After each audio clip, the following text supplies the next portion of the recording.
Assalamualaikum and very good afternoon, everyone. Can you hear me?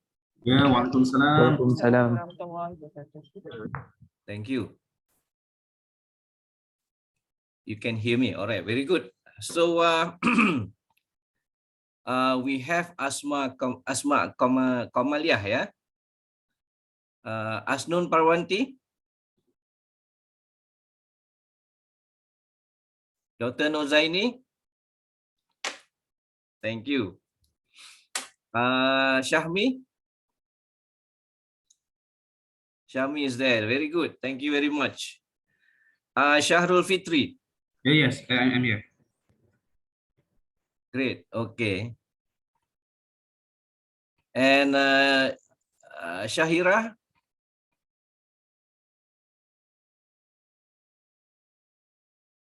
Shahira.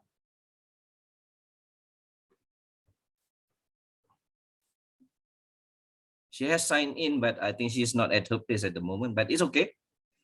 Okay, we are about to start now. We start at 1:45. Some of you have not joined in yet, but that is okay. Yeah. So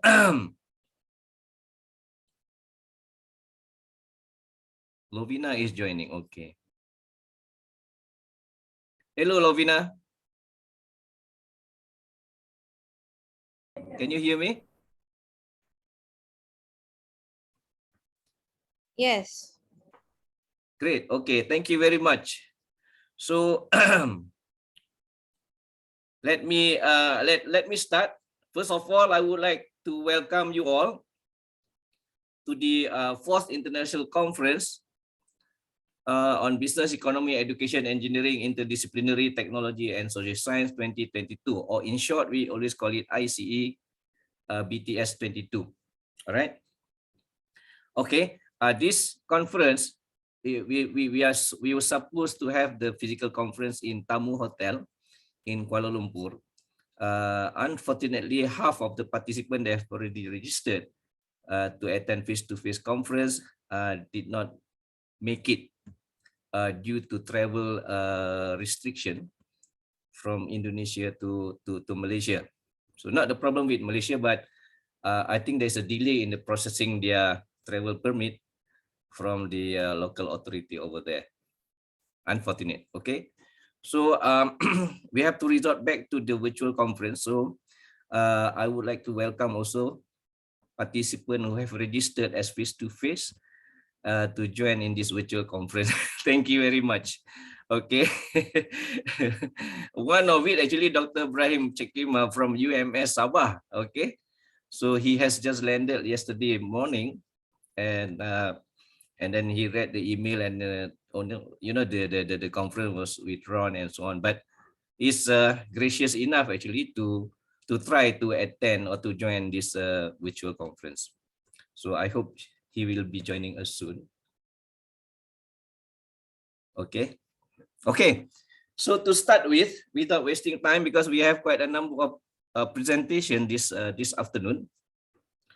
Let me go through quickly with you the handbook that I have already provided to all of you yesterday. Okay. So first of all, maybe we should be just go through quickly on the agenda. The agenda is very simple. There will be no coffee break. There will be, of course. We can have a 10 minutes break and so on during the session to refresh. You can make coffee, or you can stretch out, go to the small room and so on. Okay. So you all signed in already to the conference. So thank you very much. And then I'm doing the opening session now.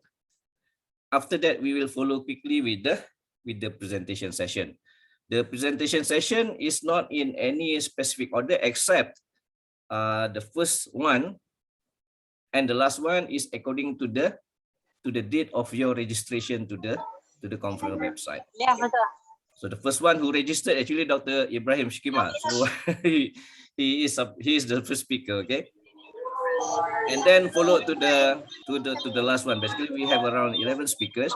Tapi kan tak ada orang sesi kedua. And then we are expected to finish maybe just around 5, between 5:30 probably, or 6 p.m. at the latest. Okay. And then we can have a question and answers. We also can have Q&A at the end of each presentation by the participant. All right. Keep the Q&A short and simple. Maybe 5 minutes, 1 or 2 questions at the most. Okay. And then we can move on to the next speaker. Yeah. So this is the list of the schedule of the presenters for today. I hope all are attending except Dr. Ibrahim, not in yet. Muhammad Atari is also not in yet. Muhammad Atari, not in yet, yeah. And then there is also Masni Mustafa from UPM. So she's not in yet, I guess. And Shahmi is there. Nora Fiza, are you here already? Not yet. Shahrul is here. No Shahira, I saw her name there. Nur Hafiza Hashim. Fiza Hashim is there. Thank you. Rosamilda. Yes, I'm here, Doctor. Thank you. Nur Hafiza and Rosamilda come as a listener, so she joined the conference to observe, and hopefully they can actually also provide their feedback and so on to the conference. Thank you very much for you joining in the conference. Okay, so this is the schedule, and then I think most importantly for you is basically what next after this conference. Okay, so first and foremost, the conference is recorded. Okay, and then the recording will be posted in YouTube, our YouTube channel. Once we have successfully uploaded the video in the YouTube, we will provide the URL to all of you who participated in this conference so that you can access to the video. You can make reference to the video. You can also post a comment in the comment section of the YouTube and so on. Okay, you can make reference. You can also refer to your friend, maybe to, I think I received many messages especially from the foreign participant from the Philippines and also Indonesia, where the video is being viewed by hundreds of times by their colleagues and their supervisors and so on. Okay, in the university. So that is quite encouraging to know. Yeah. Secondly, the certificates. You will all be receiving certificates, conference certificate, in the form of PDF that we will be emailing to you after the conference. Our commitment is to get the certificate emailed to you within a week after today. But if we can do it earlier, we will definitely do it earlier. Okay. Normally within 3 days. In most instances, within 1 day, tomorrow or Monday latest, you should get the certificate in PDF copy through your email. Okay. All right. So this certificate actually not only you who attended this conference virtually, but also to those participants who have registered and submitted their video to us. Those participants who registered as a video presentation. Okay, so their video will also be published in YouTube, and then we will also provide the conference certificate to them in PDF format. All right. So face to face, we were intending actually to confer the certificate during the conference, but since the conference did not materialize physically, we will send the PDF copy, and upon request, we will send the physical certificate via post laju, okay, to your preferred address. All right. But you have to let us know for those who participated as a face-to-face, okay. And then those participants who registered as a video presenter, their respective video, once they have submitted to us, will be processed and published in YouTube channel also. And we are seeing within a week after the conference, and then the URL will also be given or provided to the participant as well. Next is the proceeding book. The conference proceeding book will be published after the conference, of course. Okay, so we will publish all your papers submitted to us, accepted by us, whether you are presenter or you are non-presenter, or just publish for publication and whatnot. All your papers accepted to us will be published in the conference proceeding book verbatim. I think 90%. Verbatim means as you have submitted to us. Okay, we made no changes and so on, except cosmetic with respect to the formatting and also the paging and so on. Okay, other than that, the content will don't change, and then nothing actually, verbatim. Okay, so that you will receive in PDF format through your email within 1 week after the conference, or within a month actually is our commitment to you. But normally we will be able to do that within a week, or latest within 2 weeks from now. We can do it earlier, provided you all submitted your full paper earlier to us. Okay, there are some participants here who, not you, some others who have not submitted the full paper to us. We understand, okay? We are all very tied up with many other tasks and so on. So they have submitted only the abstract, but not the full paper yet, okay? Some of them, I know we have one participant from Cambodia last time who are very particular about the quality of the paper they send to to the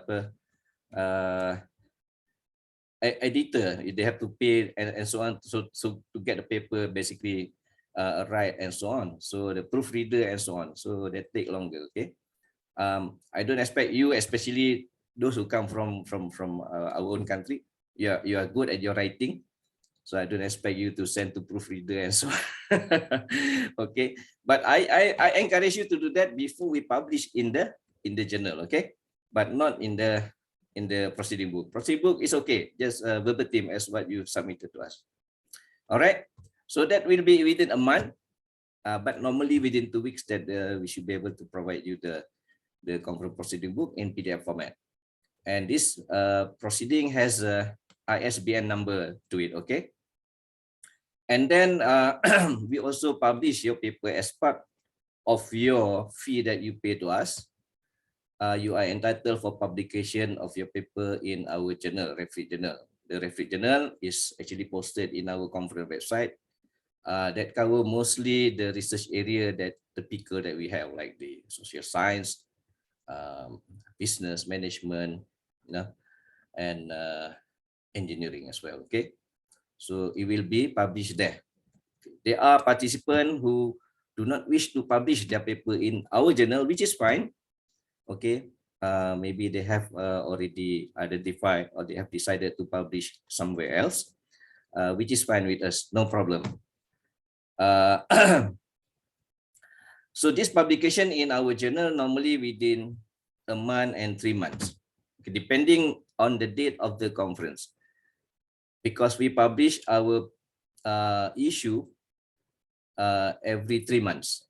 So like March, June, September, and December for all those referee journal that we have. So the next publication is issue September 2022. Now it's July, right? So your paper will be published in our journal for September 2021 issue. So you still have plenty of time if you want to make changes or update to your paper, all right? Okay, you may like to add the references. Okay, talking about references, I think some of us may not be familiar with APA standard edition. Okay, because some of you send like a note type and a not APA compliant type of references. So they put numbers, you know, and so on. So I hope you can comply to the APA. If you are familiar with with the conference, no, sorry, general manager like Mendeley or EndNote or software like that. That software will greatly help you when you do citation and references to previous articles for your paper, right? So make sure it is a good learning experience for many of us. For some of you who are experienced enough, like the academic staff and so on, you have no issue with that, okay? But for you who, okay, Mazni and Nora Fiza is joining us, okay? Who have not, maybe you can have a look at the software, right? And then we say in our website that we also can assist with publication in high index journals such as Scopus. But unfortunately, since beginning of April, since the pandemic shift into endemic phase, we have actually temporarily ceased or stop our publication services for high index because of so much uncertainties with respect to this publication in high index journal, especially in Scopus and also Web of Science. So there are uncertainties related to the price is very steep now compared to before the pandemic time 2 years ago. Very steep actually. In my opinion, I think is quite costly. And then secondly, the timeline for acceptance is longer. I think because of the reviewer also take longer time actually to complete the task and so on. And at the end of the day, the publication timeline is also quite long, for many instances. So if you really have a wish to publish in high index journal, maybe you should talk to your supervisor or your university and then try to get the help from them basically to help you to get it published in this high index journal. But be ready because it is possible. It is not impossible, except that the criteria or the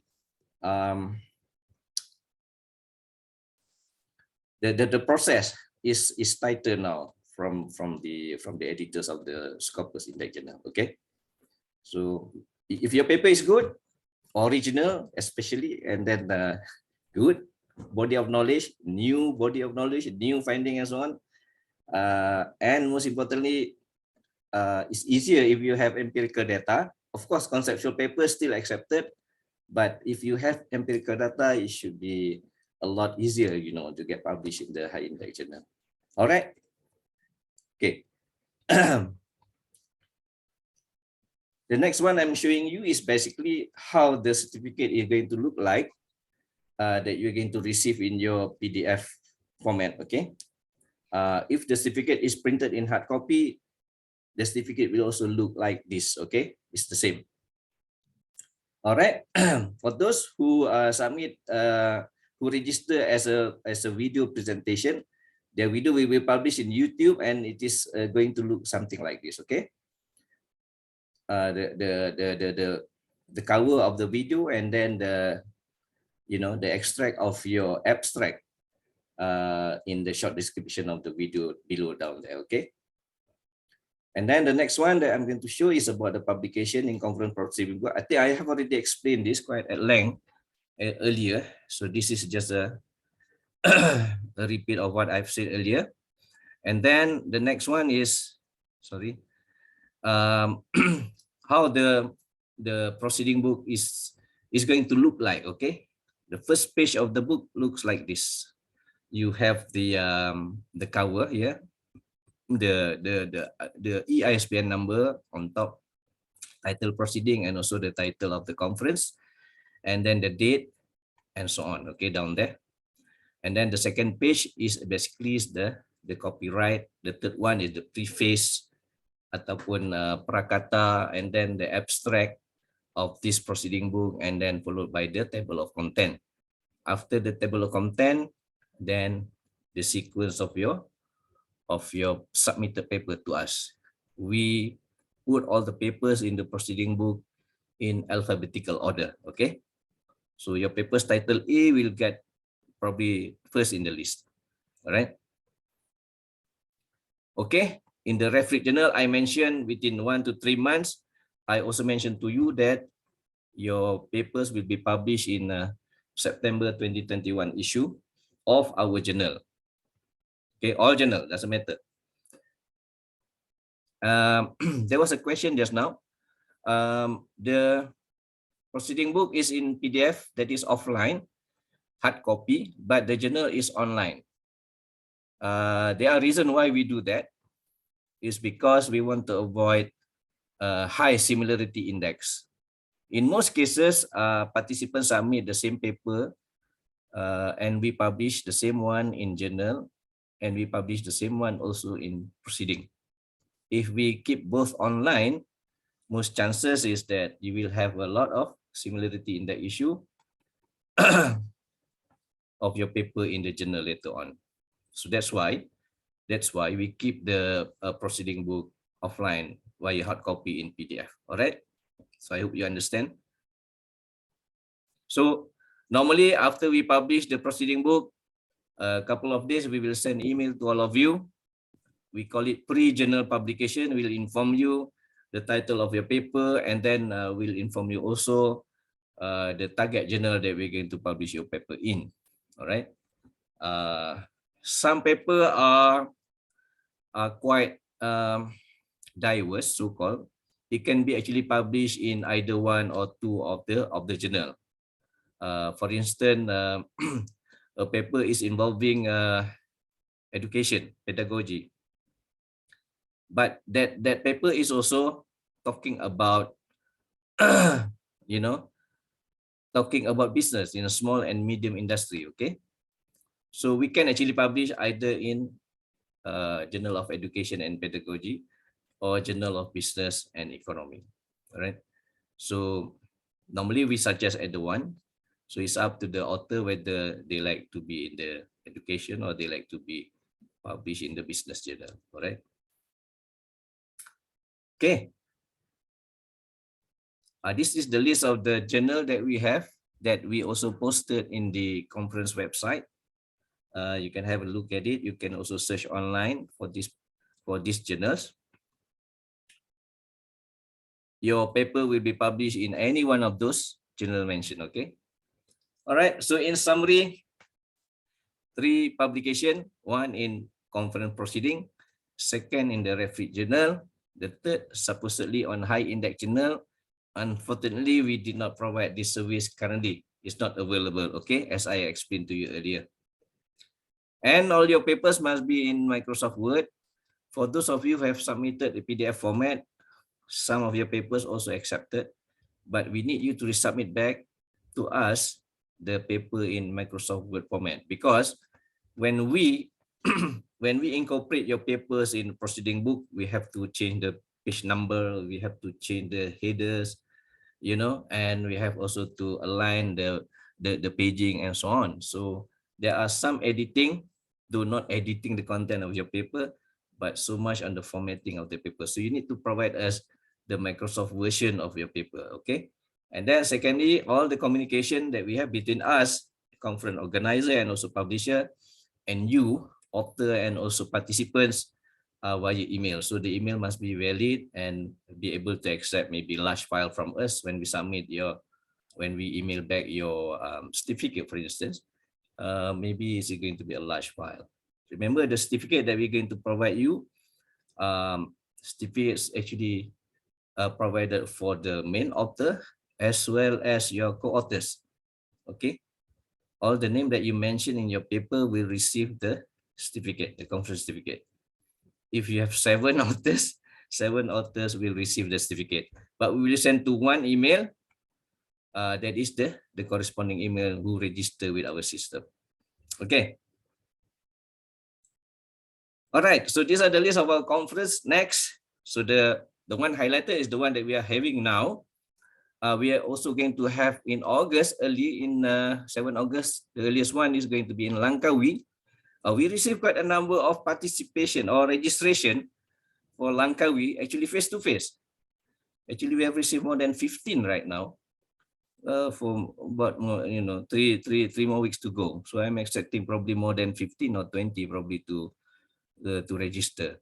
So this is going to be exciting. If any one of you wish to go to Langkawi on 7th of August, during that week, you can come, and then you can also do business with us. Basically, if you have papers to present, or if your student or your colleague, if any one of them, actually any one of you have any need, then you're welcome. Actually, register to our conference that we're going to schedule next in 7 August in Langkawi.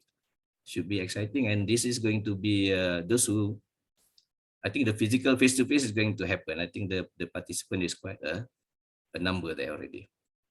Okay, and then it looks like that we have published our conferences up until end of October. That is, we have published online. Okay, we have lined up until December, but we have not for the month of November and December. We have not published yet on the internet. Okay, but we will soon. I think within this month. Okay, before we start with yours, basically, do you have any question at all? Anything about the conference?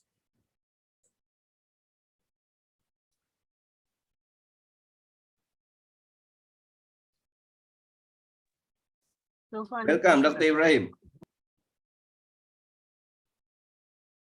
Can you hear me? Can you hear me? It's okay. All right. Hello, Doctor. Dr. Ibrahim just joined us. Hello, Doctor. Can you hear my voice? Your voice quite a distant. Can you speak louder, please? Can you hear my voice? Dengar Can't hear suara? you. Hello. Yes. Okay. I just want to know when will be the paper will be reviewed and sent back to us, so maybe for modifications. Okay, we will publish the conference proceeding. Like I said, it is within 2 weeks, but most likely 1 week, then you should get from today. Latest, yeah? It could be middle of next week. It could be on Friday. After that, maybe beginning of the following week, we will be sending you email. We call it pre-journal publication. And then we will provide those information. Your paper will be already pre-formatted to our journal template. So if any one of you have a need to update or to revise your paper again, you request to us so that we will provide you the formatted version of your paper. So you do the update in the formatted version, so that we do not have to update again, that is unnecessary, redundant then. Okay, so that's the process. So you expect that to happen within the week after next week, okay? That pre-journal publication email notification. Some or many of you, actually, many of the participants do not request any further update. No need to revise. Just okay, publish as what we have already submitted. Many of them, actually, I think maybe 70%, 75% of them. Okay. Okay. Anything else? Otherwise, we are all ready to hear your presentation. I'm looking forward to very much. Dr. Ibrahim, can you hear me?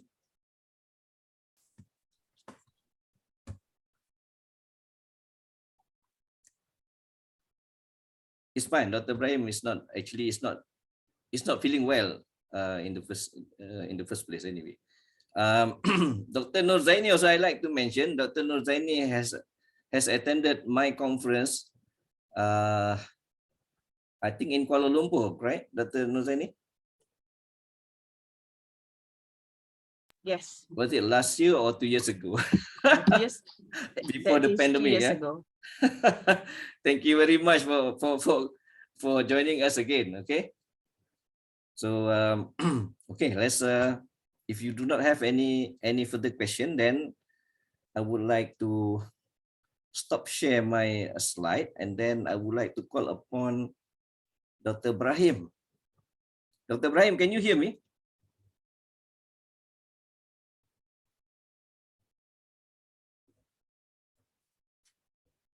Can you hear me?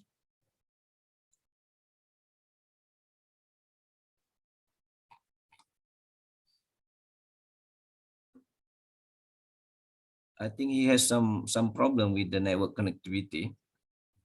Okay, if can, but the voice is not clear.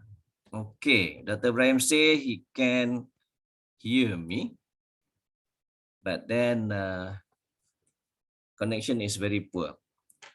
Okay, okay, let's move on with the next presenter. Next presenter is Asnun Parwanti.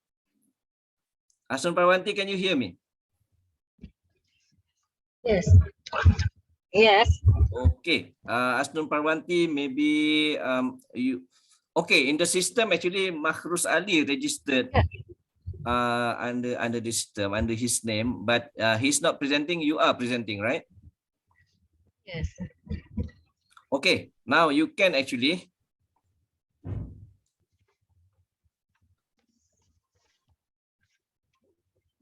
Sir, screen is disabled. Asnun Parwanti, you can actually open up your presentation and share.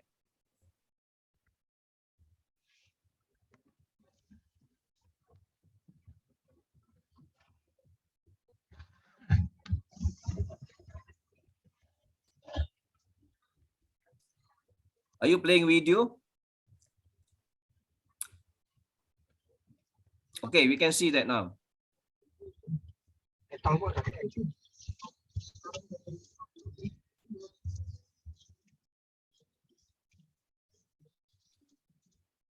We can hear you.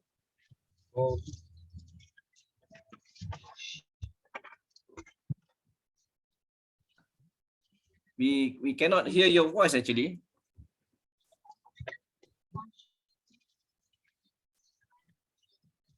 Can you speak louder?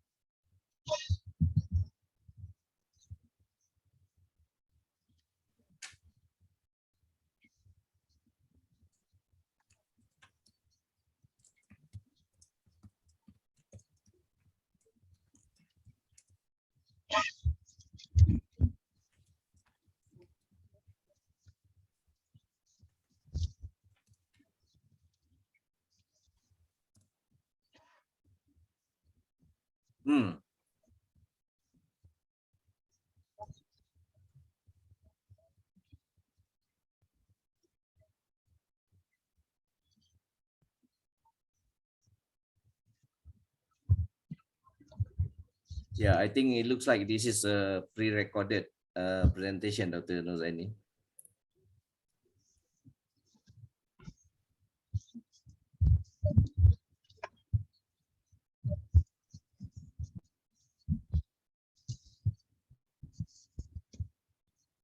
But I cannot hear the voice. So in the recording also will not be able to record the voice too. Unfortunately, Asnun is not responding. Can you stop the video for now, Asnun? Yes, stop for one moment. We need to check because we cannot hear your voice.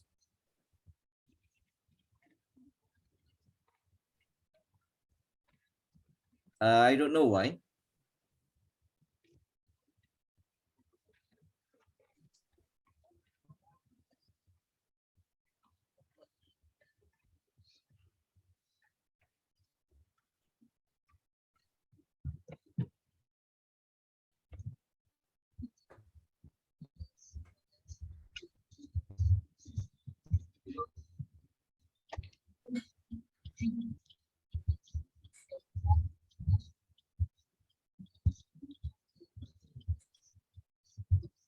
I think the volume is already high. Unfortunately, no.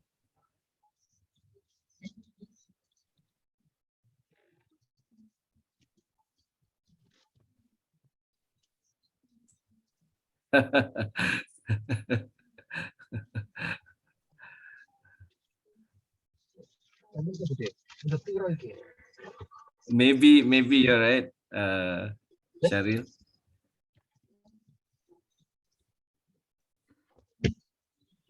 Actually, her paper is quite interesting.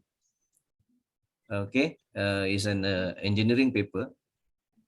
It's quite an interesting. I have read the paper, and then so I think if we can hear the voice, I think it should be more. It should be better. Unfortunately, no.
I guess we have to put up with her for maybe another 5 minutes or so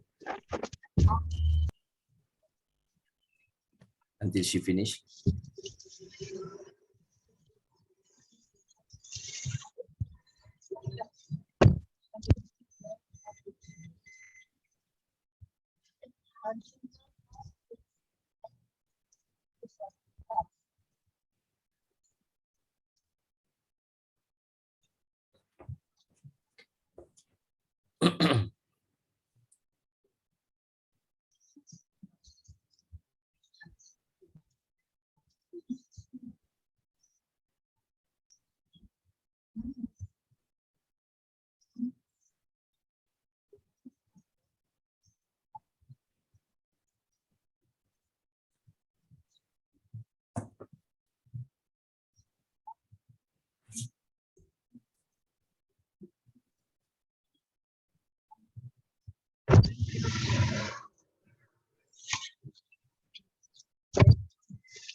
I'm sorry. Saya dalam perjalanan ini. I'm sorry. Sedang dalam perjalanan.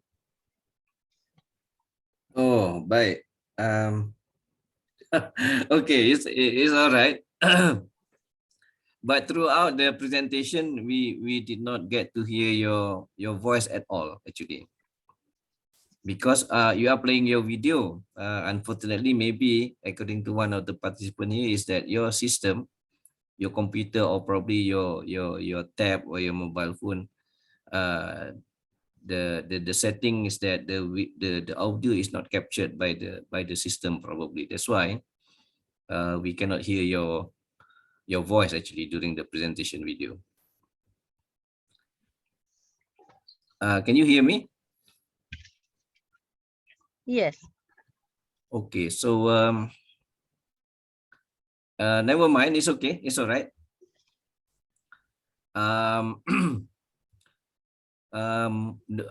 Everybody else, do you have any question or anything to add? I do It's have very unfortunate that we are not able to comment because we cannot hear anything. I do have some questions. Okay. I just want to know, those calculation was done by a software or done by manual? Those publication? Those calculations. Oh, okay. Asnon, did you get the question now? Manual. Oh, manual. So you are not using any software at all. Manual. Okay. Taksis.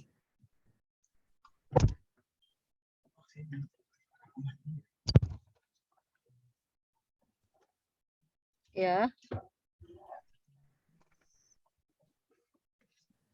So meaning that those only simulation are not done by any prototype, isn't it? Analisa manual. Manual. So there is no prototype done at the laboratory, just only simulation based on manual calculation, isn't it? Yeah. My question is that have you done any laboratory testing in the lab? You do that Yeah. or you have done also? Pengembangan dari laboratorium prototype. Oh, so maksudnya sudah ada perbandingan lah antara result di laboratorium dengan Ya. numerikal. Iya, jadi laboratorium, prototype, ini pengembangan. Oh, pengembangan. Okey, terima kasih, terima kasih. Pengembangan dari prototype. Okay. Terima kasih. Thank you, Tia Syarul. You speak bahasa Indonesia quite well also. Try to help our friend. Okay. Okay. Okay, Asnun, thank you very much for the presentation. Thank you. Okay, from us as the organizer, I think you can help us by submitting your video to us. Submit the video, not submit via email. You can share the video using any file sharing app like Google Drive or Go File. Okay, share your video with us so that we can upload the video in the YouTube later. Okay. Yes. Thank you very much. Okay, so let's move on to the next speaker. I would like to get back to Dr. Brahim. Thank you. Thank you, Dr. Brahim. Can you start your presentation?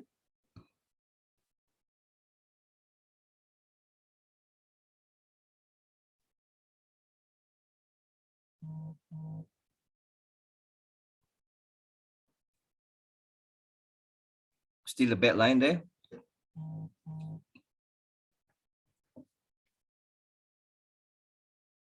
Okay, he doesn't have a very good connection. So, okay, Dr. Brahim, we will proceed with the next presenter.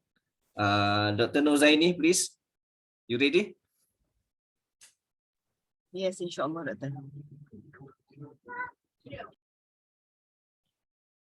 So let me share my slide first.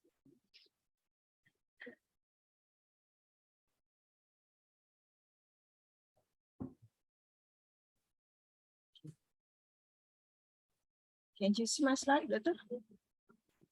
We can see, but the view is in the portrait. I don't know why.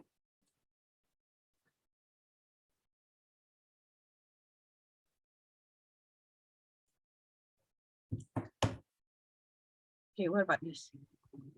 Now better. You can show slide. I think you can do that also, no problem. Okay. Okay, Assalamualaikum warahmatullahi wabarakatuh, and good afternoon to everyone. Okay, thank you very much for having me today. Okay, so basically, I am Nurzaini Abdul Hamid from ITM Kedah. Okay, so I would like to share finding of my research team study on wakalah system implemented by Lembaga Zakat Negeri Kedah. Okay, so this study is basically sponsored by Lembaga Zakat Negeri Kedah and involve industrial cooperation between UiTM Kedah and Lembaga Zakat Negeri Kedah. Okay, so for these 10 to 15 minutes, okay, I will briefly cover all these items. Okay, so basically, okay, talking about wakalah zakat, wakalah system is basically, wakalah zakat is basically an approach or technique employed by zakat institution to improve zakat collection as well as the amount of zakat collected on a yearly basis. Okay, so this program is part of Lembaga Zakat Negeri Kedah policy and practice of returning a portion of the zakat money paid to entities or individual that pay zakat for distribution to qualified asnaf. Okay, so as we can see from the slide, okay, the muwakil, which is Lembaga Zakat Negeri Kedah, delegates another person or wakil, or also known as zakat payer, to distribute the paid zakat at a certain rate to the eligible asnaf group. Okay, so through this approach, basically, not all zakat paid will be returned, only a portion, 15 to 20%, or a certain rate will be returned to the zakat payer in order to distribute it to eligible asnaf group. So although this wakal system has been used since years ago by Lembaga Zakat Negeri Kedah, but the participation from zakat payers is still low. Okay, so in fact, Publicity on wakalah zakat is rarely seen in the media and is not known to the public. Okay, so therefore, my research team is interested in learning more about how this wakalah system works in Kedah and intend to seek recommendation on the shortcoming of this wakalah system. Okay. So these are the two research objectives.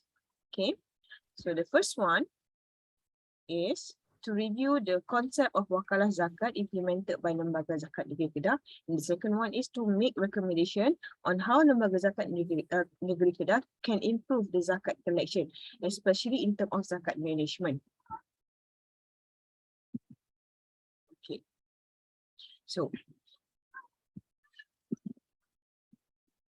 Okay, so the term wakalah has been defined in a variety of ways by scholars over the years. Okay, however, according to Khatib Al-Sharbini, wakalah is the act of a person delegating to others the activity that he is competent of accomplishing, which include tasks that can be delegated at any point in one lifetime. Okay, so as well, okay, so as you can see from the slide as well, there are various verses in the Quran that support this eligibility, and there are also hadiths that support this eligibility from the Prophet Sallallahu Alaihi Wasallam. Okay, so among the verse is from Surah At-Tawbah, okay, verse 60, as you can see from the slide. Okay, however, to conclude, the Muslim scholar have reached a consensus on the permissibility of wakalah based on evidence in Quran and Hadith, as I mentioned just now. So to carry out this study,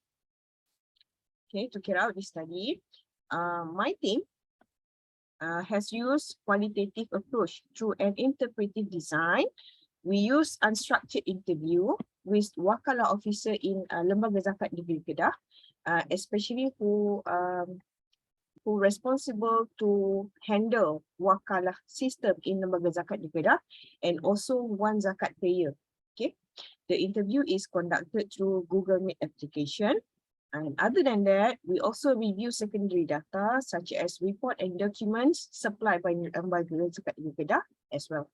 So the interview question form cover aspect of the application process, selection process, approval process, implementation process, and also the monitoring process related to wakalah system in Lembaga Zakat Negeri Kedah.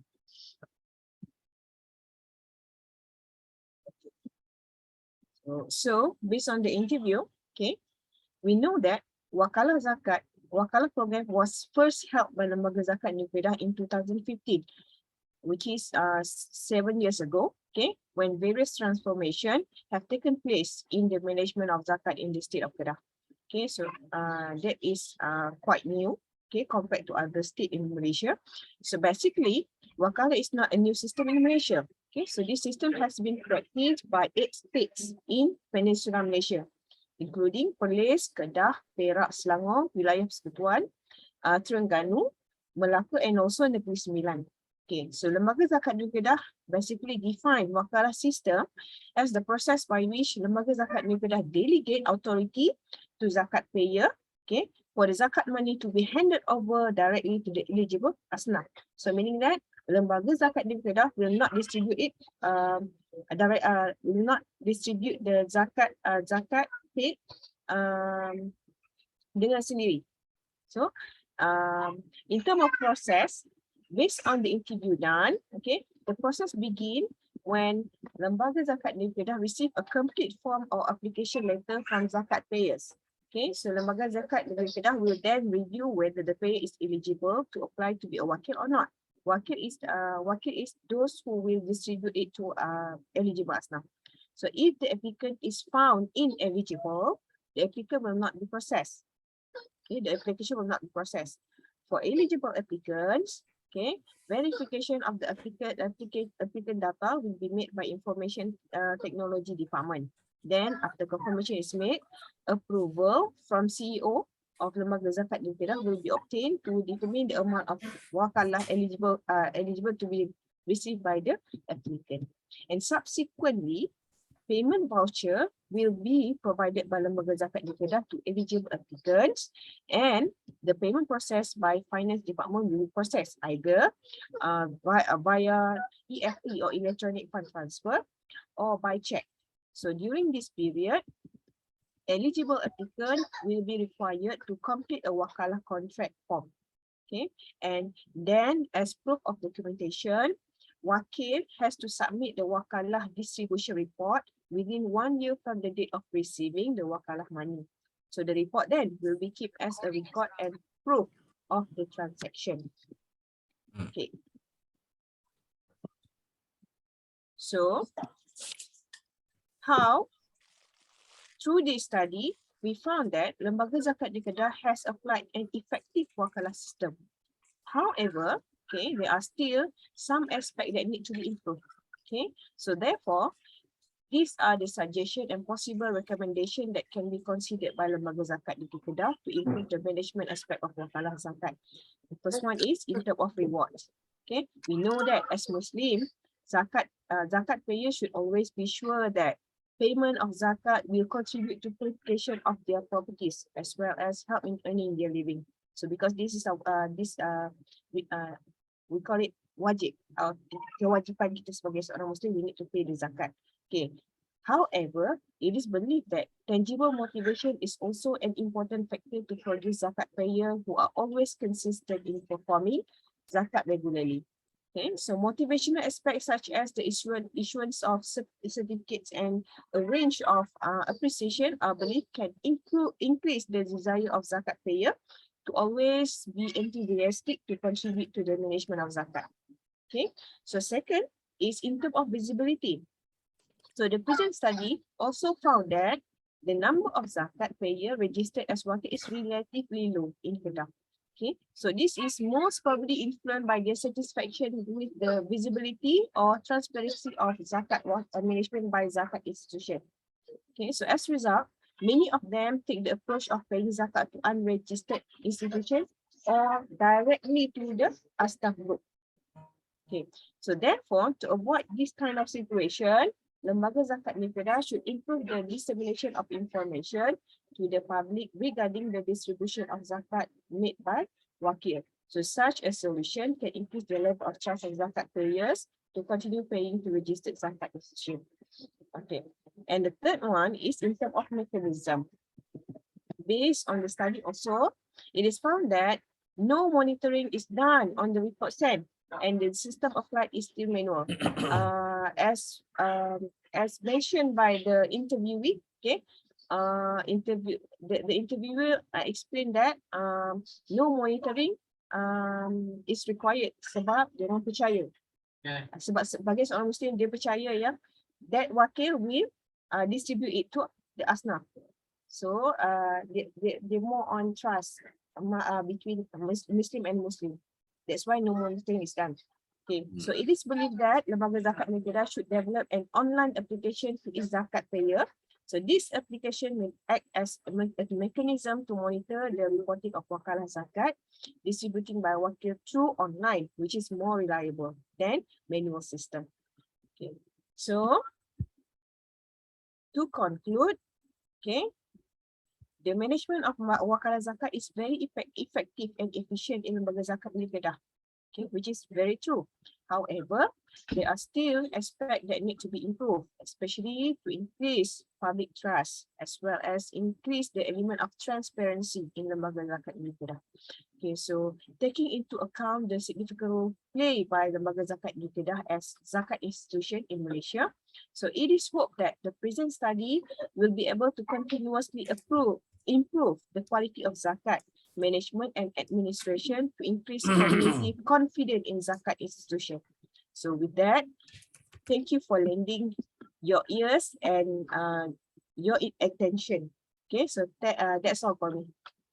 Thank you very much. Thank you, Dr. Nozaini. Excuse me.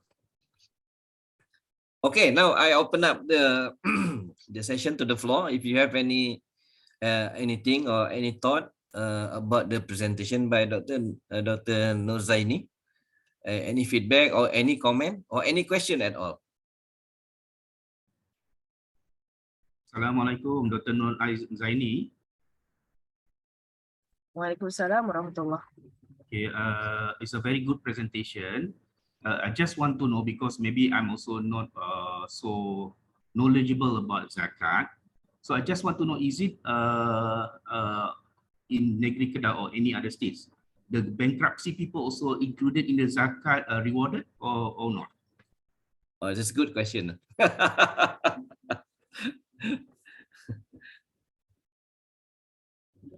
Okay, so basically bankruptcy people.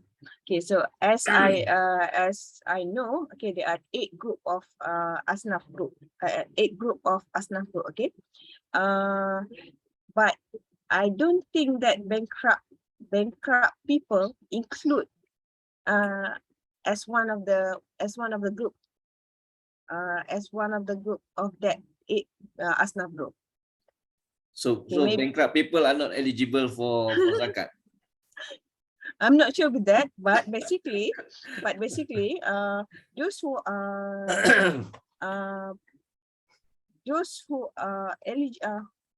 who are identified eligible as asnaf, okay, eligible as asnaf group, basically there are specific requirement to be fulfilled by them, and basically lembaga zakat negara will identify it.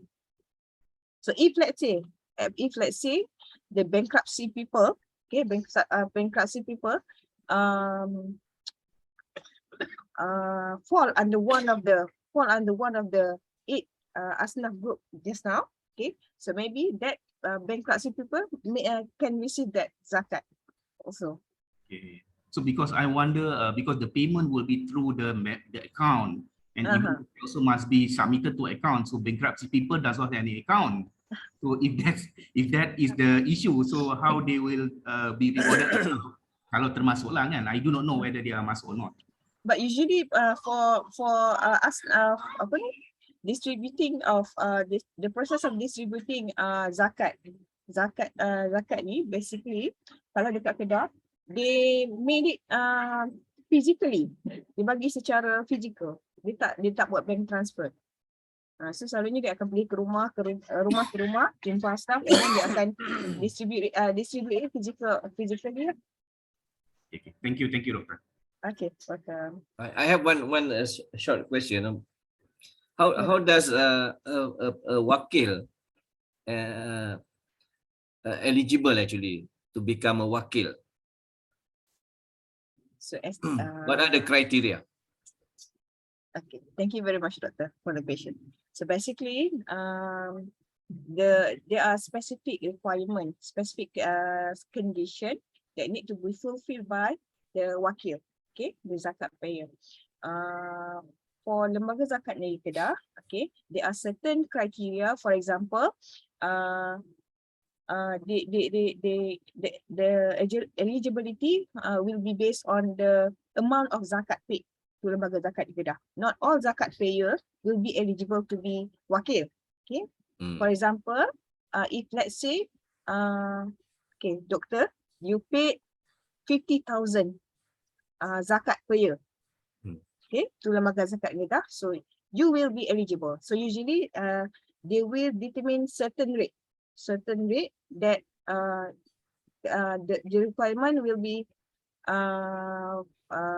apa ni? Contohnya, kalau untuk individu, okay, individu di Kedah, individu yang membayar zakat for more than 50,000 will be eligible to distribute the zakat paid to asnaf. I see. Okay. Below than that, dia tak ineligible. Okay. Alright. So basically kita ada 3 group, individu, entity, or we call it as company group, and satu lagi dia under institution. Institution ni more kepada contohnya UiTM, and then sekolah-sekolah, that one. So ada 3 group yang required. Okay, thank you, Dr. Nurzaini. This is an interesting presentation. Okay, thank you. I would like to move on to the next presenter, Lovina Yogarajan. Are you ready? Yes, I'm ready. All right, share your screen, please. Share my screen.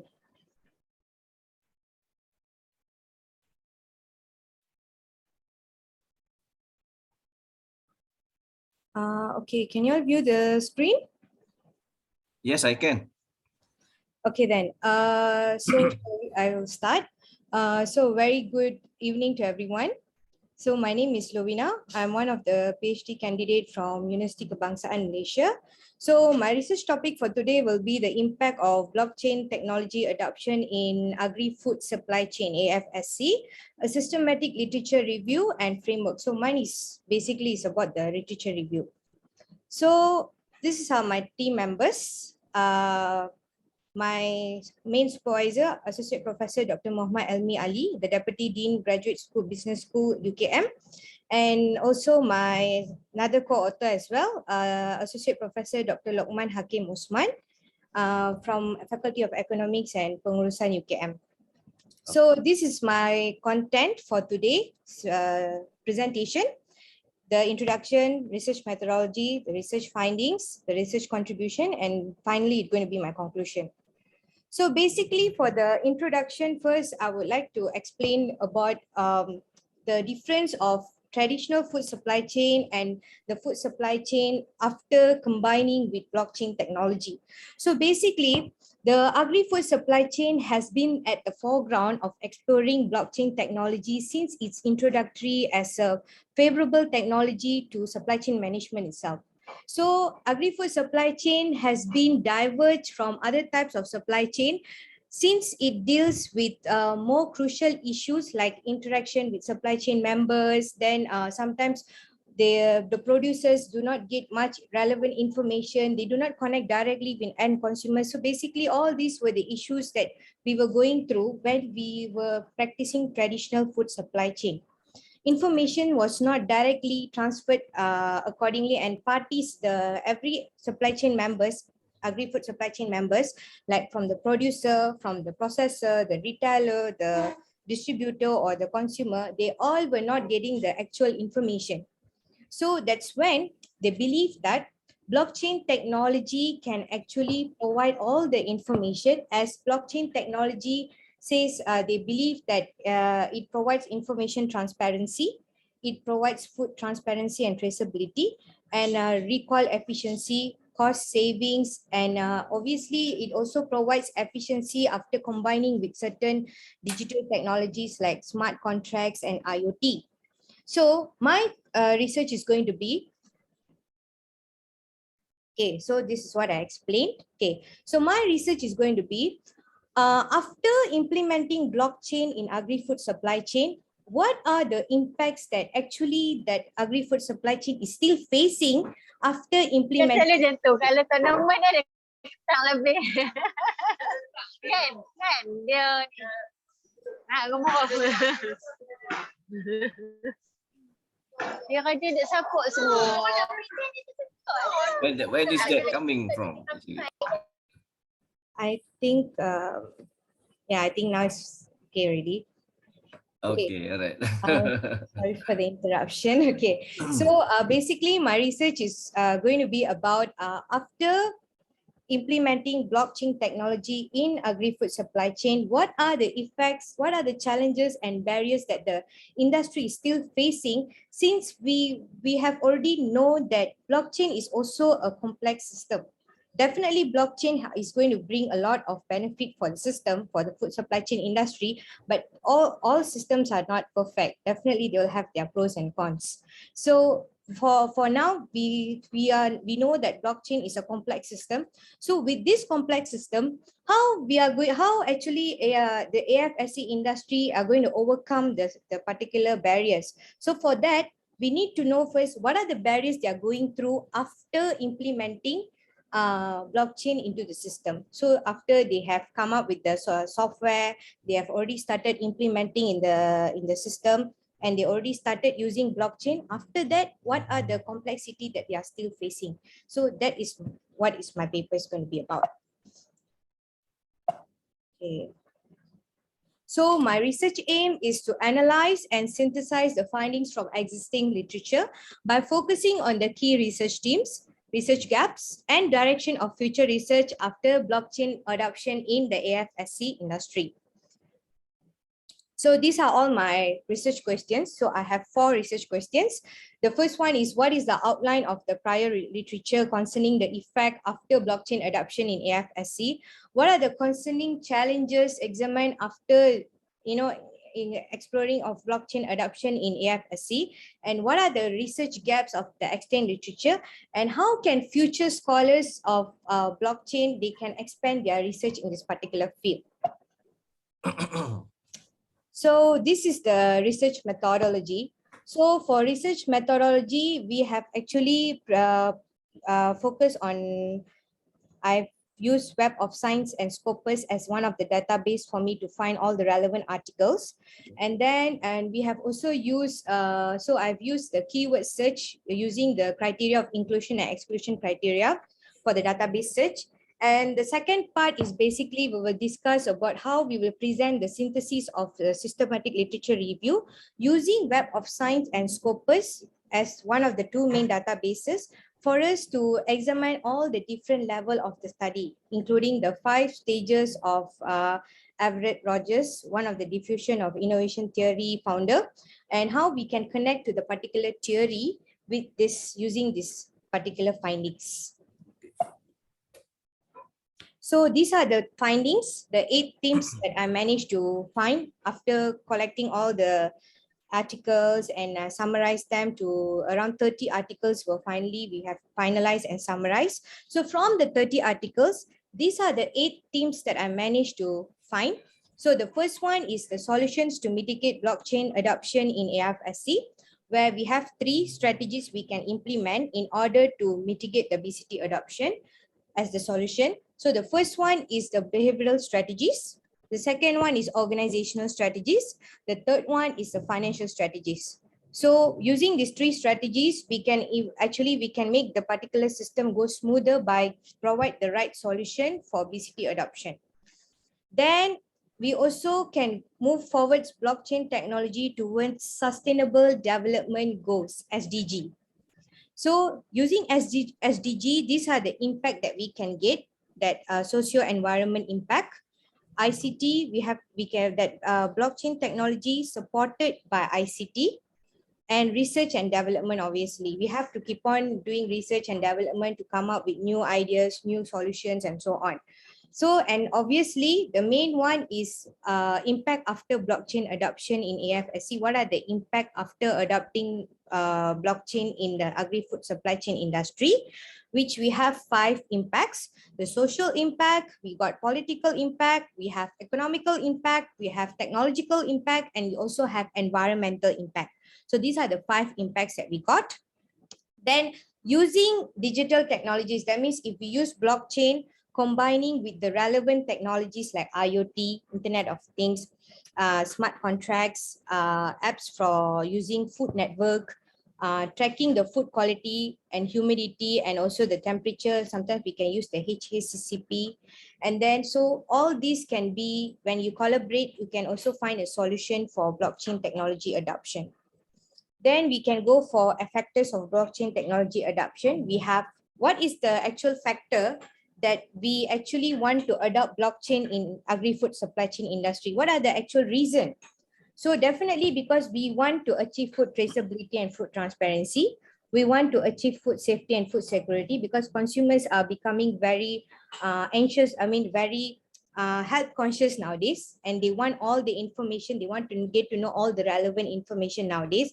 Where is the product coming from? Who is the processor, who is the producer of the particular product? So how long the product is being stayed at the warehouse, is being located, and when they are receiving the product, including the raw materials, ingredients of the product, everything they want to know. So definitely consumers are being aware of nowadays of food supply and logistics, food integrity, and obviously food waste. We want to reduce that as well. Then the next one is trade-off of blockchain technology. What are the trade-off we can get? Is cost of blockchain technology adoption, tempered information, then intensified competition. Obviously, there's competition in the industry, expanded market potential, and product perfection. Then from blockchain technology quantification, where we can get all this relevant analysis, we can get from 2 primary studies and secondary studies. and other emerging terms that relevant to blockchain technology adoption with agri-food supply chain, CSR, corporate social responsibility, market expansion, and the product resilience. So basically, these are the 8 themes that it came from the particular findings. And then, so this is my research contribution, where my theoretically the contribution is empowering the driving factors from BCT adoption using the theory diffusion of Everett M. Rogers from 1963. And the managerial contribution is steps to monitor, what are the steps to monitor the BCT adoption, so we can actually provide a proper steps, a proper guidance for policymakers, for managers, for owners to come up with the proper guidance to use the blockchain technology right properly in our food supply chain. And AFSC members also will understand the importance of digital technology, and we also will provide ideas for future researchers, policymakers to come up with the right policy in order to come up with the right pathway on how we can use blockchain technology adoption without any challenges, without any barriers that we can use in our agri-food supply chain industry. Thus, the conclusion is the extant systematic literature has presented about the solution to mitigate the challenges after blockchain technology adoption in AFSC from the literature, and the final contribution is to the systematic literature when the review was concluded by delineating the gaps to guide and potential research question to guide the future researchers as well with the framework development. So yeah, that's all. Thank you. All right, thank you very much, Lovina. Very interesting presentation, in fact. Yes, blockchain technology, of course. So, okay, anyone from the floor would like to add or like to question or anything? Good afternoon, Miss Lovina. Good afternoon, Mr. Sharo. Thank you. I just want to know, because your research is quite interesting and look futuristic. Okay? And I think all of the research that you want to do later on, please, will be dealing with a huge amount of data, isn't it? Yes, but mostly will be a qualitative data. Qualitative data. Mm. So how you can connect that with the current, because all of that data must be processed by our because you said IoT and so on, so must use a high-tech internet technology. Yes. And we are now not having any 5G yet, because all of that blockchains must use 5Gs. And now we are still in the 3Gs and 4Gs only. So what is the future of this research? If let's say you have a challenge because of the internet problem facilities. Your question, what is the challenge I will face for this? Okay.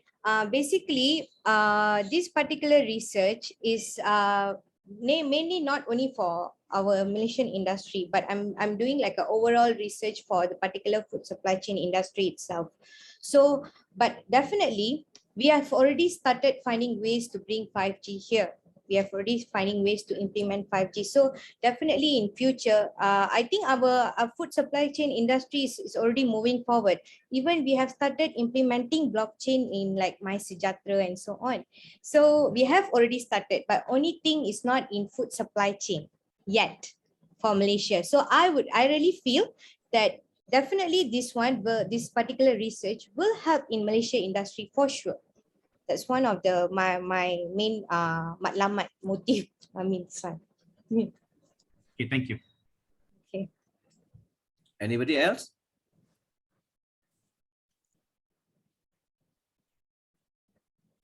Well, okay, Lovina. I think the technology is there, but perhaps as far as this country is concerned, or maybe some other country as well, is probably the infrastructure is not ready to support yet. Yeah. Okay. That is fine. I think we'll get there. The technology will be there soon, if not later.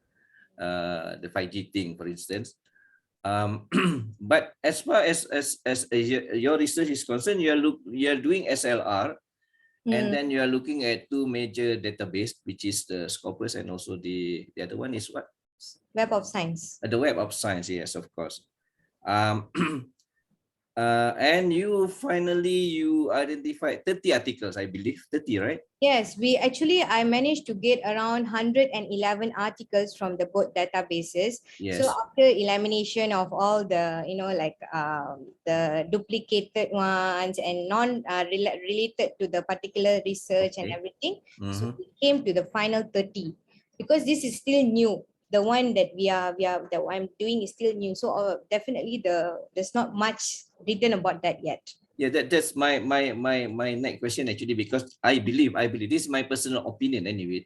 I think 30 literatures is probably may still have some room further, basically for you to make a good conclusion and recommendation and finding, So maybe do you intend probably to expand the search further to include other database like Science Direct, or yes, sure. yeah.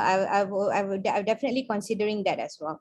Maybe 50 articles or probably 60, double of that if you have, and go through your stringent so-called search criteria, and it meets probably will add more information to your finding and your background research basically to strengthen your case. I think the study is good. Actually, this is a very good intent. Although the acceptance of the technology locally here may not be up to the expected level yet. Similarly, also in other countries, but I think we will get there. I think this technology will stay for a long period of time, and many of us will eventually adopt this technology. Yes. But my question is only for your research. Probably you can add more by adding more literature to support your my findings and finding your data and so on. Yes. Right. Sorry to interrupt. Maybe I have a short question for Ms. Lovina. Sorry, is it okay for me to interrupt your conversation with Yeah, can, no problem. All right. I just wondering. Just now, Dr. Shafi asked about the numbers of the people selected, right, in this research.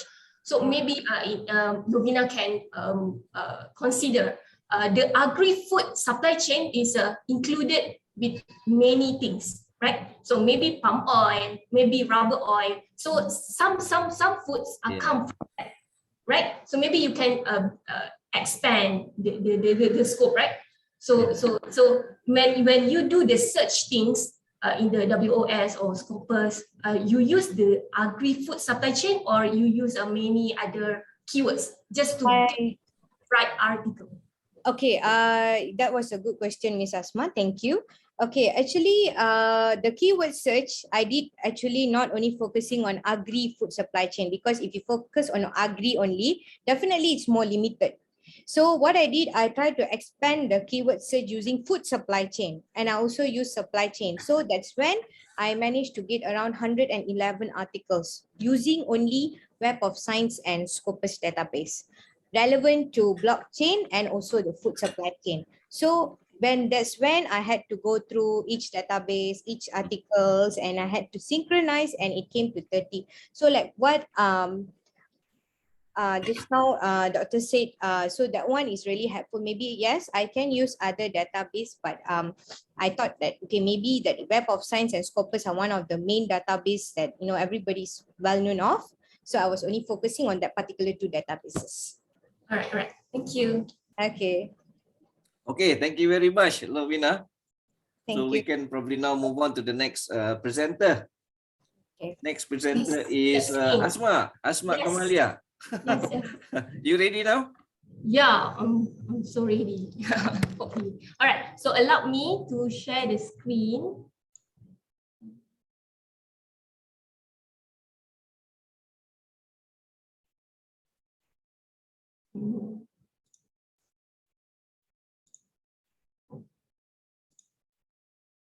So you guys see this slide that I shared? Yes, Okay. I can. Is it good? I can see your note also now. Oh, I see. Oh, sorry. This is better now. Wait. Let me share the things.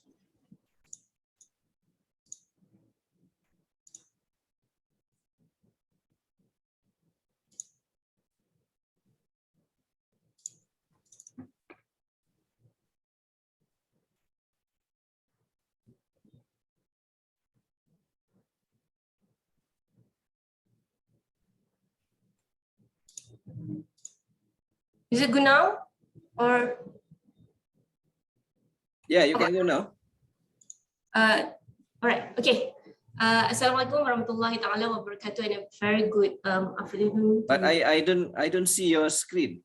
Your presentation slide is not appear. Can you share your presentation slide? Yes. I think it's okay. Sorry. Now okay. Okay now? Okay. Okay. Not this one. Just the previous one just now. This one. This is even better.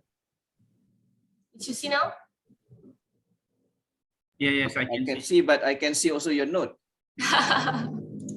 Wait, how to change it? I'm not so sure how. You start your PowerPoint and then you slideshow. Okay, maybe I can try that now.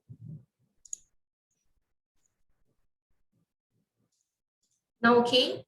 Yes, Or not? Or still the same Okay. with the notes? this Okay. is good already. Okay. All right, okay. All right, sorry for the delay. All right, okay. Assalamualaikum warahmatullahi taala wabarakatuh, and a very good morning to everyone. My name is Asma Kamaliah binti Abdul Hamid, PhD candidate from University Kebangsaan Malaysia. And today I will present my research entitled The Malaysia Palm Oil Driving Factors of Industry 4.0 in Circular Economy Application, Fuzzy Method Approach. And for the audience information, this study is just a part of my published paper on 2021 in Journal of Cleaner Production. All right, and this is the author for this research that consists of Associate Professor Dr. Muhammad Helmi bin Ali, Associate Professor Dr. Hakim bin Osman, and also Professor Dr. Milang Cheng from Taiwan. All right, basically my presentation for today will cover from the introduction parts until the research contribution in the conclusion section. All right, nowadays palm oil ingredients are everywhere, including in food, in soap, in lipstick, and even in our newspaper ink. And despite the worldwide boycott campaign on palm oil usage and production due to sustainability concern, palm oil operation and production during pandemic has been increasing tremendously, more than any other vegetables oil for the past few years. But then the outbreak has ruptured the supply chain network due to the movement control orders around the world. And for that reason, digitalization is crucially required in the palm oil industry in facilitating the operation and production processes. And according to the literature, advanced industry 4.0 able to efficiently manage the resources and reduce the energy consumption and pollution production. They also able to improve the supply chain process and network by modifying the conventional structures. And this advanced industry 4.0 concept also has guided the global attention, where the benefit of it cannot be denied or ignored. The literature also has emphasized that the industry 4.0 boosts the human-machine interaction that could speed up the productivity. They also could positively impact the resources consumption and the material wastage through improvement of the data collection and sharing. And to some extent, the industry 4.0 is described as a new technology that could connect the physical, digital, and biological realm, where the impact is significant, and therefore industry 4.0 is promised to improve the operation and production process, and it relies on the integration of intelligence and automated mechanism. But then we need to know that now we also have another new movement in the industry, which we call as a circular economy, and we need to take it very seriously. If just now I explained about the concept of the industry 4.0, where it could boost the operation and production process, right? And now I will explain how different the current linear economy with the circular economy. So by compare with the linear economy, circular economy is developed around the idea of a system-wide change directly linked to the resource extraction, the waste generation, the product design, the environmental consciousness, the innovative business model, and it also integrate the policies, where it can be concluded that the circular economy will benefit the entire system for the environmental, economic, and social, and most importantly, our resources. So alongside, the literature has also described that CE could maximize the circularity of the operation and production. So now, okay, so aside from the rupture of the supply chain network due to MCO, Industry 4.0 in circular economy application is urgently needed in the Malaysian palm oil industry, just for one reason: sustainability issue that could be worse in the near future if we cannot address it properly and quickly. So this industry also is among the most important industry that hugely contribute to the gross domestic product, where it could help to generate employment and increase the economic income towards the smallholder farmer. But then this concept is still evolved, and many factors must be evaluated critically before we adopt this new concept. And therefore, a lot of loophole need to be patched in return to understand the whole concept, especially in the context of Malaysia palm oil industry. So by considering this importance of Industry 4.0 in circular economy application in Malaysian palm oil industry, it is important for us to connect the gap in extended literature and discover on what factors could drive the Industry 4.0 in circular economy application. And seen from this slide, this study aims to scrutinize the drivers factors of Industry 4.0 in circular economy application. And for this objective, two research questions is developed as follows. First, what are the driving factors for the adoption of Industry 4.0 in circular economy application? And second, which driving factors is the most influences? So, as for the methodology to answer this question, this study followed the Abdul Hamid et al. 2021, a set of 13 proposed driving factors of Industry 4.0 in circular economy application, specifically in palm oil industry, is collected from the past literature.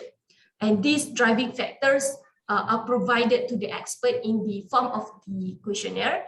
And in total, 11 experts included 4 experts from the academia, 3 experts from the daily oil palm operation, and 4 experts from the government sector. So in short, this study convert the linguistic preference of the fuzzy number by employing the fuzzy decision making trial and evaluation laboratory fuzzy method, where it can deal with the problem related with the human perception and judgment, including data misinterpretation and misunderstanding. So in this study, the cause and the effect interrelationship among the most important driving factors of Industry 4.0 in circular economy application are identified. And then the result of such analysis, the criteria of the driving factors are used to facilitate a meticulous understanding of the topic. But then in the practice, the fuzzy method also visualize the criteria position in the cause and effect interconnection. So for the finding and the discussion, the result in this table shows that 6 driving criteria has drive the factor in the cost group, and the remaining factor is categorized in the effect group. Apparently, the cost group factor are more influenced, and driving factors in this group can influence the effect group factors. So as we can see in this figure 1, additive manufacturing, new technologies, self-optimization, waste management, government support, and the business model innovation are the most influential factors that need attention from the practitioner in driving the palm oil industry towards the circular economy in circular economy application. So the result also is consistent with the previous literature, which highlighted that the Industry 4.0 in circular economy application opened a vast amount of benefit through the advanced and new digital technologies, where it can create a new type of business innovation, especially in palm oil industry. Addressing waste management is among the main objective and respond to reduce the environmental negative impact that had arose the bad reputation. So as for the conclusion, this study provides the theoretical understanding by identifying and classifying the cause and effect group of driving factors of Industry 4.0 in circular economy application, specifically in terms of palm oil perspective. And precisely, the study contributes to theoretical and practical through one, collecting and validating a set of 13 driving criteria of Industry 4.0 in circular economy application. Second, extending the previous literature where the study does not discuss the aforementioned driving factors.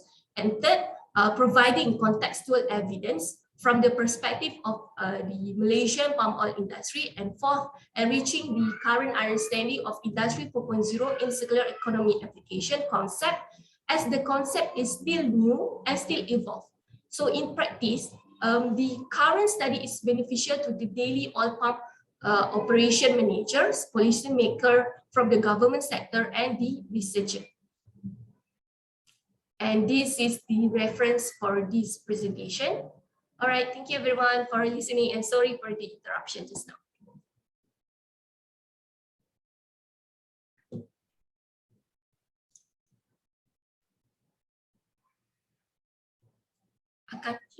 Doctor, you are muted. Thank you for that.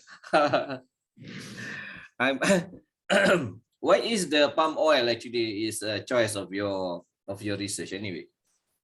Because palm oil is our main contributor to Malaysian country, so it contributes to our GDP.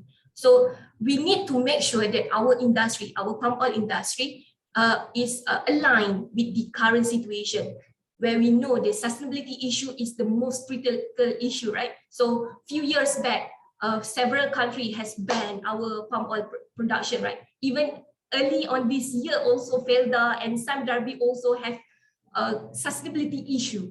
So in order for us to clear our name, because our palm oil has been banned by the European actually, because they want to sell their own oil. So that's why I think this is the important topic for us to discuss.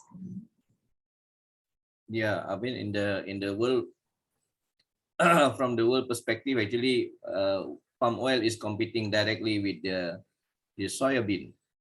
Yes, exactly. So we always have issue with the countries those who produce soybean as their major export against us as a major export in palm oil. So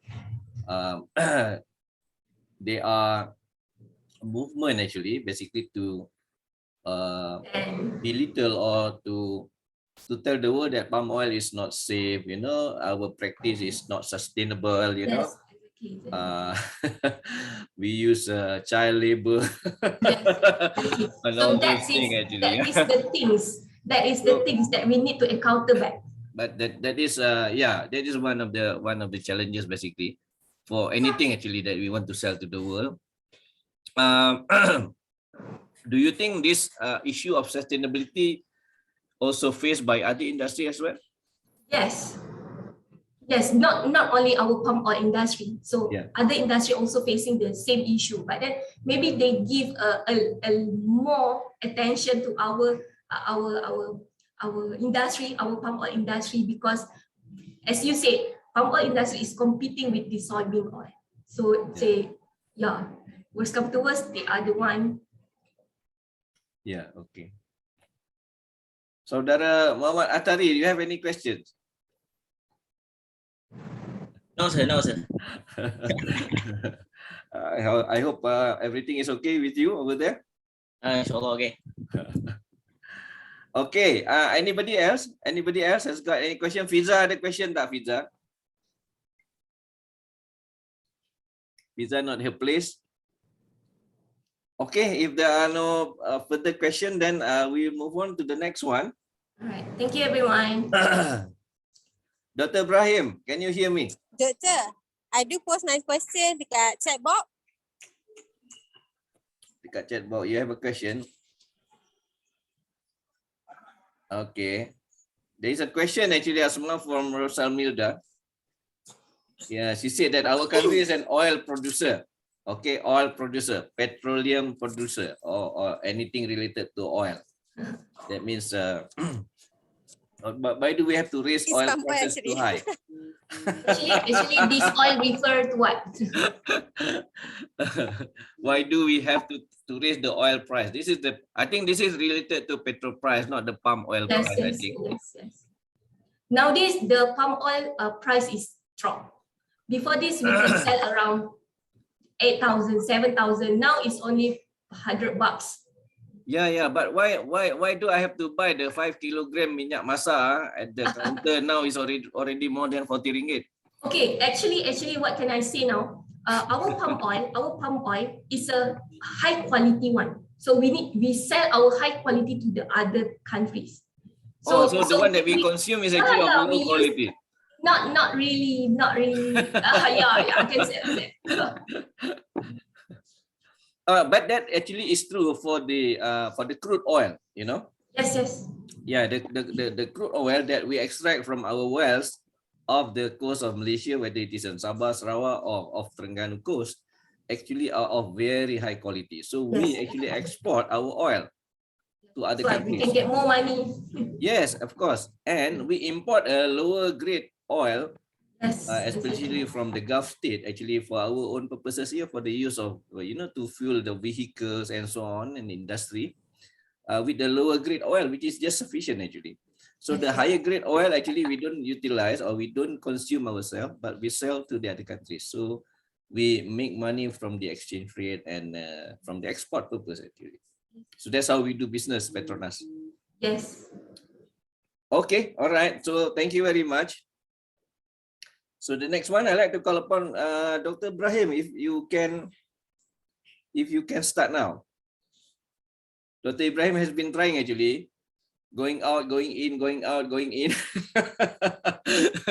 So he has a challenge with the network issue over there, but it is okay. Dr. Ibrahim is around in KL actually. So I would like to call upon next Muhammad Atari. Are you ready? InsyaAllah, Doktor, saya bersedia. Okay, can you share your slide now?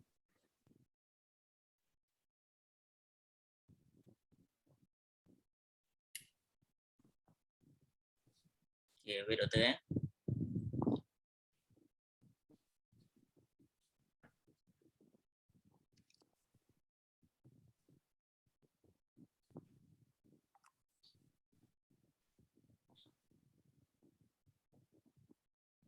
Okay, wait, Doktor, I have to leave for a while because I want to reopen the slide. Okay, no problem.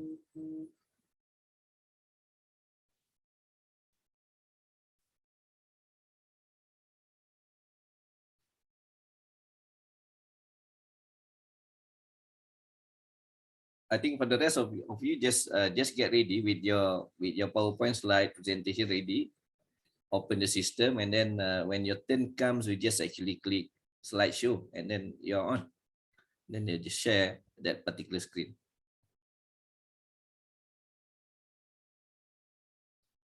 Yeah, I think some comment about the oil price and so on. We sell high price not to the other country, but also to the Malaysian. I think that is so much also with the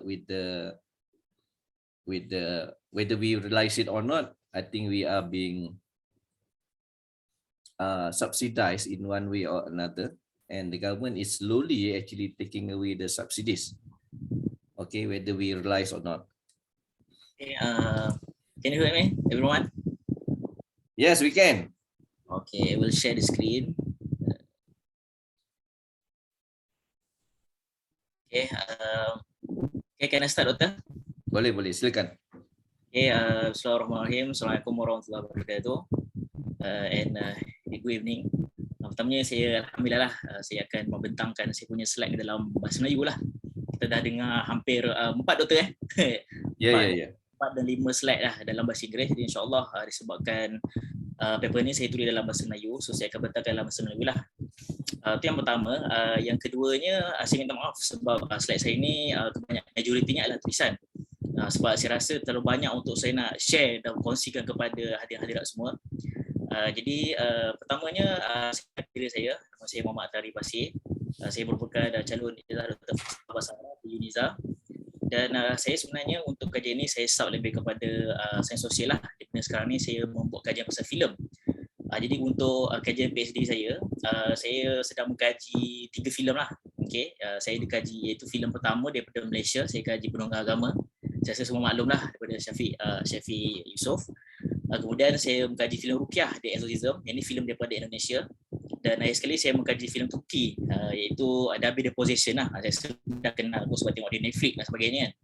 Jadi untuk kajian saya ni, saya sedang cuba untuk mengetengahkan satu istilah yang dinamakan filem seram Islam lah, ataupun disebut dalam bahasa Arab filem Ru'bil Islami. Okay? Jadi untuk objektif kajian saya ni, pertamanya adalah sebab saya sedang menonton satu filem iaitu filem Ruqyah di Exorcism 2017. Jadi dalam filem ni dia ada beberapa kekeliruan lah, okay, yang saya tengok daripada pengarah cuba membawa beberapa kekeliruan dalam filem ni. Jadi dengan menggunakan metodologi secara kualitatif, okay, dengan menggunakan analisis deskriptif, jadi saya bersama dengan hadis Al-Quran. Jadi saya cuba membawakan apa kekeliruan lah.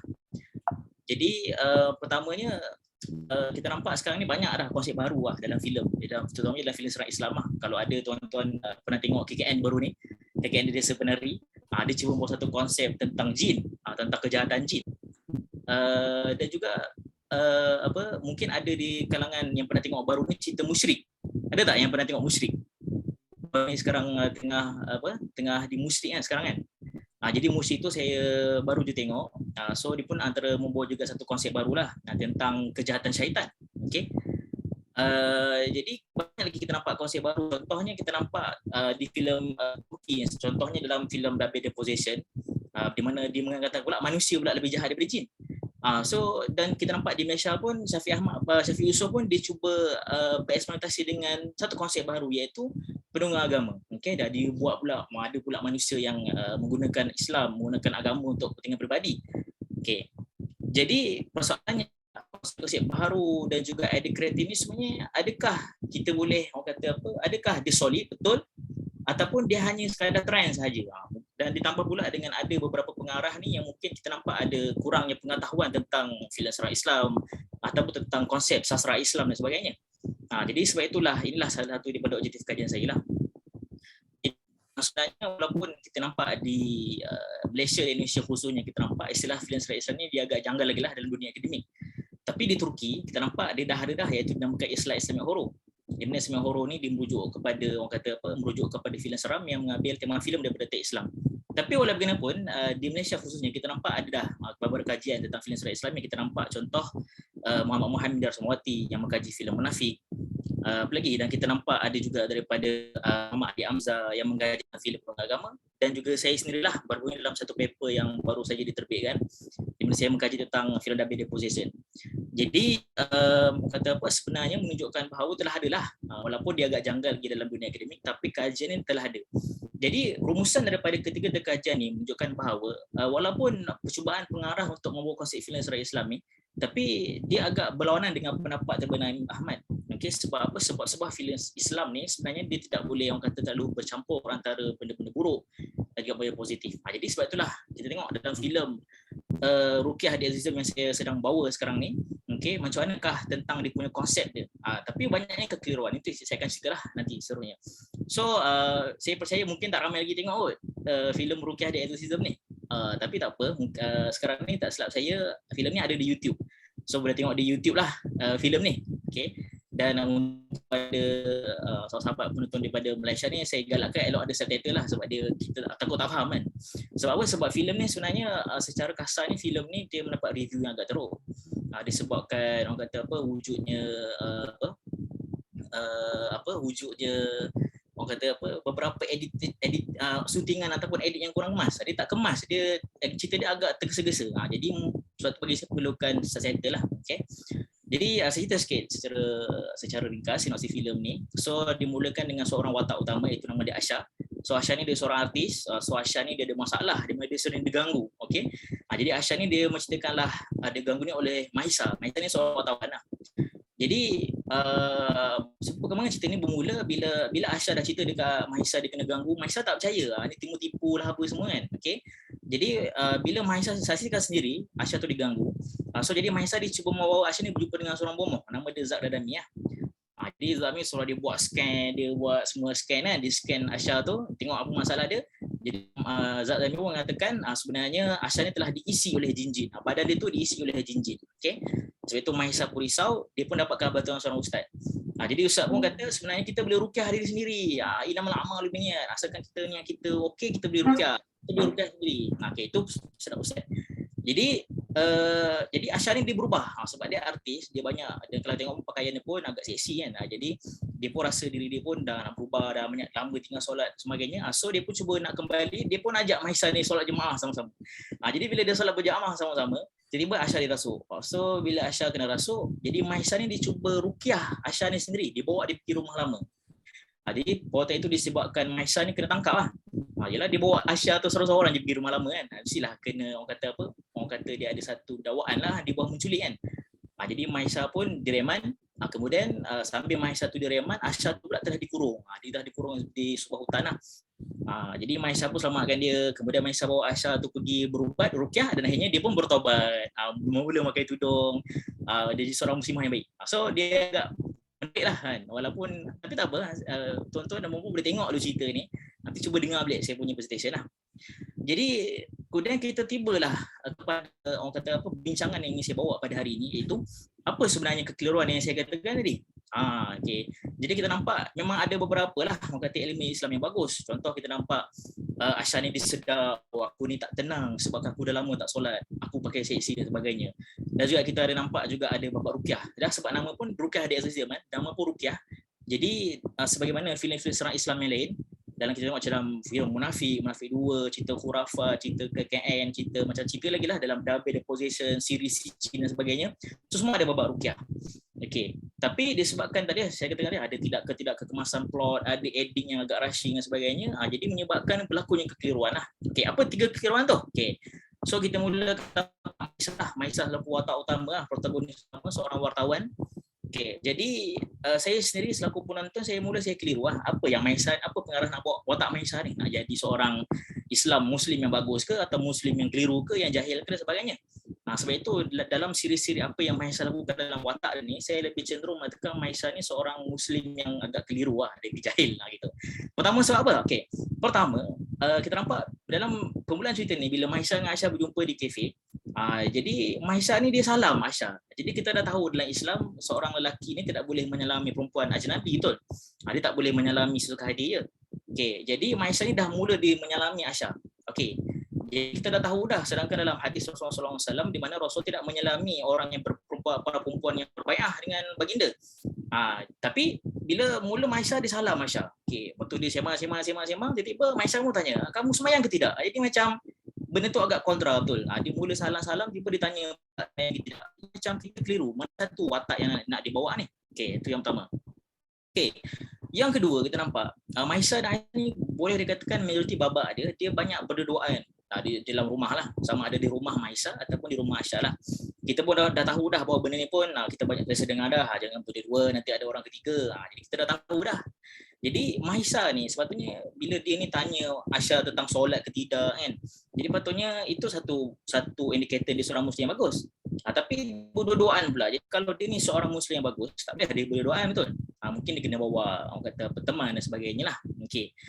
Dan walaupun Mahisa ni dia wartawan, tapi bagi saya kalau seorang wartawan Islam ni dia tahu batas dia dekat mana, betul tak? Okey. Okey, ini antara benda yang agak keliru lah. Jadi macam saya katakan tadi menjelang climax filem, jadi orang kata apa, Asha ni dia rushing, dia datang jumpa dengan Mahisa di rumah. Asha berkatalah aku ni dah perlu ke Allah Taala dah jauh dan sebagainya. Okay, jadi tiba-tiba Maisha tanya, kamu nak tak solat jemaah dengan saya? Jadi Aisyam kata, saya nak. Okay, jadi diorang pun menggunakan solat jemaah berdua. Jadi dalam syarak, jadi ulama membincangkan apa hukumnya seorang dua kata apa, lelaki dan perempuan yang bukan mahram berdua-duaan, tapi diorang ni solat jemaah. Macam mana tu? Jadi kita bekas mantan senator kita Dr. Haji Zulkifli, dia dah ulas dah ini. Dia kata hukum bagi dua orang yang bukan mahram menunaikan solat berjemaah, hukumnya adalah makruh tahrim. Dia makruh tapi dia telah berhampir-hampir menuju kepada haram lah. Okey. Jadi betul bagi saya babak semayang berdua ni bagi saya lebih kepada stereotip dia nak menunjukkan ni filem serai Islam ada babak semayang tanpa mengira orang tu dia bukan mahram berdua tu. Lain lah kalau suami sebagainya kan. Okey. Jadi dan juga paling penting sekali macam saya kata tadi lah, menjelang menuju ke pengakhiran cerita, jadi Mahisha ni dibawa Aisyah kerasukan. Jadi siapakah Mahisha ni? Kan? Dia hanya wartawan saja, bukannya orang kata mahram kepada Aisyah. Kenapa dia nak bawa pula Aisyah ni pergi rumah seorang-seorang, lepas tu dia cuba rukyah? Jadi bagi saya benda yang agak sangat mengelirukan dan kita akan rasa macam janggal, betul tak? Kenapa jadi macam ni kan? Jadi benda ni janggal lah. Dan tak heran lah kenapa dalam cerita ini Mahisha ni direman. Sebab apa? Sebab perbuatan dia tu, kalau kita ada sahabat kita daripada Indonesia, di mana dia boleh termaktub sebagai satu jenayah. Okay, dalam pasal 328 Kitab Undang-Undang Hukum Pidana Indonesia. Sebab itulah dia kena tahan lah. Okay. Yang pertama. Okay, yang kedua babak rukyah. Okay. So saya nampak satu masalah filem seram Islam dalam kebelakangan ni adalah diorang ni susah nak pilih tajuk. Okay. Contoh macam pendongeng agama daripada Syafiq Yusof. Bagi saya, pendapat pribadi saya sebenarnya tak kena digunakan tajuk pendongeng agama tu. Mungkin dia boleh gunakan tajuk lain, contoh macam penyembah syaitan ke sebagainya lah. Dan baru ni saya tengok cerita musyrik. Saya menonton cerita musyrik baru keluar kan. Dan saya berpendapat sebenarnya filem tu pun tidak sesuai untuk menggunakan tajuk musyrik. Sebab apa? Sebab biasanya bila kita tengok satu filem, kita akan teka tajuk, betul tak? Tengok tajuk tu macam ni, so kita dah boleh agak, betul tak? Okay. Jadi sama juga dengan filem rukyah ni. Okay. Jadi kita pun dah agak ni mesti ada babak rukyah dalam filem ni semua kan. Tapi dalam filem ini dia gabungkan dua perkataan. Okay. Rukyah tindik the exorcism. Okay. Memang kita nampak dari satu sudut rukyah dan exorcism ni benda yang sama. Sebab apa? Sebab dia melibatkan kita ekstrak ataupun cuba mengeluarkan jin dan syaitan daripada badan manusia kan. Tapi sebenarnya rukyah dia sini benda yang berbeza. Dia tak sesuai lah pengarah gabungkan. Sebab apa? Sebab utamanya bila kita sebut rukyah ni yang dilakukan oleh orang Islam. Okay? Dan rukyah itu perkataan Arab bermaksud kita merawat. Dan rukyah ni juga sebenarnya untuk pengetahuan semua, dia bukan hanya semata-mata kita rukyah untuk benda-benda bersifat rohani, gangguan syaitan, jin dan sebagainya. Tapi rukyah juga kita boleh gunakan untuk penyakit fizikal. Kita sakit kepala, kita rukyah. Kita demam, kita rukyah. Bahkan ada juga orang sekarang ni yang membuat rukyah tentang penyakit jantung, buah pinggang dan sebagainya. Dia tak sesuai lah. Dan sedangkan exorcism ni memang digunakan oleh orang Kristian. Jadi memang termaktub untuk melakukan ekstrak lah, mengeluarkan roh jahat. Dia tak sesuai lah kita gabungkan dua perkataan tu. Jadi walaupun tajuknya rukyah, tapi kita nampak dalam cerita ni hanya 3 babak je rukyah. Okey. Macam pertamanya Zat Darami itulah. Jadi Zat Darami kalau kita nampak dia nak kata rukyah pun tak juga kan, sebab dia pun nampak macam dengan pakai rantainya, dengan cincin penuh tangan semua kan. Dan dia pun baca, kita pun tak dengar apa dia cakap main semua kan. Jadi benda tu dah berlawanan dengan kriteria seorang perukyah Islami. Sebab apa? Sebab bila kita guna bahasa Arab, mesti bahasa Arab yang kita tahu makna dia. Bila kemudian kena jelas dengar, okey. Kemudian kita kena faham. Okey, itu yang pertama. Okey, yang kedua, Aisyah sendiri rukyah Aisyah tu memang bagi saya agak pelik lah juga sebenarnya. Sebab apa? Sebab walaupun betul lah Mahisha ni dibaca ayat Quran, dibaca surah An-Nas dan dia cuba baca ayat kursi. Tapi kita nampak sebenarnya Mahisha ni dia rukyah dia seorang-seorang je, berdua je dengan Aisyah. Jadi kita nampak benda ni bertentangan lah dengan syarat ke-17 sebenarnya pendapat Al-Jazak tentang apakah hadis syarat perang iaitu seorang pengurukyah tu dia tidak boleh berseorang dengan wanita. Tak boleh berdua. Saya dengan seorang perempuan tak boleh walaupun kita rukyah. Tu tak boleh. Okey. Itu yang pertama. Okey, yang kedua pula kita nampak babak terakhir sekali tentang Aisyah ni dirukyah semua orang ramai. Kita nampak dia dirukyah dalam satu masjid, okey, semua orang lelaki. Tapi Aisyah seorang je perempuan. Jadi pelik kan? Kenapa tak ada seorang perempuan pun? Mungkin elok kalau ada seorang perempuan ni teman Aisyah tu okeylah. Ini semua lelaki orang ramai, Aisyah tu je seorang. Jadi tak boleh lah macam tu kan. Sebab apa? Sebab kita nampak pertamanya Aisyah tu kuat. Jadi bila biasalah kalau kita tengok orang pernah kena rasuk ni, dia mesti akan berguling sana berguling sana, jadi nampak aurat dan sebagainya, betul lah.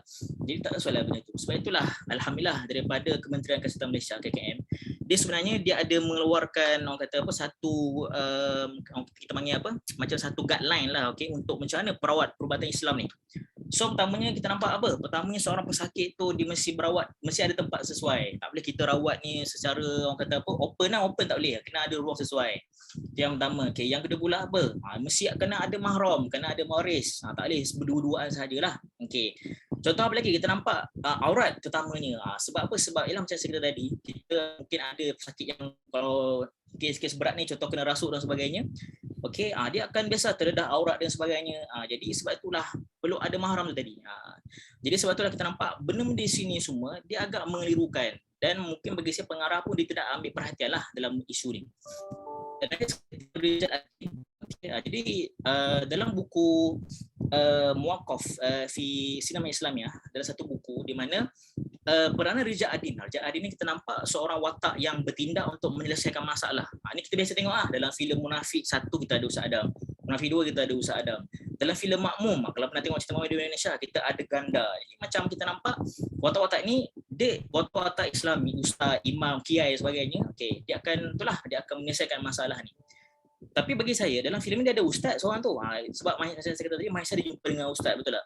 Tapi ustaz ni sendiri bila Mahisha cerita ni kena rasul dan sebagainya, ustaz tu kata apa? Tak apa, inamal a'malu binniyyat wa innamal likulli imrin ma nawa. Kita boleh ruqyah diri sendiri. Tak apa, ikut niat kita, tak apa. Jadi mungkin salah faham daripada ustaz tadi. Sebab apa? Ustaz tu kata tak apa, benda tu niat kita okey, tak ada masalah. Jadi bagi saya ustaz ni dia gagal untuk menerangkan apa sebenarnya syarah hadis ni. Jadi itu menyebabkan Maisha ni dia pergi ruqyah sendiri.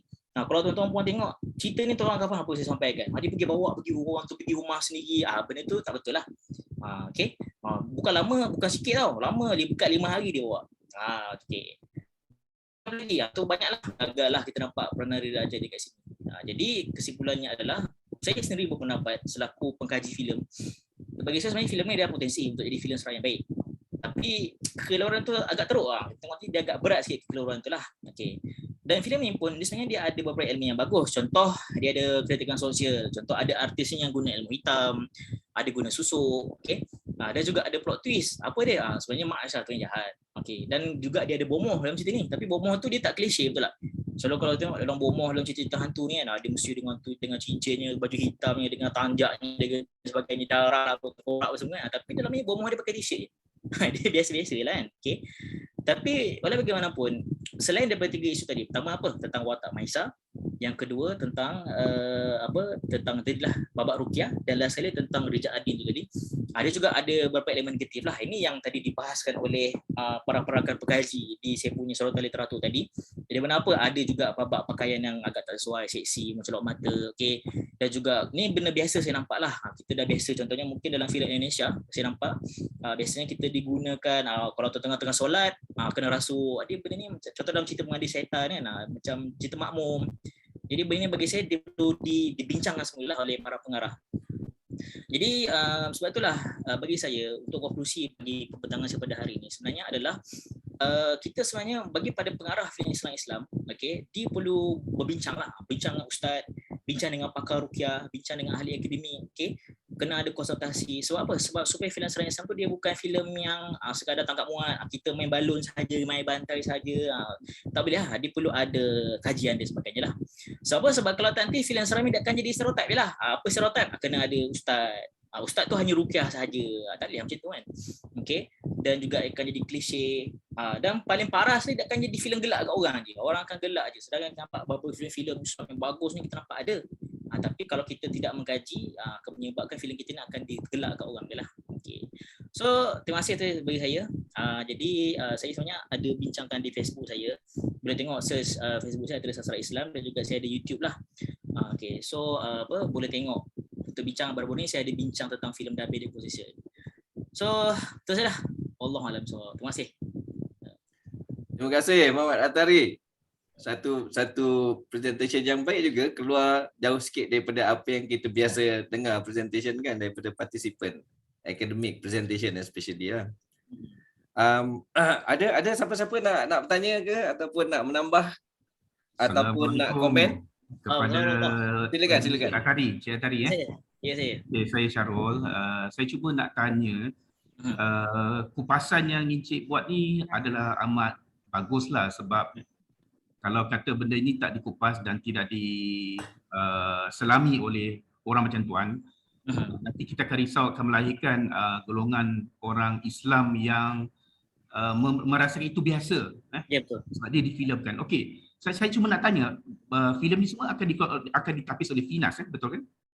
Kalau macam sebab kalau Finas ni biasanya setahu saya lah, Finas ni dia hanya menapis kalau filem-filem, memang semua filem kan. Cuma memang biasanya Finas akan tapis lah. Cuma kalau dalam filem Rukiah ni, kalau tak salah saya, dia tidak masuk ke pawagam.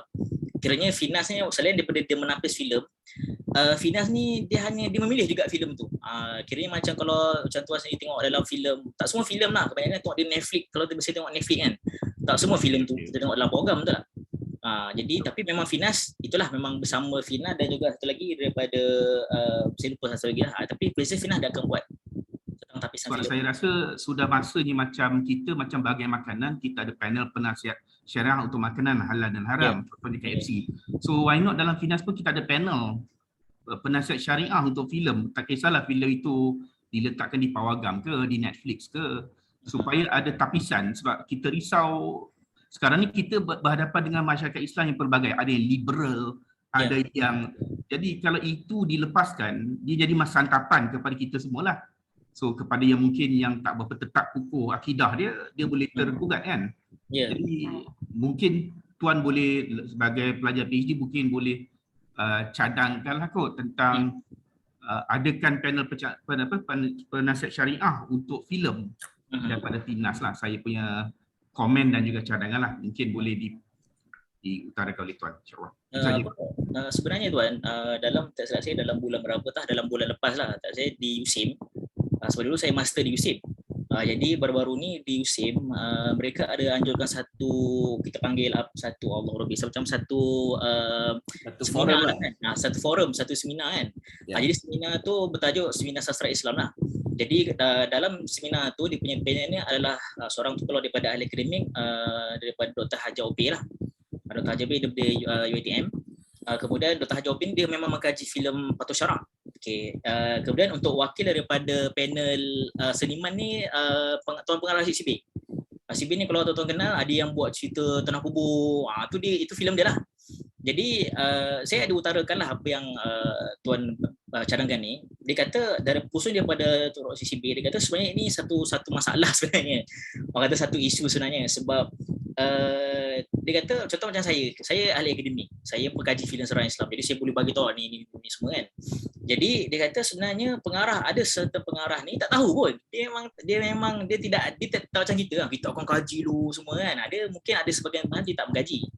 Jadi kebetulan pula diorang ni dia sebenarnya meraihkan juga ahli akademik ni, tapi itulah macam biasa dia mungkin kurang konsultasi sebagainya.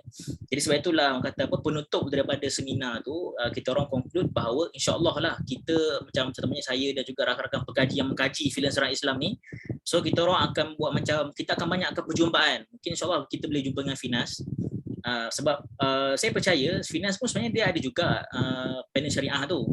Cuma macam sudut saya, ni pada peringatan peribadi saya sebenarnya saya cuba berdiri di tengah-tengah antara seorang agamawan dengan seorang seniman.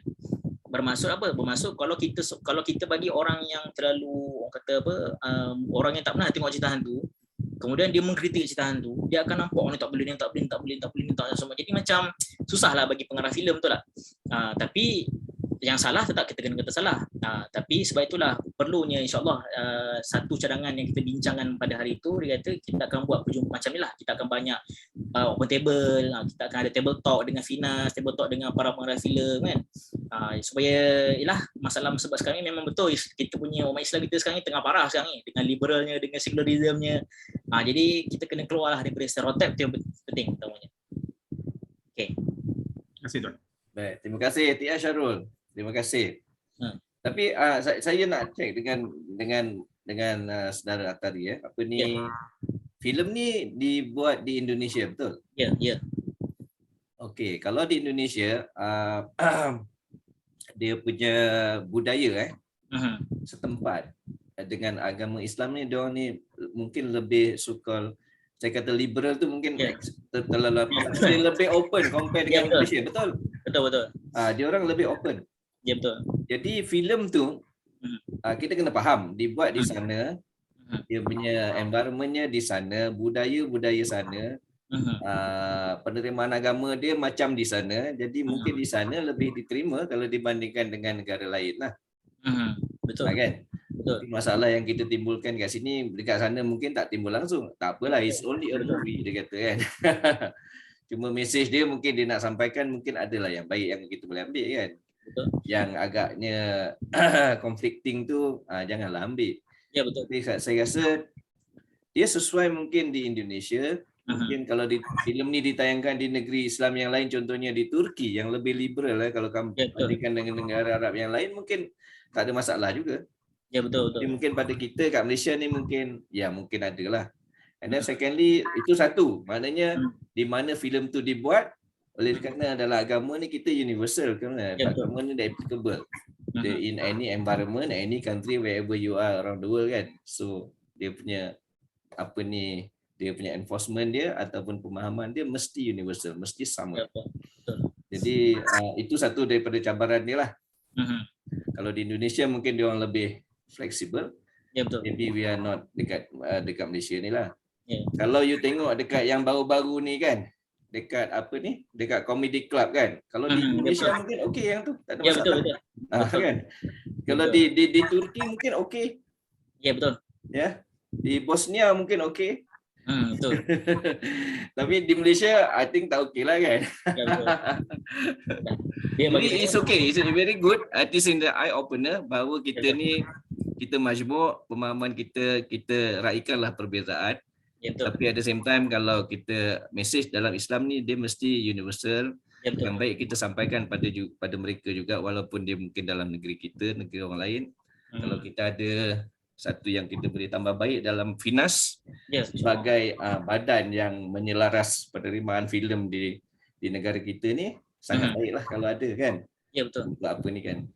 Jadi tapi selagi kita dalam internet, kita mungkin memang susah nak enforce lah. Ya, we still have access to material yang yang tidak di bawah bidang kuasa FINA dan sebagainya. We still tapi kita kena pandai lah, macam Tun Mahathir kata lah kan, internet ni is like a knife.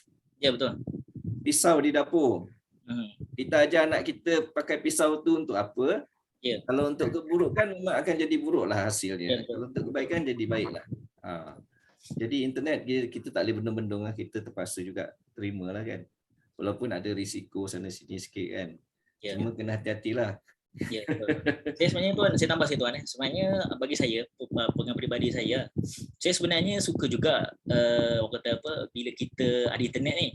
Sebab kalau kita bergantung kepada FINAS saja, jadi kemungkinan kita akan miss terlalu banyak cerita, betul tak? Sebab kita tengok pun macam cerita yang dah ditapis sebagainya kan. Cuma bagi saya dia ada perlu juga, contoh macam kalau orang yang tidak ada akses internet, ataupun contoh mungkin dia ni pun dia pun orang awam, mungkin tak ada orang kata background akademik dan sebagainya. Jadi dia hanya terima, dia absorb je. Dia tak ada pun akan okey aku akan tapis, ni salah, tak ada. Jadi kita nampak penting juga kat situ kan. Cuma bagi saya bagus juga di internet ni, sebab macam filem Rukiah ni pun saya pun jumpa pun tidak melalui FINAS. Jadi orang kata seronok lah kita boleh gaji kan. Itu yang pertama tuan. Yang kedua pula bagi saya sangat setuju dengan pandangan tuan sebab macam kita Malaysia ni kita bermazhab, betul. Kita ada mazhab Syafi'i. Jadi bukanlah bermakna kita tidak meraihkan mana-mana mazhab yang lain. Macam sekarang ni isu Wahabi tengah hangat sekarang kan. Jadi tapi kita bermazhab, kita ada mazhab kita lah. Jadi macam di Indonesia pun saya nampak dalam satu pembacaan saya dalam satu artikel, dia kata punca kenapa kita nampak filem Indonesia ni maju daripada kita, betul tak? Contoh tengok baru ni Inter-Disciplinary kan, boleh cecah sampai 9 juta kan penonton di luar negara semua kan. Jadi antara kita nampak kenapa filem Indonesia ni maju daripada kita, sebab daripada FINAS diorang lah, dia punya FINAS dekat sana tu, diorang sendiri pun melonggarkan dia punya syarat-syarat dia. Jadi membolehkan para pengarah di sana bereksperimentasi. Jadi itu menyebabkan orang kata apa tidak terlalu ketat sangat kan. Jadi dia boleh bebas untuk berkarya lah.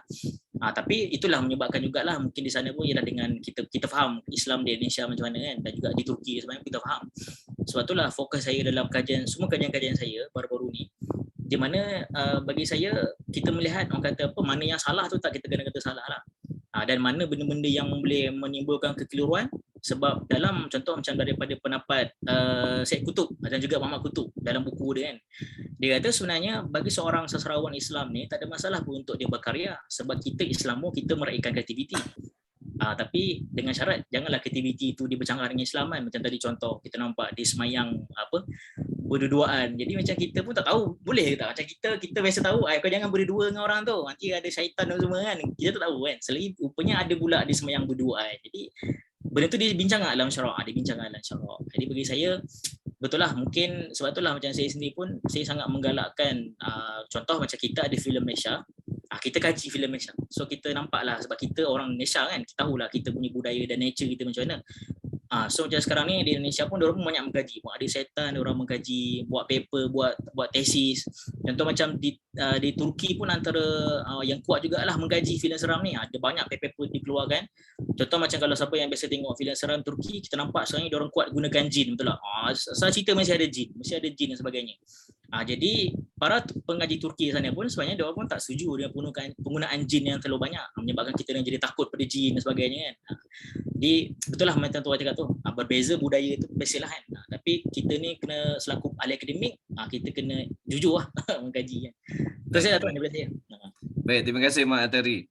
Thank you. Ada beberapa soalan berkaitan dengan ruqyah dan sebagainya, tapi saya nak save the question to the end of the session. Nanti kita mungkin highlight lagi sekali. Nak bagi peluang kan, kita nak bagi peluang pada yang lain pula nak present ni kan. Jadi terima kasih Muhammad Atari for your presentation. Next saya nak jemput Masni Mustafa. Masni Mustafa, are you here? Yes, I'm here. Thank you, great. Not very far from Kuala Lumpur. You're from UPM, right? Yeah. Okay, Saya di Kajang actually. Okay, great. You can now share your presentation with us. Oh, sekejap ya.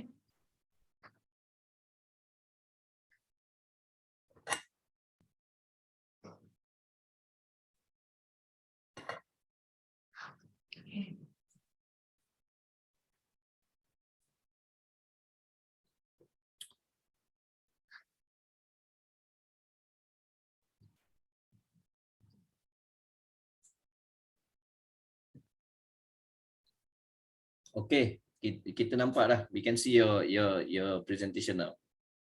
Okay, should I start now? Yes, please. Okay, hi, Assalamualaikum. My name is Masni Mustafa. I am not representing my research or anything. This is a model that I had created with regards to coaching. So it's called Masni model or Gasky model. Asalnya, why I created Masni model, because out there for coaching purposes, most of the models are in English language. So while I was trying to draft out the program to be registered under International Coaching Federation, it's a certification that I'm doing for ICF to certify coaches in any parts of the world. I was thinking of the Malay speakers. So the reason why I think of Masni model, because it's, of course, it's my name, but then I think I can use it for the benefit of Malay speakers who do not have proper or good skills in English in terms of communication or in terms of understanding how lessons will be taught in English, in particular to certify them to become coaches. So just going to go straight into what the model looks like. It's actually MASNI. M means matlamat. Why I have to translate this to English? Because of the certification that I need to get approval from ICF. They do not know Malay language. So I have to translate the model to English for the purpose of getting the certificate or accreditation. So Masni in English is known as Gasky. Okay. Matlamat is determine the outcome of the coaching session, decide the actions to be taken because this model can also be used for brainstorming or meeting, etc. So matlamat is the reason or the goal that the coachee wants to achieve.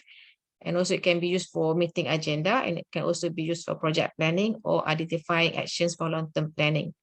So alternative is the alternative for the goals, or alternative in terms of ways to achieve the goals. Strategy, depending on the flow of the process, the coach can ask about the current situation or ask about the strategies that can be used to carry out the chosen alternative. Natijah means consequences.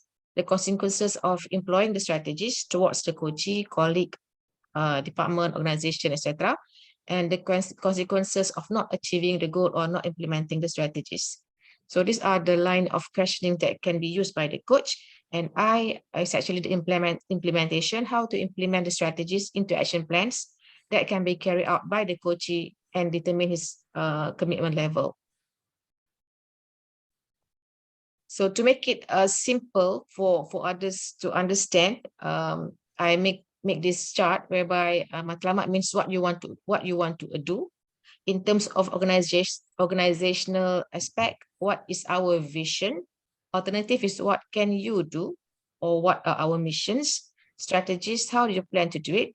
Or in organization, we call it action plans. Natijah or consequences is what are the consequences? In organization, we need to review our action plans, and implementation, how would you achieve it? How you want to implement it? So this is the steps in the mastery model. So the objective of the research is a very small research because it's done to those who had actually attended the training session, and the training started, the first batch started in 2019. So the objective of the research is basically to, sorry, not this one, to determine whether Masni or GASKI model is suitable to be used in coaching sessions and whether it is easy to be administered even by novice coaches. So the questions asked that would lead to the decision is basically, what do you think about GASKI or Masni model? How does Masni or GASKI model differ from other models that you know? And besides coaching, what are the areas that you can use Masni or GASKI model? And what are the difficulties that you face when using Masni or GASKI model? So the background information is coaching has been used by many organizations to develop their employees, either soft skills, mostly soft skills and leadership skills. And coaching is viewed as an effective developmental tool as it helps aspiring leaders to internalize their learning. And even some researcher or some practitioner did propose that the famous GROW model to change to ROG Green model or regrow model. This is some recommendation because one of the earliest model was GROW model, and some people are actually trying to change or trying to give some ideas what are better models that can be used. So even though there are a number of coaching models, the coach will need to decide which model that needs to be used that suit his coaching styles and taking into account the client's personalities. So the function of this Masni or GASKI model is not to challenge whatever models that we coaches or the coaching practitioners have at the moment. And as I mentioned, the most popular model is GROW model. They also have task model, STAR model, and a lot of other models. And Masni model is not to challenge other models, but practically to be used as one of the models, and in particular to be used among the Malay speakers so that they can actually get benefit from coaching practices.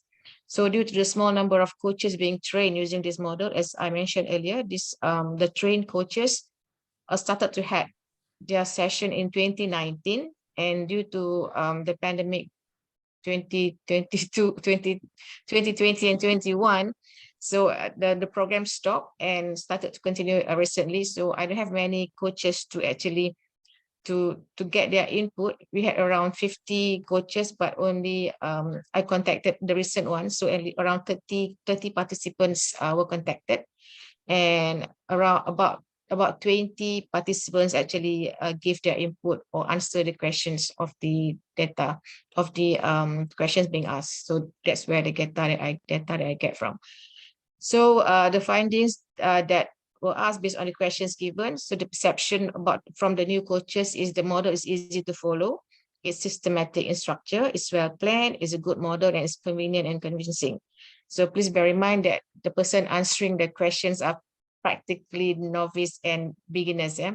So the differentiator is it's easy to remember because they have gone through a few models and they say that Maslow's cascade model is easy to remember and it's logically structured. And what differentiate Maslow model or cascade model from any other models in the world, that in the model they have consequences.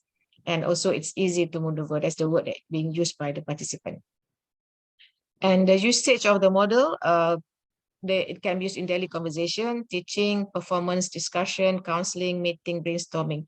So these are the usage of the models based on the feedback given by the coaches.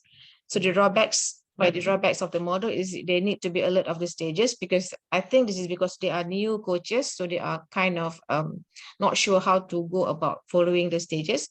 And also them, it takes time to get used to it, and they are still feeling nervous of doing coaching and also using the model.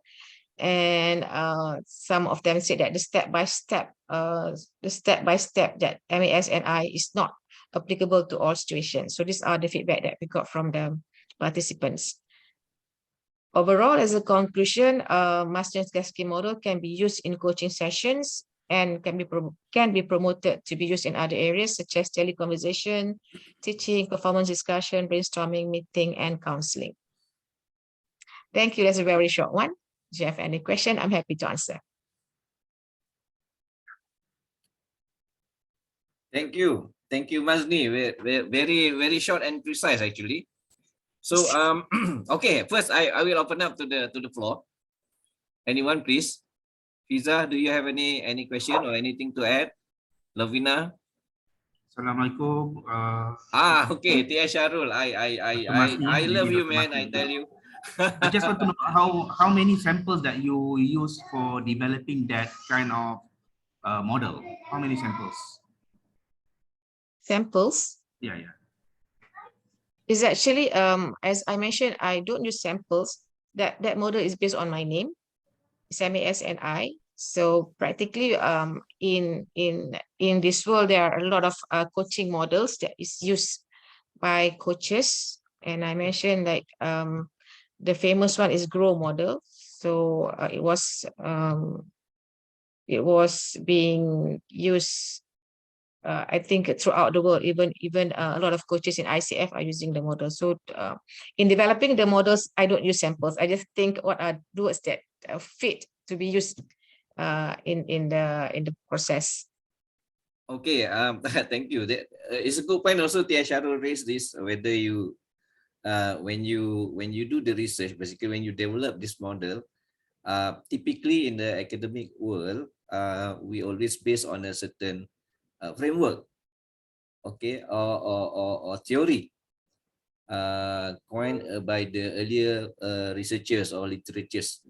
That's typical, that's normal, and then we add or we find gaps and so on. So if you have a new one, that is also okay, but normally you could be comparing your model or making a reference to a certain model or framework from the other authors that you probably do when you research your literatures. Okay, so that is probably what is not explained. Okay. I understand. So practically, of course, I look at other models. But it's not like do research about it, because we know what are the models that we have in the market. So what are the models that we have in the market? Practically, we have to start with goal, because I'm basing it on my previous previous training that I attended.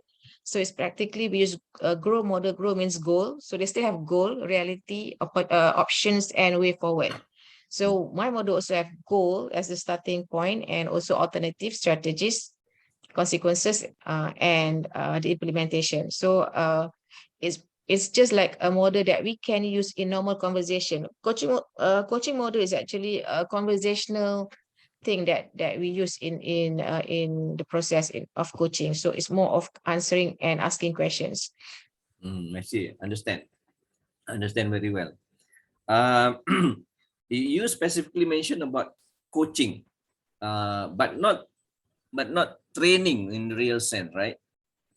So can this model be applicable in a training for training, or whether it is training is different objectively compared to coaching? So this model is not applicable in training. Can you explain? Coaching is basically normally is actually to achieve certain goal, but training is the trainer sharing the knowledge.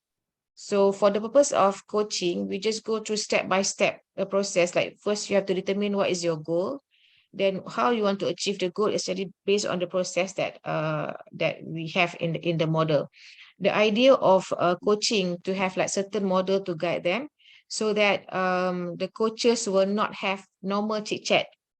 Takut dia menyembang instead of bringing the client to achieve the goal.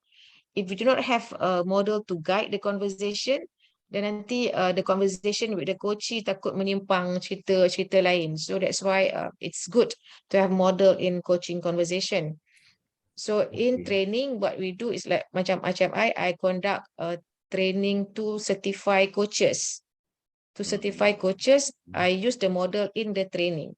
Tapi for other trainings, for other training, for example, like customer service ke, anything about legal or HR matters ke, kita tak gunalah model tu. Okay, so this coaching model actually is applicable for maybe people who are in the sales area, right? People who are doing certain specialized skill, providing that services to the customer. Can this be applicable to, like, say, coach bola sepak, for instance? Oh, tak lah. Ini is more of helping people to explore their potential. So that's how we use the model. They're more on sitting and talking. Tu tak ada kena-mengena dengan teaching bola sepak lah. It also can be used in meetings whereby you need to based on the feedback from the one of the participants, because she is an HR manager, so she used that in her meeting. So one of the participant, he's a business director. He said he used the coaching model to do brainstorming. So there are a few users of the model. It's not just like for coaching purposes, but boleh guna untuk meeting, brainstorming session macam tu. Right. So this model is a structure, so-called structured. Do you put it in like a software system? Tak. Oh, okay, I see. Okay, so it's just like a guideline, like a flow chart that you as a coach basically you have to follow, and then you follow the guideline as stated in the model basically, to achieve the goal at the end of the day, right? But yes. Okay, maybe moving forward you can. I'm not sure whether you can commercialize this one. I think you can. You can have a copyright to your model. I have a question. Yes, go on. Okay. Good evening, Miss Masni. Hi. Hi. Okay. Actually, I'm just interested to ask that which are the industries that you think can use this model? You think can implement? We can start implementing this model in the future. Which are the industries you think? Okay. For your information, coaches use the model. So coaches penetrate all industries. We train and we coach their managers. So basically, in most organizations, especially in the West, even the CEO, they hire coaches to become their coach. So dekat Malaysia ni, we are now penetrating. So a lot of companies are actually hiring coaches to coach their managers and their upper level, the C-suite level. So practically it's like a sparring partner, with them, because if you are in the higher position, you don't have friends. So your friend will be the coach. So the coach will talk to them and, you know, explore the idea. So they can join any industry. Okay, that was clear explanation. Thank you, Miss Masni. Good. Okay, Okay, welcome. thank you. You can commercialize this one lah. You can create a software and then you can actually patent the software, copyright the software, which is not bad. I mean, yes. If this is well accepted by the industry, and for use for the executive in the organization, especially the C-level people, I think there's a good potential actually to be commercialized. Nanti saya fikirkan. Simple Sekarang ni actually. saya macam susah nak buat, tapi sekarang ni saya sedang buat platform untuk coaches I see. dalam proses discussion, tapi bukan software untuk the model. I tak terfikir pula yang doktor cakap. I think I can think further about it. But now I'm trying to establish a platform whereby coaches will daftar and they can communicate with each other. Itu yang saya nak buat sekarang. Because I can see the potential. I can see. I'm from the industry. I have 25 years of industry background. So I know what is required. And I know these people are willing actually. You don't have to sell so expensively. This is a very simple software anyway that anybody can actually buy at their level, you know. That's just a thought actually. Whether it is possible for you to do it or not is another thing. To me, anything is possible. Anything is possible. Yeah, anything can be automated. Anything can be put into the system actually. Yep. Any other question? I will find someone to do it. Just get the idea, brainstorm, and then throw the idea out whether we can do it or not. Thank you. Okay, thank you, Masni. All right, we have 6 speakers already, except Dr. Ibrahim. Dr. Ibrahim is not able to go through online because of the issue with the network. He has provided me the video version of his presentation. I will save it to the last later. But I think it's now already 4:15 or 4:20. Can we take about maybe 10 minutes break?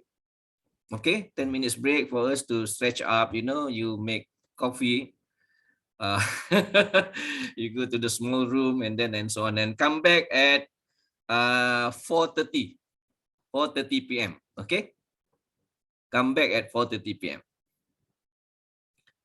Thank you very much.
Okay, welcome back, everybody. Thank you. Okay, we can continue now. I would like to share the PPT slide of Dr. Ibrahim with all of you. Let me open up the system first, yeah.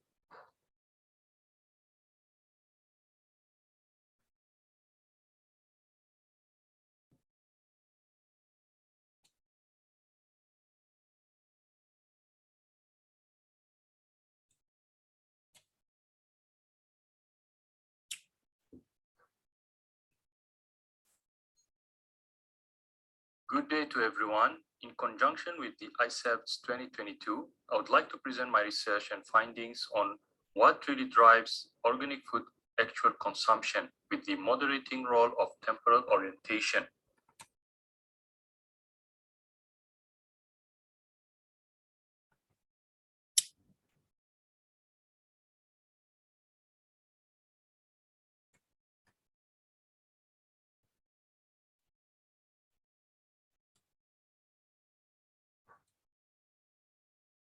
Okay, can you all see this slide? This presentation? Yes, Doctor. Okay, let me play this presentation and see if you guys can hear the sound. I think I'm going to have the same problem like Aston has earlier. Okay. Anyway, let me try.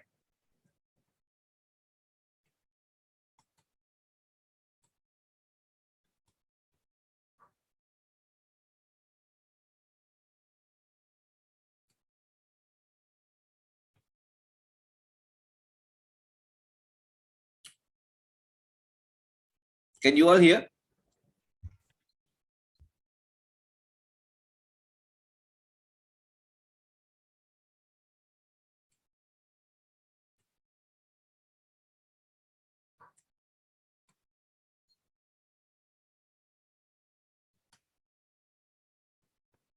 Can you all hear? Yes, yes, we can hear your voice. But can you see the presentation video? No. Presentation schedule. Oh. We see presentation Just schedule. only the schedule only. Oh, you can see the schedule only. Okay, let me.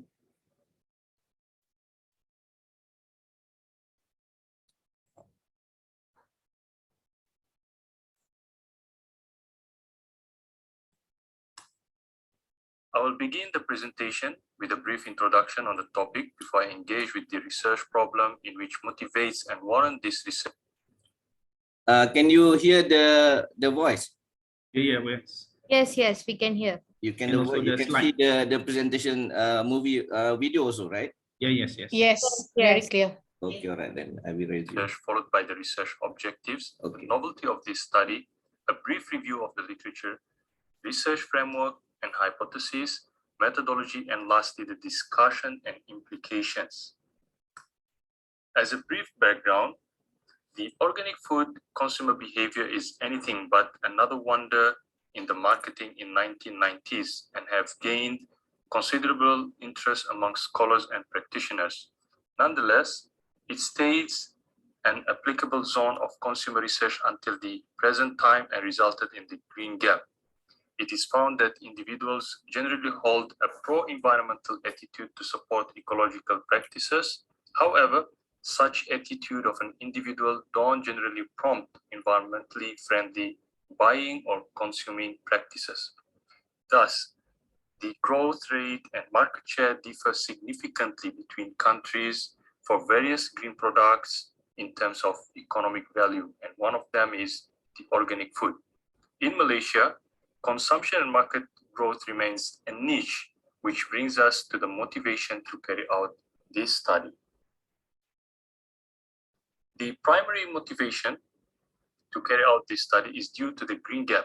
The most consistent findings of previous studies have been the inconsistency between what consumers claims and their actual behavior, the so-called intention behavior or green gap.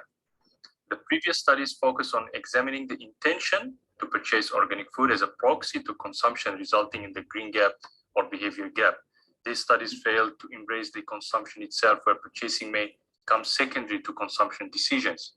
And consumption indicates a high level of engagement whereby the product and the obstacles and the motives are as real as the product itself, making this the best time to investigate the motivation.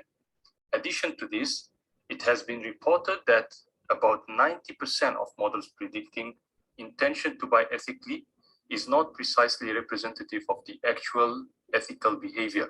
This situation has a profound implications. As such, product launch based on intention to purchase are more likely to result in costly failures. Furthermore, numerous studies indicated that customers are interested and frequently inclined toward green products, variation in the territory of organic food. Unfortunately, studies that intend to close the attitude-behavior gap, at least partially in this field, are inadequate. Responding to the green gap reported in the literature and by retailers, this study intends to examine the drivers identified with shoppers' consumption of organic food and not the purchasing driver, and extend the theory of planned behavior as the underpinning theory by incorporating the temporal orientation dimension, which is the future orientation. Hence, our objectives in this research is divided into two as follows. The first one will be to investigate the relationship between product-specific attitude, environmental attitude, and subjective norms towards organic food actual consumption. Whereas the other one, to examine the moderating effect of the future orientation on the relationship between product-specific attitude, environmental attitude, subjective norms, and organic food actual consumption. This is a brief review of the literature to justify certain factors identified to influence the consumption of organic food actual consumption and how our conceptual framework differs from the previous ones. Interestingly, this research is among the earliest to operationalize attitude as a bidimensional construct in which product-specific attitude and environmental attitudes argued that environmental attitudes would not necessarily spill over to another environmental friendly context as widely believed. Thus, we have divided attitude into two different concepts or dimensions. One related to product itself, and the other one will be related to environment. Additionally, this research is also among the earliest studies to identify and examine the temporal orientation construct, namely the future orientation, which have a pervasive impact on people's behavior, but are yet to be considered in the context of organic food actual consumption field. It is explained that how people reason about the future may alter their behavior concerning the environment. And this is relevant to investigate temporal orientation influence, since pro-environmental behavior, like the one that we are studying, organic food consumption, entails temporal conflict. Previous studies pertaining temporal orientation supported as well the notion that when damage and advantages occur in the future, this contributes to the general disposition of optimism.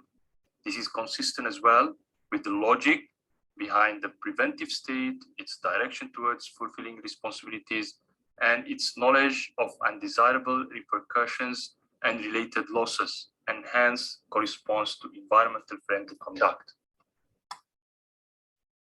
Based on the reasoning discussed earlier, this is the developed conceptual model, whereby we have three independent variables, namely environmental attitude and product-specific attitude, whereby we have divided or operationalized attitude as a bidimensional construct.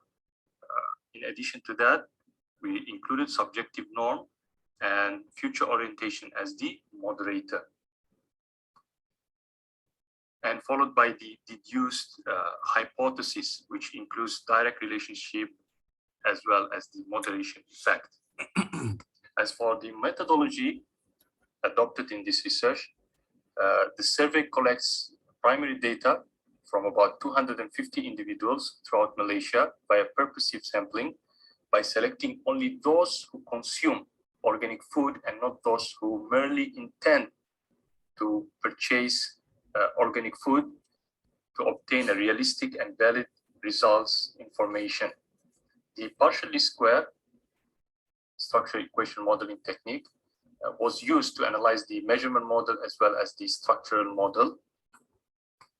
And based on the analysis, it is found that, or established that, the organic food consumption behavior in general found to depend on product-specific attitude and not general environmental attitude, as have been reported earlier by many studies. This is sound since general environmental attitude is commonly not decisively predictive of specific attitude or behavior, or in another word, we say it would not necessarily spill over to another environmental factor, context. Additionally, subjective norm found not significant as well. This is explained by Suhaimi back in 2016, that organic food adoption is niche and only by minority in Malaysia. Thus, it doesn't produce pressure to adopt its consumption in large. Also, the moderating effect, future orientation found to strengthen the relationship between product-specific attitude and organic food consumption behavior. Thus, it confirms that future orientation has a pervasive impact on people's behavior, especially in the context of organic food consumption, which is not yet to be explored. Like any other research, the finding of this study are hoped to help or contribute to different stakeholders. First one, it would add a new momentum to the growing literature in the organic food adoption and paves the way for future research in approaching this problem in a more practical sense to bridge the organic food consumption or the green gap by looking at actual consumption and not merely at the purchasing intention. Secondly, once organic food is broadly adopted at a more extensive scope, this will contribute to the country's sustainable development by encouraging sustainable and clean manufacturing practice, recycling materials, preserving soil fertility, reducing pesticide and chemical fertilizer use, and disposing of recyclable packaging. Subsequently, this will help the Malaysian government to materialize its national agro-food policy to increase organic agricultural land share, which is just about 0.1% at present, and decrease the chemical fertilizer to preserve the environment as well as boost the income growth among growers. As for the retailers, it assists them in growing their organic food market by crafting a targeted strategy to effectively communicate with consumers to stimulate consumption, leading to more sales and a larger market share based on the finding of this study, as well as future studies based on actual consumption. As for the suggestion for future research, it is valuable that future researchers replicate this study by testing a different organic food product segment or sample from other countries to substantiate organic food consumption behavior and business managerial practice. With that, I end my presentation and I hope that you have enjoyed this sharing. Thank you.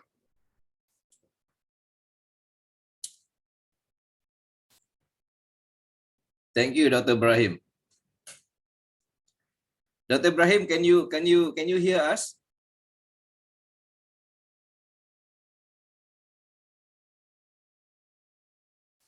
Okay, still no response from Dr. Ibrahim. If you have any question, you can email us at ICEBTS.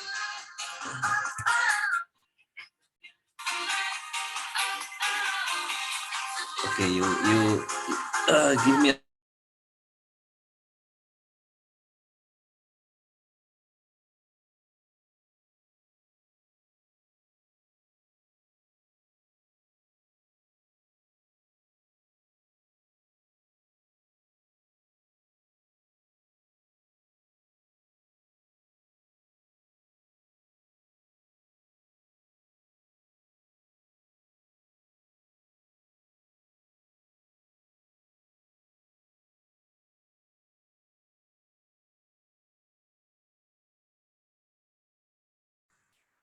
Sorry for the interruption. Actually, that was Nur Hafiza just now. Actually, she's online through the university's library, but then the library closed at 4:45, so she has to pack up and go somewhere else to find where she actually can get online back again with us. Okay, so I will put her probably to at the last presenter. Okay, if you have any question for Dr. Brahim Chekima's presentation just now, or you have any question at all, you please email to me so that I can extend the email to him so that probably he can explain better. Okay. All right. Moving next.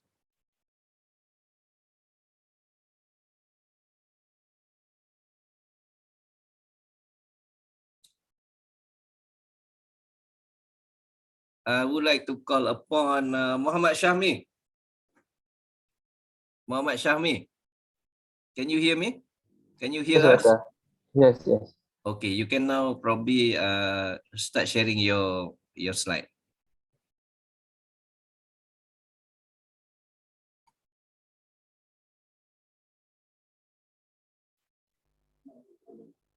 Can you see my slide? Yes. Yes.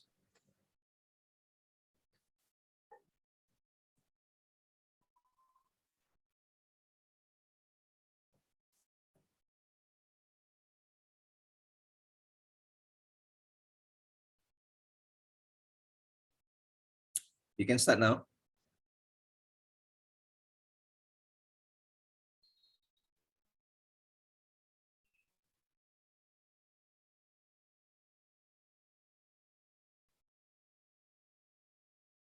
Hello? Can you hear my voice? Hello? Yeah, I can hear you now. Okay. Assalamualaikum and good afternoon to Dr. Safai and all participants. So I quickly introduce myself. My name is Muhammad Syahmi bin Muhammad Makhtar. I am master student in economy at University Utara Malaysia. So today I want to present my research paper. The title is The Impact of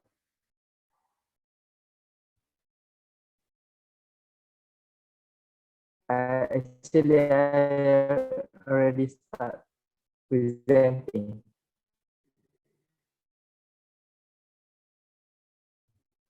Yeah, I think the line quality is dropping now. We lost your voice.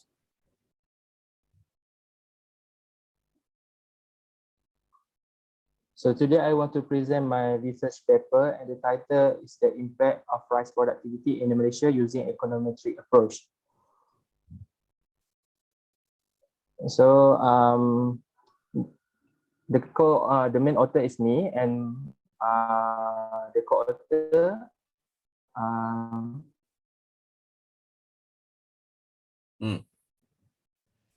Dan hilang kot.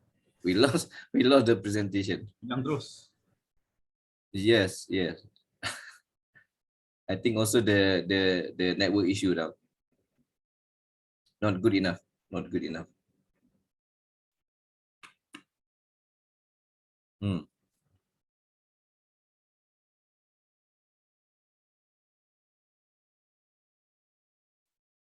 Okay. While he's fixing the thing, maybe Cik Syami already there. okay. All right. Hilang balik. Oh, ada.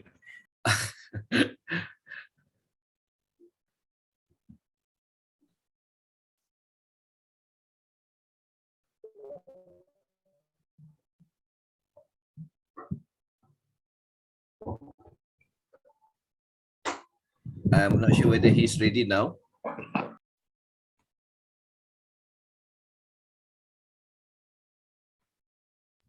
Hello, Assalamualaikum. Waalaikumsalam. Sorry, doctor. I have internet problem right now. I just use my father's phone for hotspot. Yeah, obviously I think Can I continue having my presentation? You're having an internet issue now. Yeah. Can I close my video? I'm just sharing my slide because once I open my video, so the connection getting unstable. Okay, no problem. Just show your slide. Okay.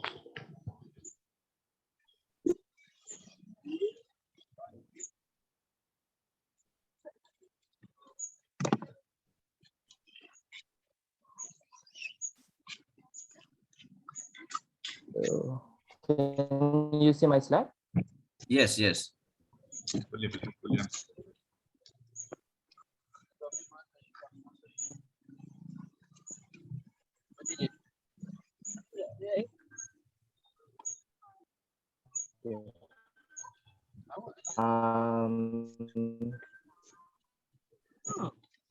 So I continue my presentation.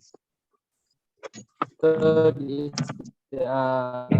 is the content that I will present for today. So the introduction part, rice is a staple food for all socio-economic status in Malaysia because Malaysia eat rice in a daily day. According to statistics, Malaysia eat 2.7 million metric tons of rice in a year, that costing RM 44 ringgit per household each month. And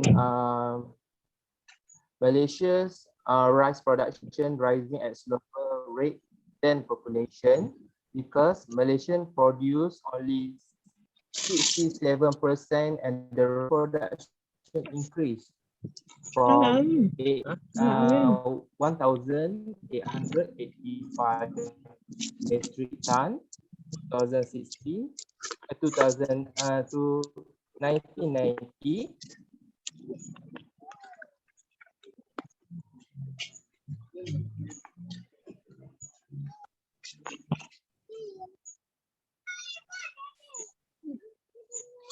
You lost the connection again. Yeah. Lost connection. Sorry, Atal. Can you hear me right now? I've lost connection again. Hello? Hello, Syahmi. Yeah. Okay, you fix your internet issue first. I will schedule other presenter to present first. Okay. Okay, all right. Thank you. Yeah. Okay, I would like to call upon now. Okay, Nora Fiza is also having a same issue now. Maybe T.S. Sharul. T.S. Sharul, can you? Boleh. Okay, all right. Thank you. Okay. Please unshare the slide first. Okay, yes, of course. Okay, I will start to share my slides. Okay.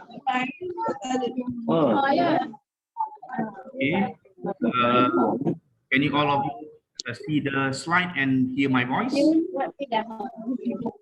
Yes, I can. Okay, I think Dr. Nur Aini is still opening the Dr. Nur Zaini has to mute the speaker, I think.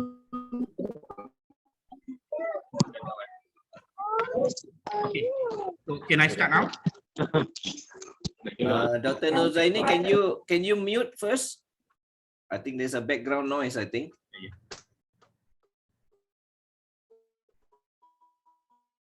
Okay, so can I start?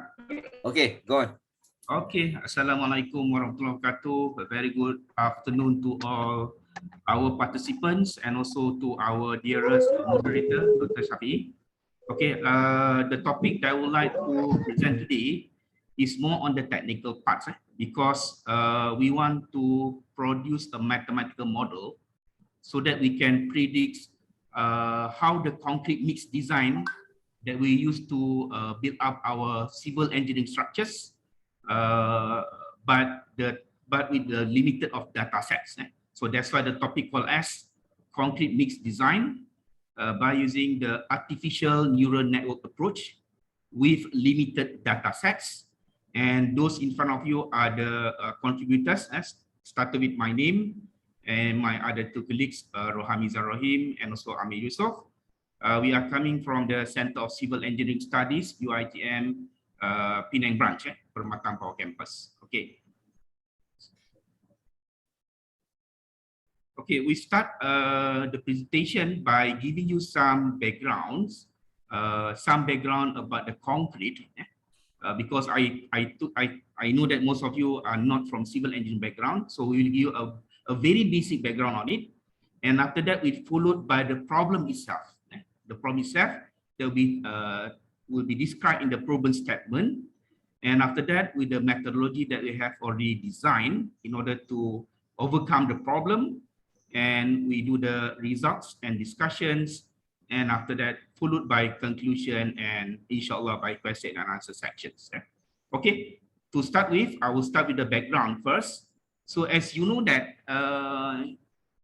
the building that you are sitting now, the bridge that you are using by your cars are made from concrete materials. Okay?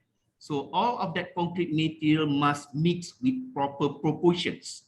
And that process, we call it as concrete mix design process.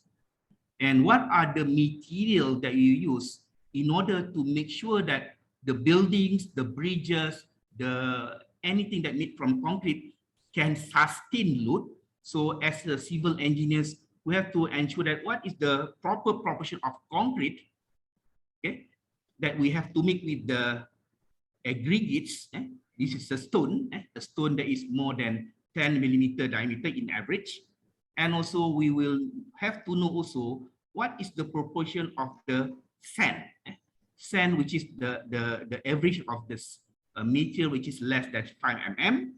And after that, in order to mix together properly, so we have to use water in order to bind those three materials, the concrete, the coarse aggregate, and the fine aggregates, and you will have a mix design that you used to see from the Bangla people at work. There you can see that the mix of that three. So the problem of our engineers is how we want to proportionate the amount of concrete, the coarse aggregate and the fine aggregate, as well as the water, so that the strength of the concrete when it is hardened after 28 days will meet the required design by the contractors or from the developers. So that is the problem. And in actual, in order to measure that strength, so when I say strength here is the compressive strength, the strength that can be sustained in compression by the concrete. So that mixed concrete that you see before in the previous slide will be inserted in this steel mold with a certain diameter and so on. And after that, we'll put after 1 day to a tank that is poured with water. And after the 28 days, then that sample will be tested under compression test. And then we measure what will be the pressure that can be sustained by that material. So this is the problem that we have here. How we want to ensure that the amount of the cement, the coarse aggregate and the fine aggregate will sufficiently give you the minimum strength that is required by the contractors and also the developers.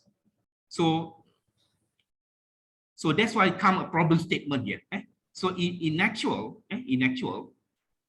there are a lot of issues that has been highlighted by the researchers from past of 40 years ago until now, where started to design the proportion of that cement, coarse aggregate, fine aggregate, and water, and they are using the trial and error process. So meaning that you have to put a certain amount of cement, certain amount of aggregate and coarse aggregate, fine aggregates, and water by trial and error process. And that has been done until 2013. The work has been done by trial and error. So what is the impact to our civil engineering works at site? This will give you increase of time, because when you do something in trial and error, in order to achieve certain strength, then you need time, because you have to cast that cement, and then you have to test after 28 days. So imagine how many days you have to spend, and that also will also incur the cost. Okay, so as you know that in the report of the 2022 from cutting Utusan Malaysia, contractors now facing a material increase every 2 weeks. So this is not good for our civil engineering industry, because by using trial and error process is not good, and that still doing until now. And because of that issue, some other researchers in the university have developed empirical equation in order to estimate the strength by mathematical models, or they have created also a code of practice, so that they can estimate the strength of the concrete after 20 days. And a lot of problem has been highlighted by these several authors. And what is impact of this? Some of the empirical mathematical model does not give satisfactory results, because when they use the result, they get error which is much more higher, between 4.1% until 40%. So that is wasting of money, wasting of time, and is not so good for our industry, the building industry. And some of other researchers also highlighted about the problem is due to strong non-linear between the amount of cement, amount of cost aggregate, and also fine aggregate, as well as water, in order to predict the compressive strength. So I'll denote compressive strength by acronym CS. So there is a very large non-linear relationship. And in order to get the empirical formula from these researchers, they have to invest a lot of time and money in order to get a reliable model. So meaning that they have to use a large amount of data. So more than 1,000 samples. So in reality, in the industry, the engineers does not have a lot of time to wait a lot of these samples to be casted. So this giving a problem, and this is the issue I try to combat in this research. And there is also another issue here that is highlighted by this guy, Hussein and Emmanuel, recently. The problem in the research in the university, because of the constraint of the funding, only limited laboratory data set can be only casted. So that's why we have to ensure that the approach that I want to employ here must address this issue, so that we can use limited amount of data, okay? And then the time, the model must be accurate enough and also reliable.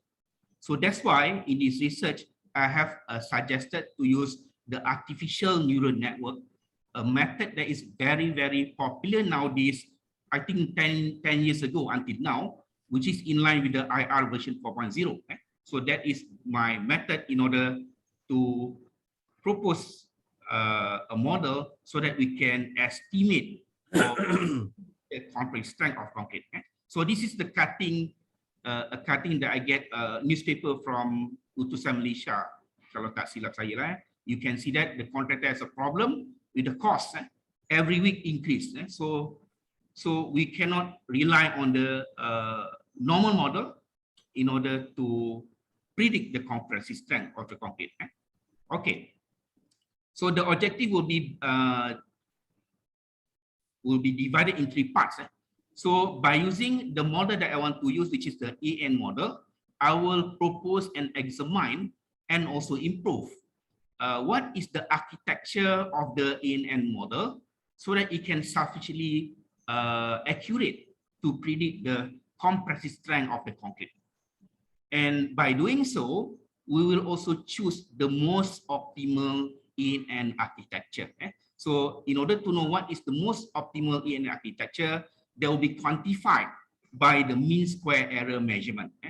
So the lower the value of MSE, meaning that the better will be the model by general.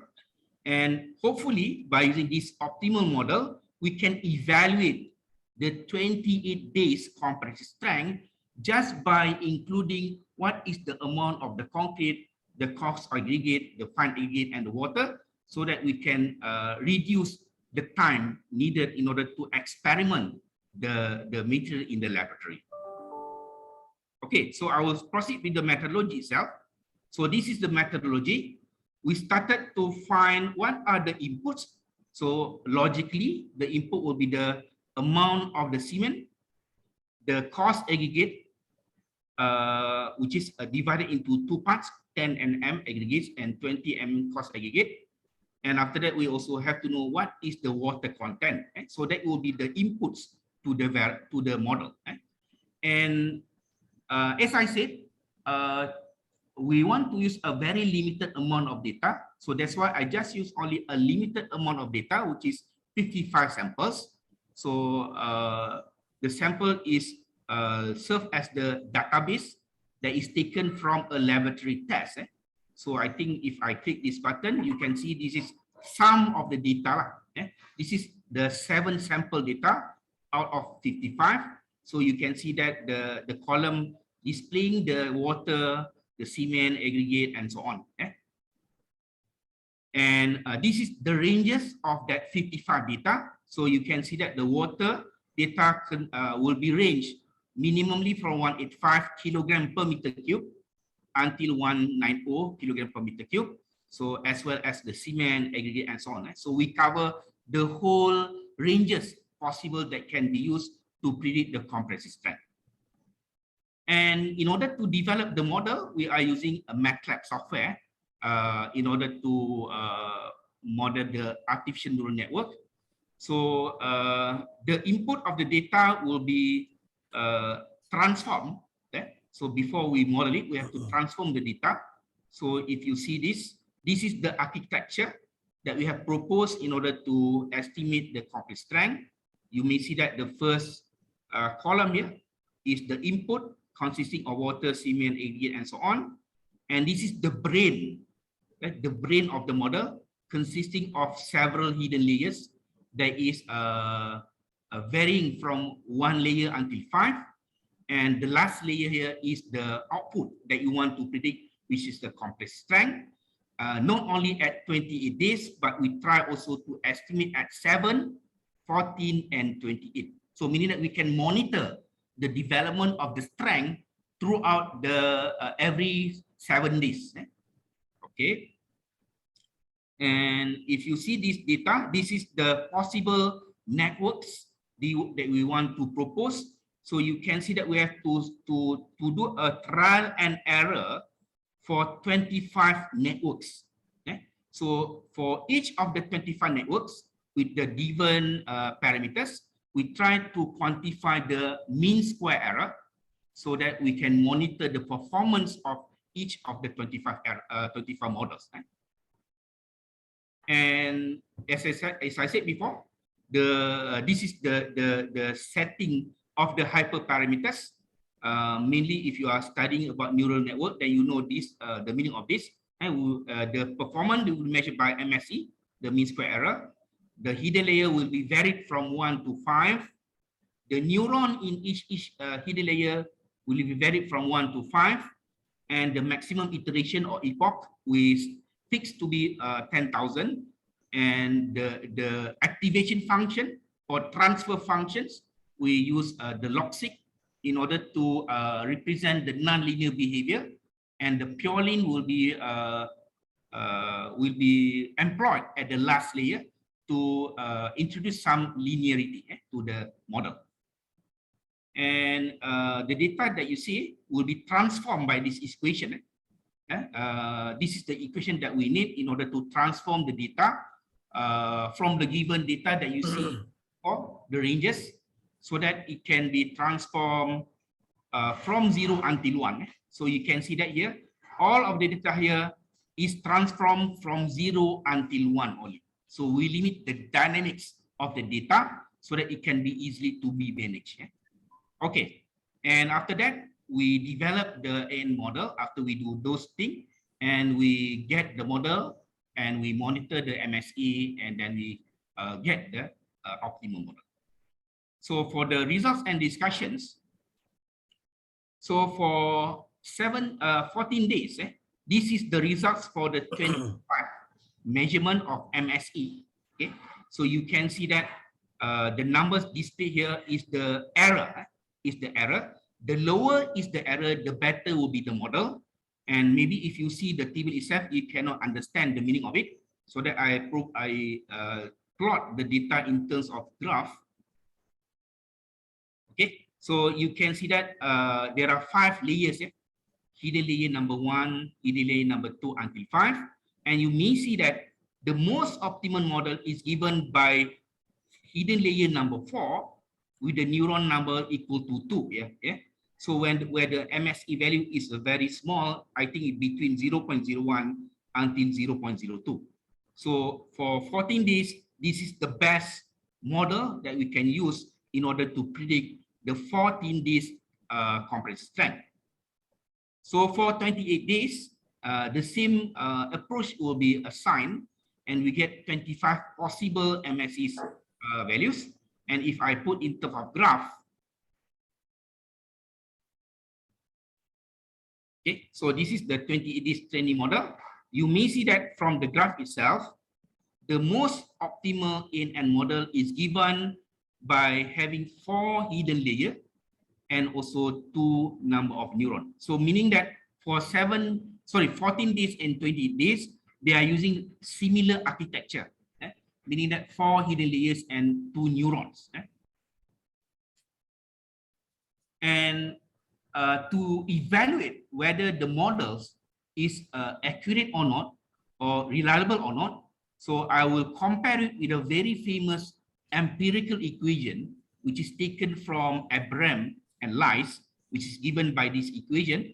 So we just plug in the water, the cement, C stands for cement, S is for aggregate, and so on.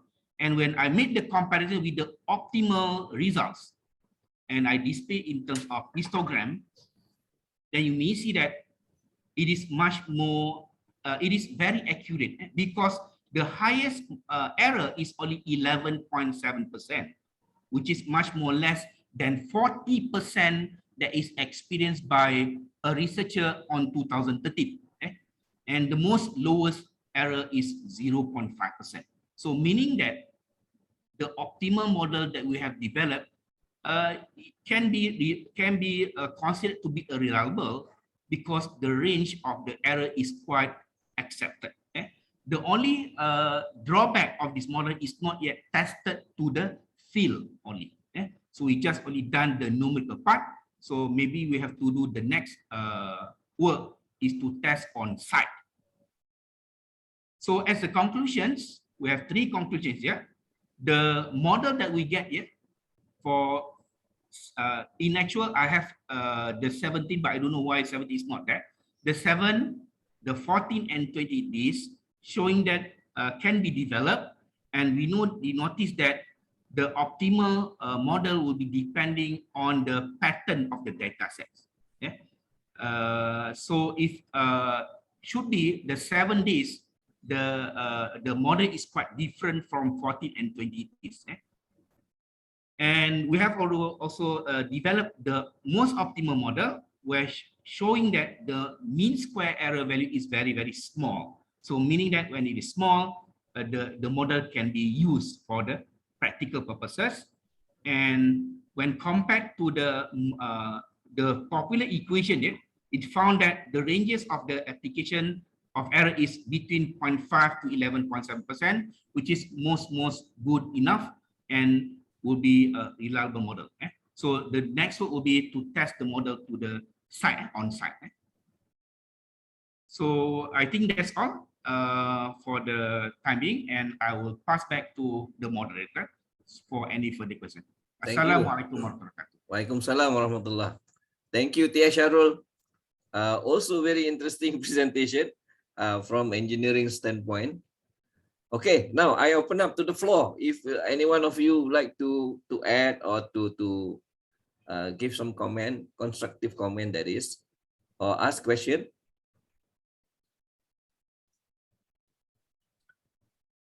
Anybody?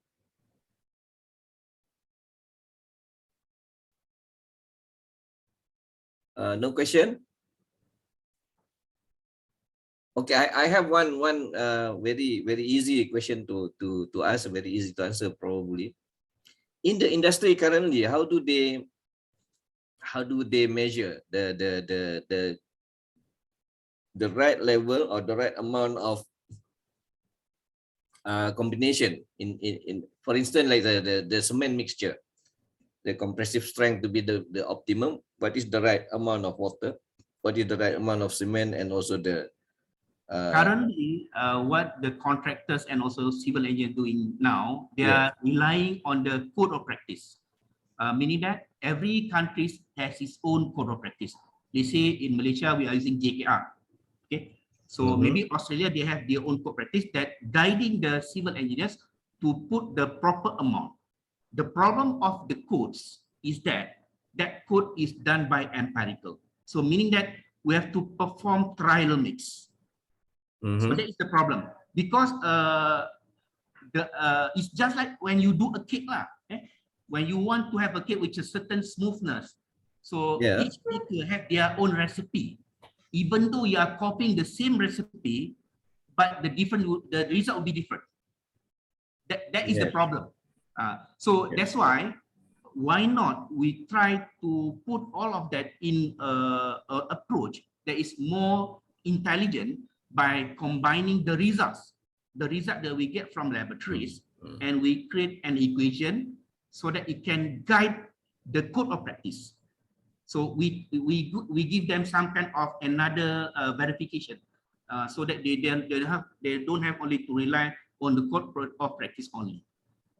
So I will answer another level. In actual, what we have done here is only a concrete that is casted on site. In real industry, in order to have a more quality control, usually this cement will be casted at the kilang. So they are not doing on site. So when you doing on site, the cost is much more cheaper. Yes. Tapi kalau you buat kat kilang, memang good quality because it's engineered, but the cost is very expensive. Yeah, so, transport costs especially, and prefabrication and so on. Yes, of course. So what I'm doing now is more on the cost at site. You do it at site with a cheaper cost. So kita tak boleh compare lah dengan kilangnya. Memang saya punya researchnya out lah. But because not all of the contractors have budget, so that's why we try to support lah the contractors that have no budget to use this approach lah. But premix cement manufacturer or provider, like there are many companies that provide that for the industry actually. Yeah, let's say the housing development and office development, building development, for instance. Those premix actually follow the JKR, so-called the code of practice, so-called. Inilah orang kata rahsia. The secret of industry is inside that company. We don't know. We don't know what they are putting there. But they said that they put GGBS, a certain kind of material GGBS. They put silica fume, but we don't know the proportion. That is a trade secret for them. You can buy, but we cannot give you the secret. But the strength is guaranteed because they have their own R&D team lah. So this is more on business side lah. I see. So practically they are not following any standard, so-called. They are following, but they are adjusting. Okay, specific to their need and their own specific environment and requirement, depending on their own engineers' ingenuity and also perception, right? Yes, correct. Okay. The question is, there is a code of practice governed by the JKR, but on top of that, they also practice their own secret so-called mixture in terms of how they arrive with the right mix of cement, water, and other grain, coarse and also fine, you know. Okay, so probably that explain, because I come to understand now that basically, you know, those building that is going up, erected, many floors and so on, practically we do not have the standard actually with respect to the quality of the mixture that they put into the building. Yeah. Okay. But none of the industry actually got you know, any legal implication or anything if the building actually, you know, breaks down or torn down and so on because of the quality of the mixture. Is there any case like that? Okay. Sometimes the problem is that the mix is properly done on site. The problem is that the quality of doing that, because in order to you may have a good mix, but if let's say you don't vibrate the material with sufficient amount of vibration energy, then the cement cannot go down homogeneous. So some part of the portion is not covered by the cement sufficiently. So that's why even though you have a good cement proportion, but if the work is done not properly, you still not get a good bonding between all of the elements inside the building. So that's why even though they are following the JCAR practice in terms of mix, but they have also to comply with the code of mixing on site, how they pour on the site. Is it they are doing at the appropriate time? Is there after they put the concrete, they put some dunny sacks to maintain the water level does not evaporate.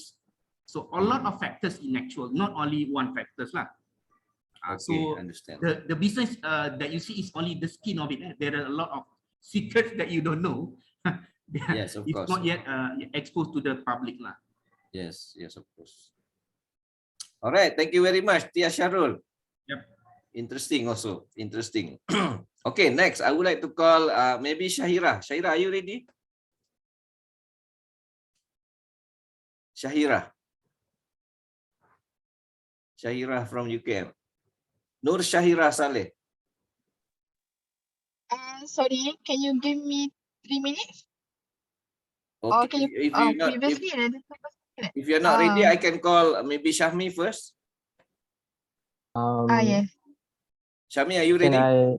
Yes. But sorry, doctor. I think I just share my slide because when I open my video, the internet unstable. Yeah. You explained that earlier. So you cannot show your video because it affect your slide presentation. It's okay. You just show the slide and like we can hear your voice. That is fine also. Okay.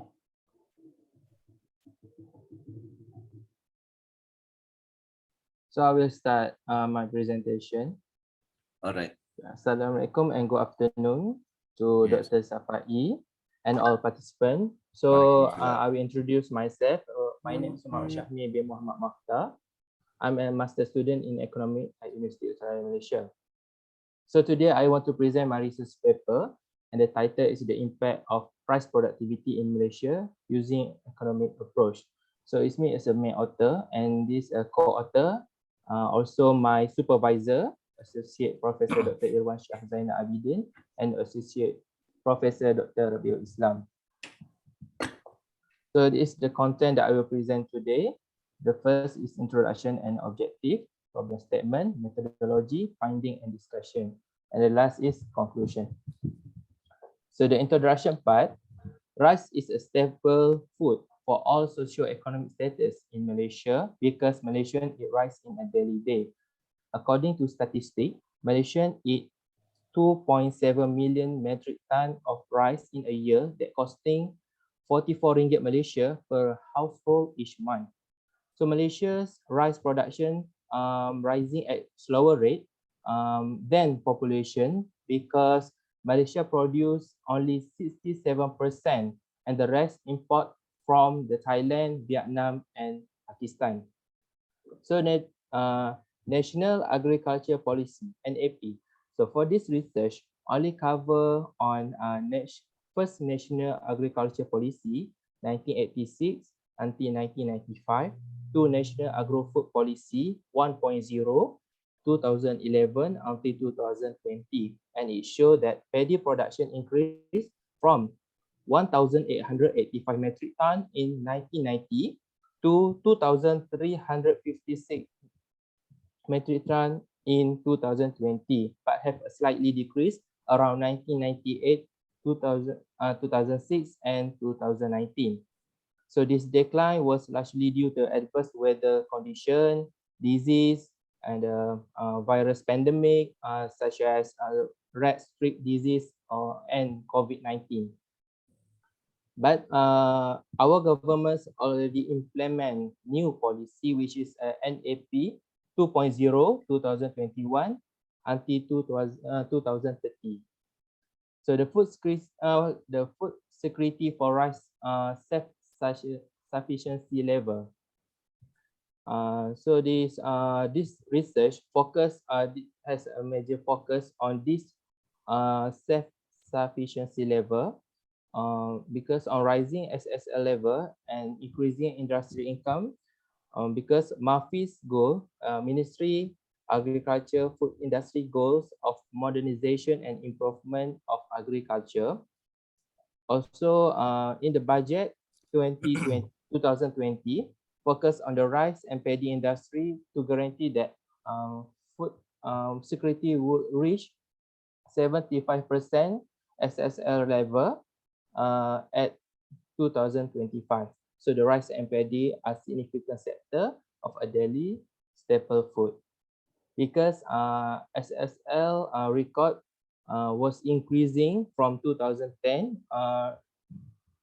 record as a 60.3% and increasing to 69.0% to in 2019.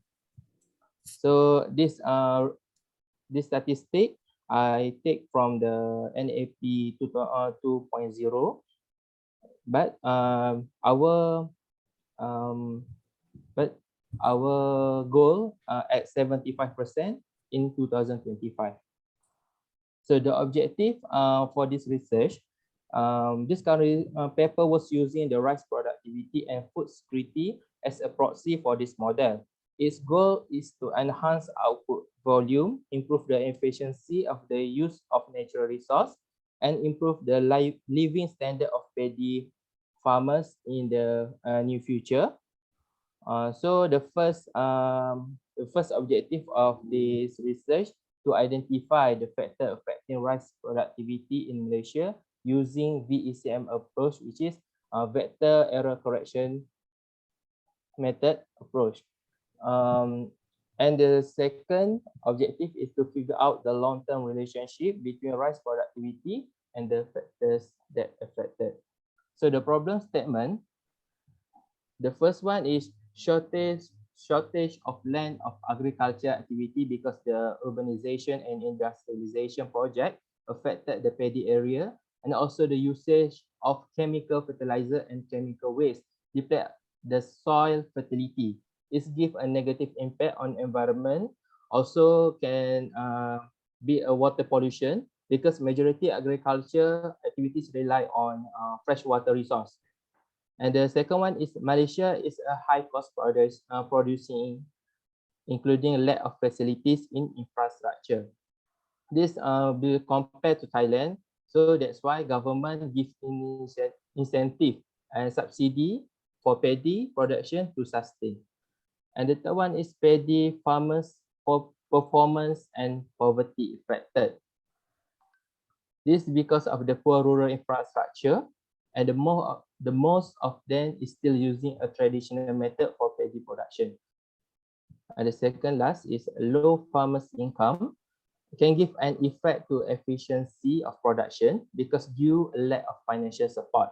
Furthermore, investors discouraged in investing the fund because of the low earning and high risk. And then the last one is use negative perception on agriculture industry because of the labor intensive and low return. Also, young farmers must deal with land availability and loan application that lack collateral, Also, employer ready to pay for foreign workers because they supply lower wage. That's why the 12 Malaysian plan focus on smart farming to increase agriculture and economic.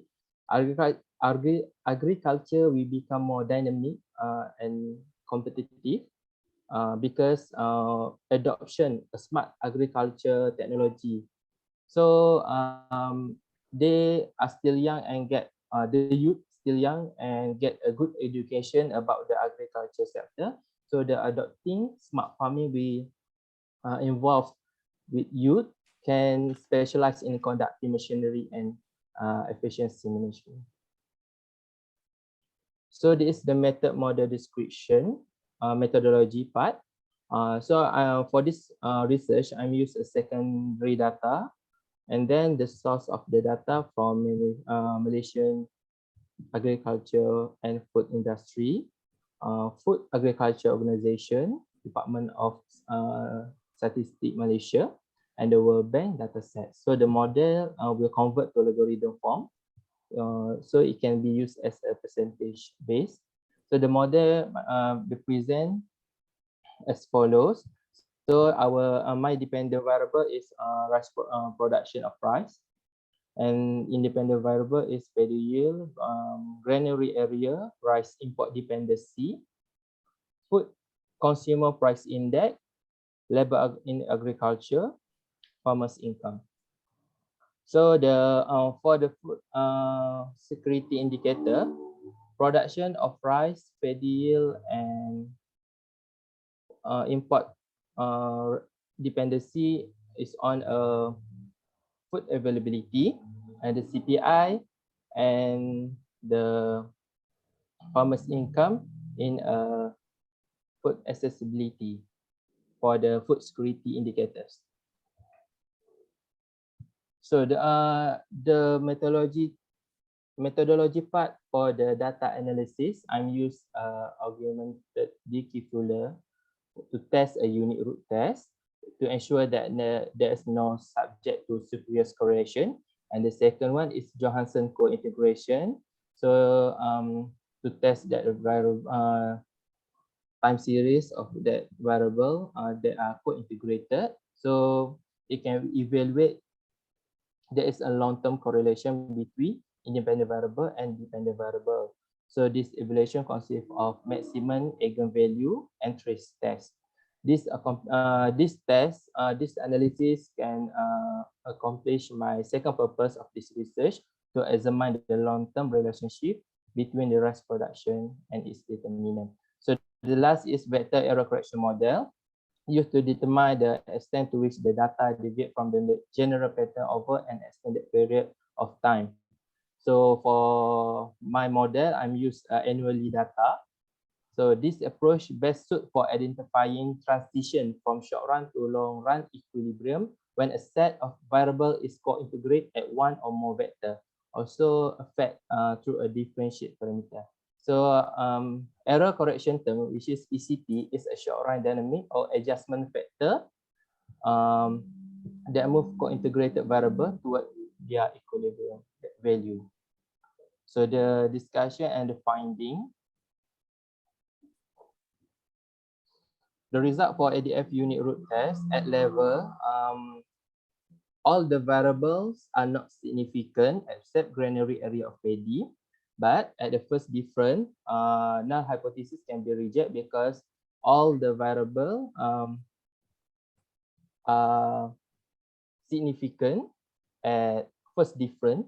So the null hypothesis of non-stationary can be rejected, indicates that all variables are stationary at the first difference. So the second one is result for Johansson co-integration test.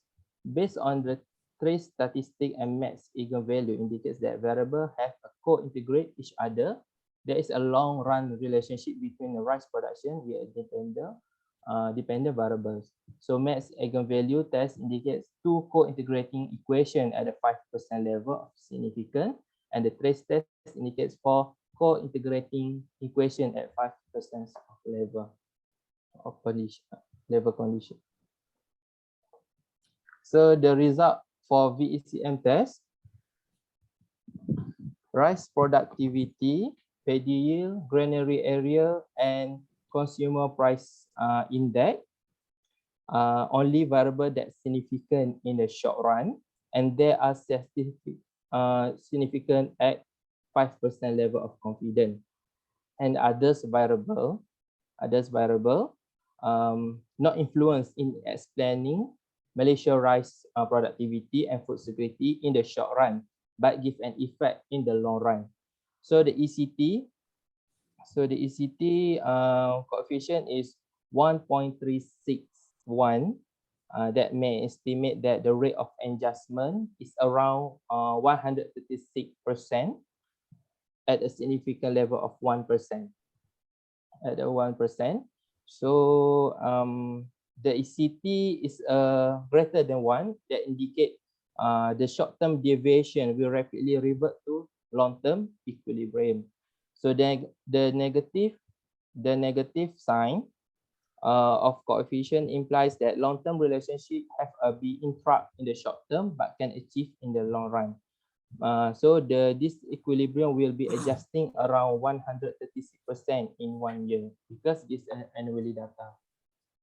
So the conclusion, this research is to determine how various variables influence Malaysia's rice productivity and food security model. The factors that influence in the short term for rice production and food security indicators are paddy yield, paddy granary area, and the food consumer price index, and the other elements such as import dependency, labor, and farmer income are crucial in the assessing Malaysia food security in the long term. So based on this finding, the policymaker should consider how effectively each component of the rice supply chains function and how productive farmers are in order to ensure that Malaysia's rice industry can continue to thrive. So this study shows that rice productivity with the food security indicators where there has a relationship. When people consume rice as a staple food, then the production of rice need to improve for sufficient rice for all population in the country and achieve the SSR. Okay, that's all. Thank you. Thank you, Shami. Thank you very much. Also an interesting subject to discuss. Yes. We are talking about we are producing rice, but we never produce enough rice for our own consumption. I think Shahmi mentioned that we still have to import, I think about for more than 40%, of rice from our neighboring countries. 50%, yeah. We produce only 57%, right, Shahmi? 57%. Yes. 67. 37 or 57? 67. 67. Okay, so we still short about 30%, more than 30% that we still have to import. So anyone can add some feedback from Shami's presentation? Assalamualaikum, Cik Syami. Yeah. Waalaikumsalam. Okay. With the current situation now, as you know that we have the war between Russia and the other country. So what is your expectation about our food security? If let's say this is still going on, and then there is a lot of rumors saying that we will face a very severe food security maybe in next year. So is that statement is true or is it not? Can you comment on that? For me, in my opinion, okay, before that, thank you, Tuan Syahrul, for that question. In my opinion, the issue have widespread all over the world. Means that Russian and Ukraine wars and the other issues about the food insufficiency, such as in the Nigeria has stopped their gandum, their wheat, wheat production.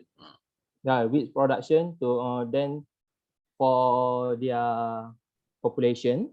So that's why Malaysian get also have a problem because Malaysia didn't get enough food for wheat also, and then the price of palm oil, which is increased. If can I explain in bahasa Melayu? Can go on. Boleh, tak ada masalah. Sila. This Okay, is not by Babi. It's okay. Okay. Okay, sekarang ni Malaysia kan dalam krisis juga walaupun tak cukup makanan. And then dengan krisis yang sekarang ni berlaku dengan peningkatan harga, inflation yang teruk dan kalau kita nak libatkan sekali dengan kita punya exchange rate and then also kita punya food security, memang makanan kita tak mencukupi untuk menampung keseluruhan population dekat Malaysia. Sebab itulah macam negara-negara lain dah buat, dia stop import barang-barang mereka dan menyebabkan Malaysia adalah antara negara yang menerima barang import. Maksudnya Malaysia ni terlalu dominan, bukan terlalu dominan, terlalu banyak menerima barang import. Kalaulah negara-negara lain tu stop, so Malaysia lah akan memberi kesan yang tinggi. Contohnya gandum. Gandum kan negara lain dah stop import sebab berlakunya global warming, and then sebab negara mereka pun dah berlaku poverty yang sangat teruk. So sekarang ni Malaysia memang tak cukup gandum. Sebab saya pernah tanya peniaga burger kan, dia cakap roti tak ada sebab tak ada barang untuk buat roti. Maksudnya kalau pun buat kek, diorang daripada harga, contoh harga kek sekarang kek coklat lah RM50. So diorang kena naikkan harga 60-70 sebab harga barang yang sangat susah nak dapat. Sebab tu pendapat saya memang negara Malaysia terlibat tidak cukup makanan disebabkan oleh Malaysia ni gantung banyak sangat barang untuk import. Bukan saja makanan, teknologi, barang-barang peralatan elektrik, banyak. Malaysia terlalu depends on other country. That's all. Okay, terima kasih. Alright. Well explained. Thank you. Well explained. But maybe I would like to share also what I think about the local rice production. Why our rice production in Malaysia are not competitive enough compared to for instance, our neighbor to the north, Thailand. In fact, we import rice from Thailand. And why is Thailand successful at the paddy production and why is Malaysia is not? Okay. Are they technologically more advanced? I guess in certain areas, yes, they are. But what are the other factors? In my opinion, the factors with our rice production is three things basically. One, rice production is always associated with the poor people. That perception alone actually is a killer from the beginning. Yes. Yeah, okay. Nobody want to plant rice because they think, okay, this is not going to make me any richer or to make me economically viable. Okay. That's the main thing that we have to probably correct the perception. Secondly, is because the rice production in Malaysia is heavily subsidized. If it is not subsidized, I tell you, the price of local rice will probably 1/3 or probably half more expensive than the rice that we import from our neighbors because of the subsidy. So when you eat the rice that is locally produced, beras Malaysia, okay, 5% hancur dan sebagainya, daripada Kedah ataupun daripada Sekincan, negeri Selangor dan sebagainya, those rice that is heavily subsidized by the government. Okay, and this subsidy mentality has been going on since I was born.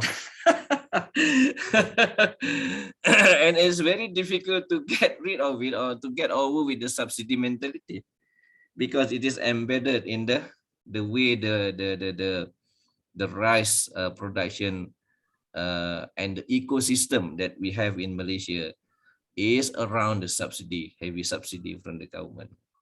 Okay. The third one is also there are many little Napoleon, especially the one who control. Remember the one who control the benih. Because rice, the benih rice is very, very crucial. And it is not easy actually to come up with the quality one who can withstand the weather, who can withstand the heat, who can withstand the kind of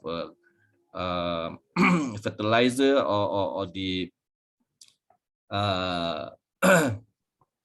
apa ni, makhluk perosak dan sebagainya. So this the benih is very, very important. The control is in the hand of some individuals or some large organization at the background. Okay. The third one is basically the milling or the control of the rice after post harvest. Also is another issue and so on. Okay. And fourth is basically the distribution of the rice. Selagi bernas ada, selagi itulah kita akan bermasalah. One example. So those are the challenges that we have, and it is going to be very costly. Again, like you say, it is very labor intensive. So it does not attract many people to venture into this. Secondly, it's heavily subsidized. So when it is heavily subsidized, it does not appeal to many people to to get involved in a rice production or rice cultivation and so on. So the factors are interesting that you have found, but maybe maybe nobody want to touch about the subsidy. Is very sensitive. But if somebody can come up with the research about the subsidy and its effect, I think that will be very good feedback to the community, to the people in the know, to the people in the loop, and to overall ecosystem of the subsidy in the country actually. So that's I can comment as far as rice production is concerned. But as far as I can remember, that is also the source of income for many poor family actually. So subsidy is still there, is still needed, but like everybody say, basically the subsidy must be subsidy bersasar. And betul-betul tersasar kepada orang yang kita nak sasar. Okay. That's how to implement. I know it's very difficult, but it is not impossible to implement. Okay, thank you, Shami. Thank you for very interesting presentation and finding also. Actually, you can expand the research. Actually, Can I add some knowledge? Yeah, actually, from my finding, farmers, rice farmers, paddy farmers, actually they are in the B40 group. Yeah, that is only expected. Most of them in a B40 group. Because their income annually only 10,000 until 15 in annually data. So they make about 1,000 ringgit a month in average, maybe slightly more. Yeah. That is lower even kita punya minimum wage, minimum wage is 1,500 a month. So macam mana nak beli minyak masak 5 kg 42 ringgit lah. Okay, we can talk about this at a different time.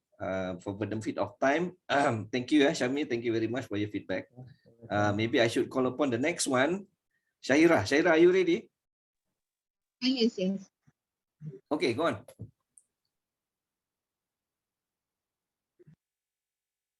Okay, we are going to share screen. Can you hear my voice? Is it clear? Okay, voice is fine.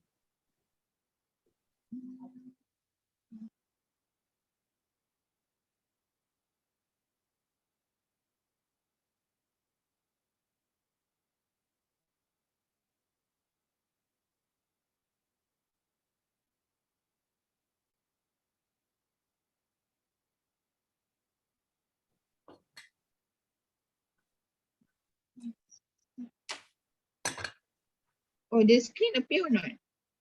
My screen share. It's not appear.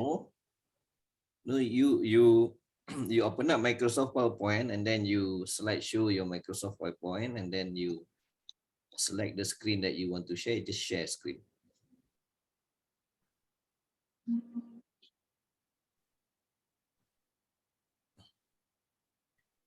There is a share screen tab, right, at the bottom of your screen. Yes. You click that share screen. Yes. And then you pilih lah, move your cursor, pilih dekat screen mana you nak tunjuk tadi. Can you see my screen? Not yet. Not yet. Why?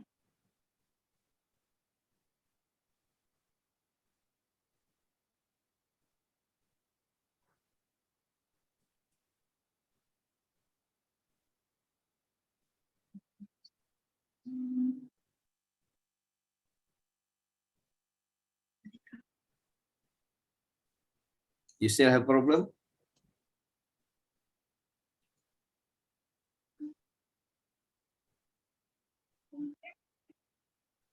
On your main screen, how many screen do you see?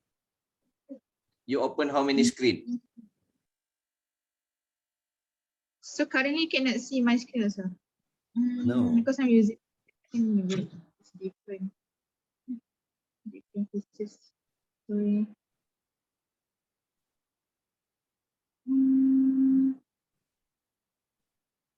Okay, but I can let you to figure out first. I can call Nora Fiza.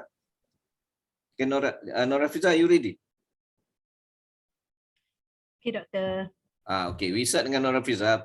After Nora Fiza finish, then maybe we can get back to Shaira, okay?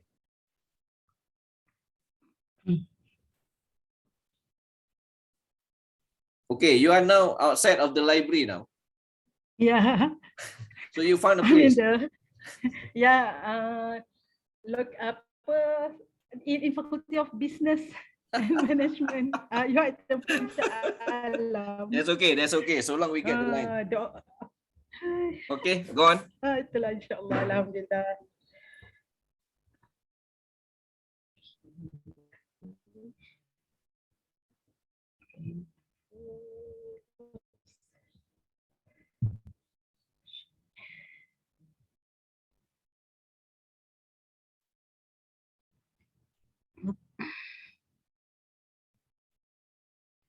Okay. Dah nampak dah? Alright.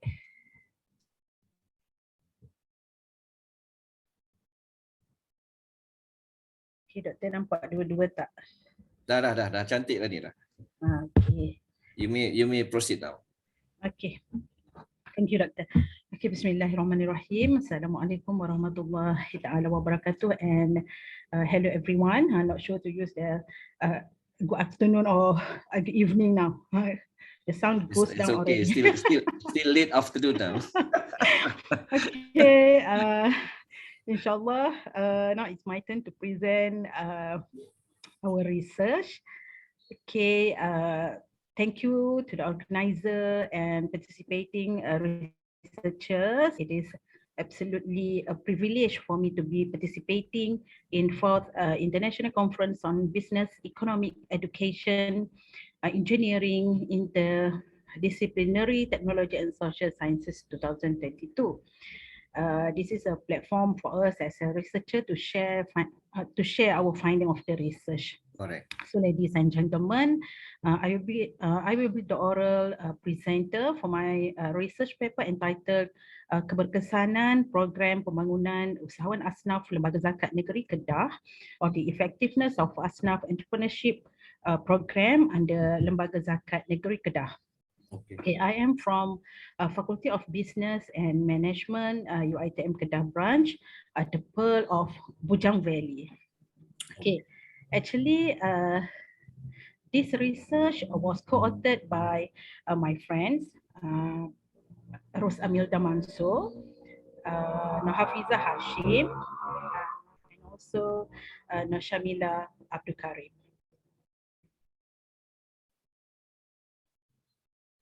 Okay, so this is the introduction according to Kadri, Ahmad and Muhammad. No, 2012, zakat is one of nature important instrument beside government tax and expenditure that considered as an income distribution tool fairly and encourage activities of country economy.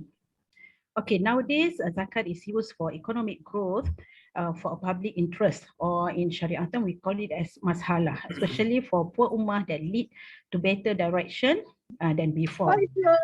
Okay, in legal term, zakat is an act of giving a part of their property to assure group of people under certain requirement. So we have the 8 asnaf as stated in the Quran.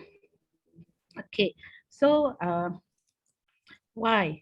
The main objective of zakat is to give back to society property among poor group of people. So this is the study was done by Johari et al. Okay, as a Muslim, we know that entrepreneurship in Islam is part of economic jihad. So our Prophet Muhammad sallallahu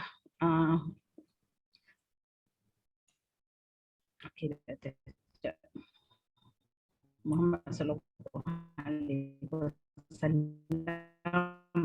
Okay, is also an entrepreneur. So it's for the well-being of Muslim. So these can be assessed based on the history of Islam, starting from Siti Khadijah radhiyallahu anhu business, as well as our Prophet Rasulullah. So the charity practice that assists in the spread of Islam. Okay, there is a lot of hadiths associated to the field of entrepreneurship, not only highlight the encouragement, but also define the characteristic of entrepreneur as well as their roles. So entrepreneurship is a vital foundation to economic development of a country. This is parallel to Islamic religion, which encourage Muslims to get involved in entrepreneurship. Okay, therefore one of the initiative of Asnaf development program by Lembaga Zakat Negeri Kedah is meant to help increasing the potential of the Asnaf entrepreneurial sector. Okay, through this program, various assistance either in the form of capital injection or the provision of equipment have been given to each participant to achieve the objective of the program.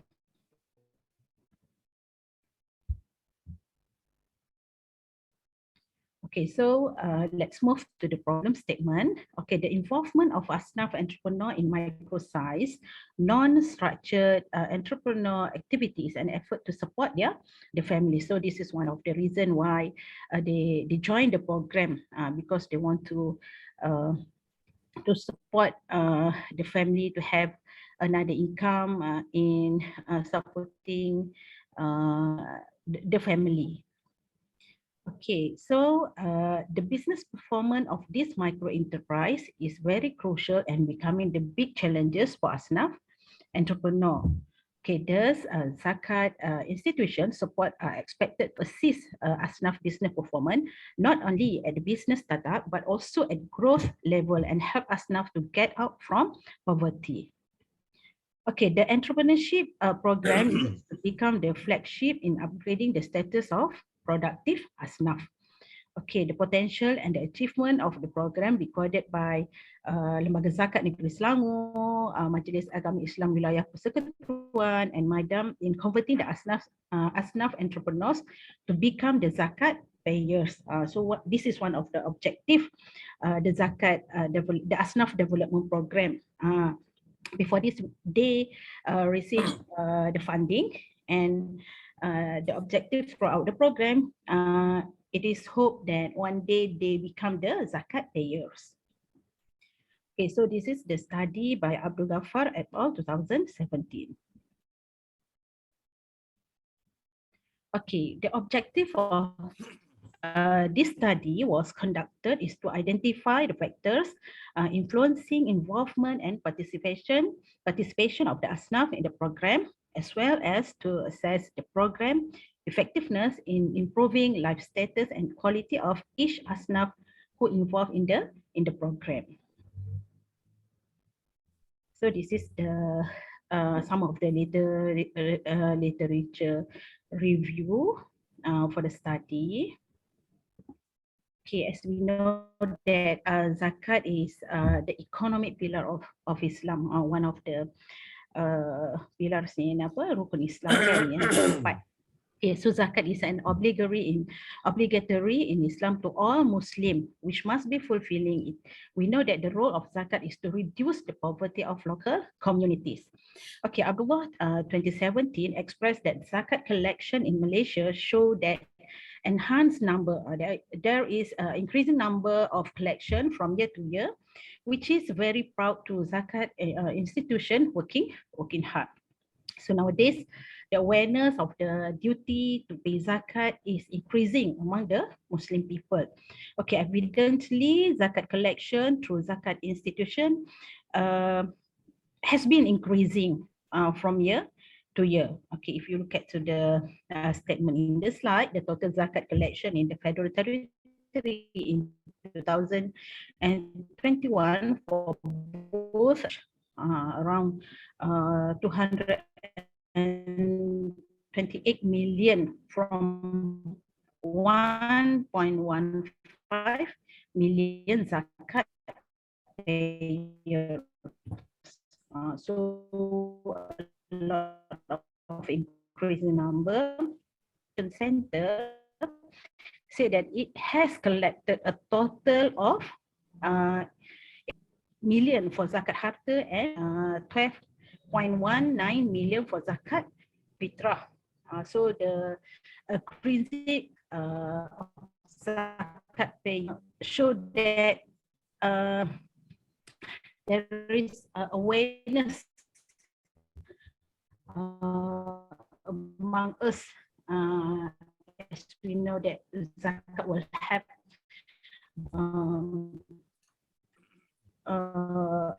asnaf for the increase in zakat collect, the introduction to a new payment method.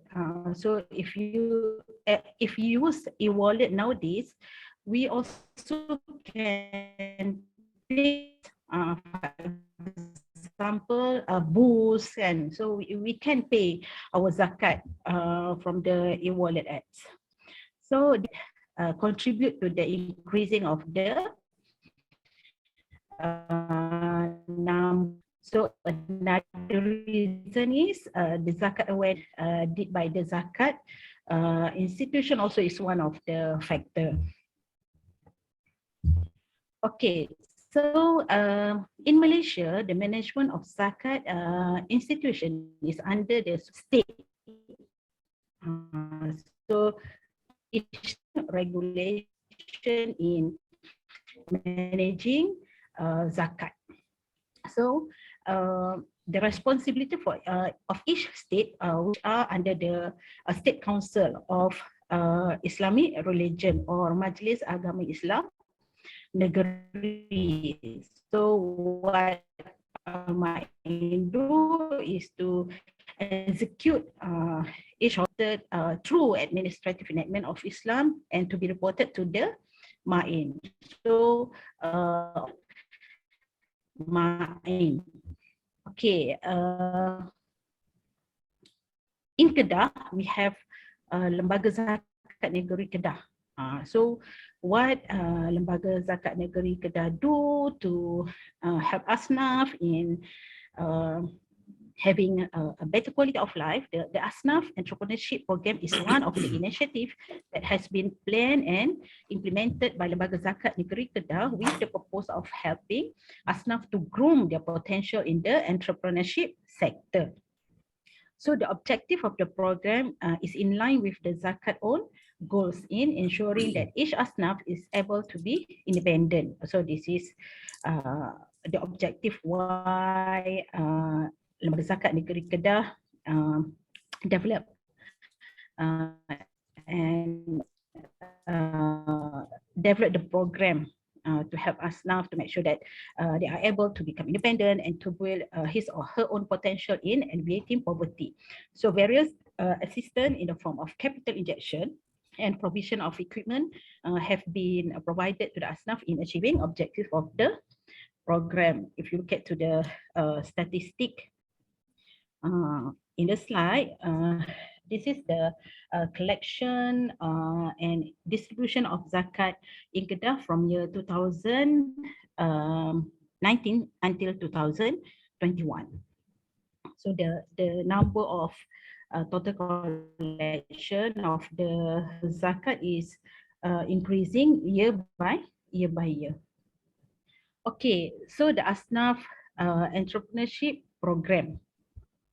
Okay, we know that not just in Kedah we have the asnaf entrepreneurship program. The zakat institution have introduced the economic upgrading program which is known as Bantuan Pembangunan Rumah. So this is under Lembaga Zakat Negeri Selangor. So each of the zakat institution in the state have their own program to develop the entrepreneurial sector in throughout the asnaf that join the program.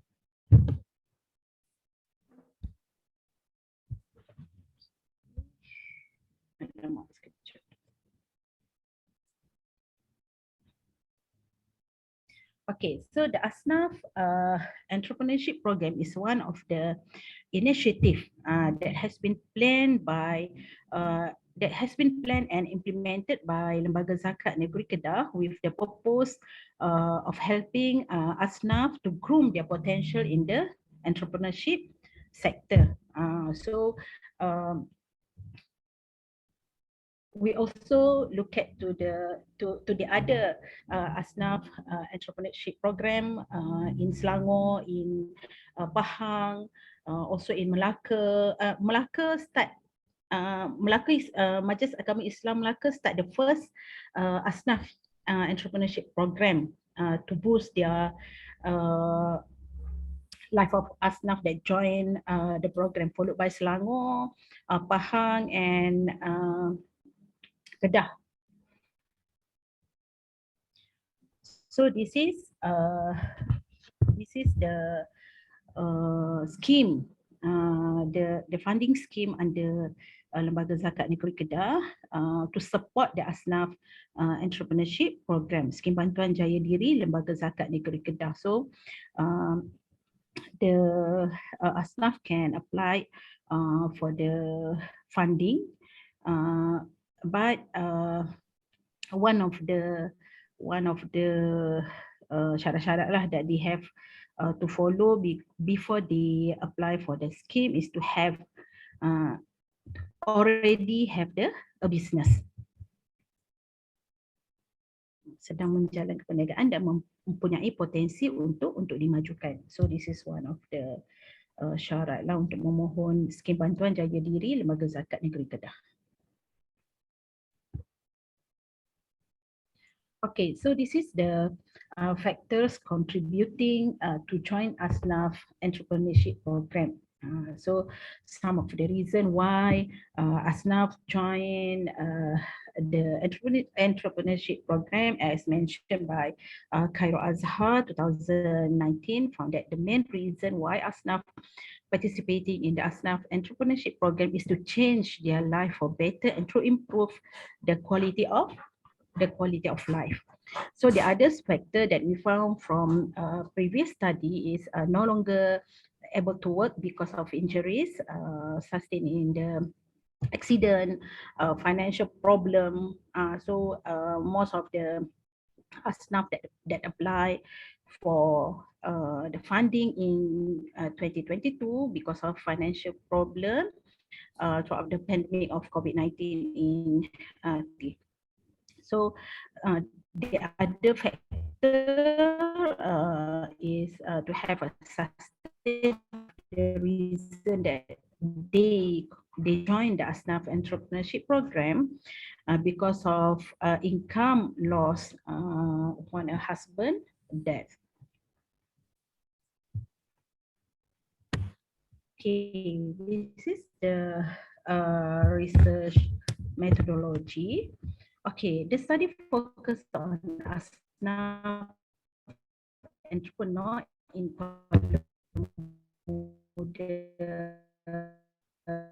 district Kedah, why we choose to start the study entrepreneur because of the location, the current situation. Still, we orang kata apa, berjaga-jagalah dengan kan the face of COVID-19.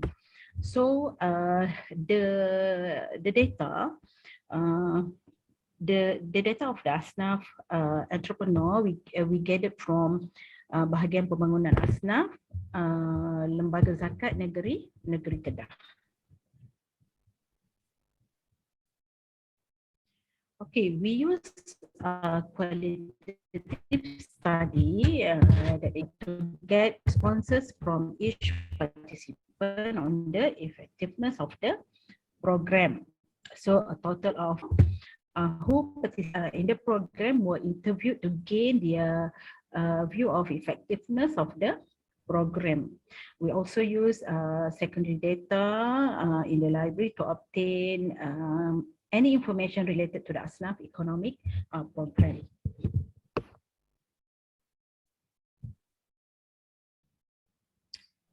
Okay, so this is when we create the question regarding the to interview the ASNAF. The ASNAF itself used the Pearson and Entrepreneurship Fit Model by Barron and Markman that cover the factor of age of the respondent, the gender, the status, the level of academic, tahap kesihatan, apa tanggungan, how long they have involved in the business, and then either the modal they have enough fund or not, and then regarding the marketing, the persaingan kan, lokasi premis perniagaan, and then the type of the business, and also their opinion throughout the funding that they get from Lembaga Zakat Negeri Kedah. So this is the data analysis and finding from the study. Okay, if you look at to the screen, this is the demographic profile. We have a respondent. The average of age from 30 to from 40 to 73. So 30.5% of the respondent women, and the others are men. So all of the respondent are the participant in the ASNAF entrepreneurship program. So this is the level of academic and also tanggungan lah yang dia tanggung oleh respondent. Okay, so to answer the objective of the study, factors influencing involvement and participation of the ASNAF in the ASNAF entrepreneurship program. So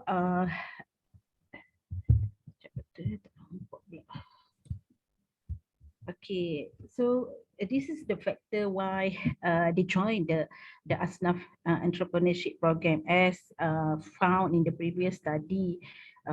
As mentioned in the early slide, can they want to add their fund in the business, and then because of the financial problem, and then ibu tunggal can because of economic unstable economic because of the husband death, and then involved in accident, and also to have additional funding. So why they joined the program. Okay, this is the satisfaction level of the ASNAF who joined the program. Majority of the participant, majority of the respondent give 3 because of they didn't satisfy with the funding that they get from ASNAF, and then not enough funding. Majority of the respondents says that they don't have enough funding from Lembaga Zakat Negeri Kedah. Only one respondent say give 5 kerana menerimalah bantuan mesin proses makanan kambing tu.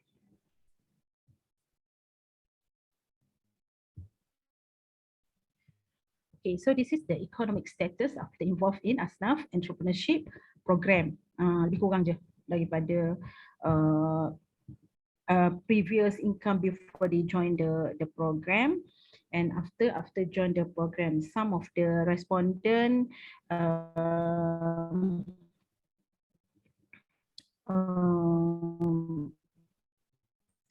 some of the respondents say that the impact of pandemic of COVID-19 to their business. Pandemic of COVID-19 give high to their business.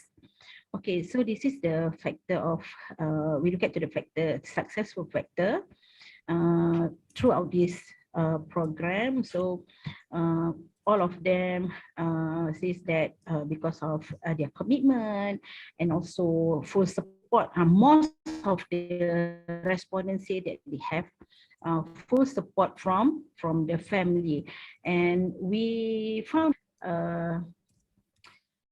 never didn't use the funding that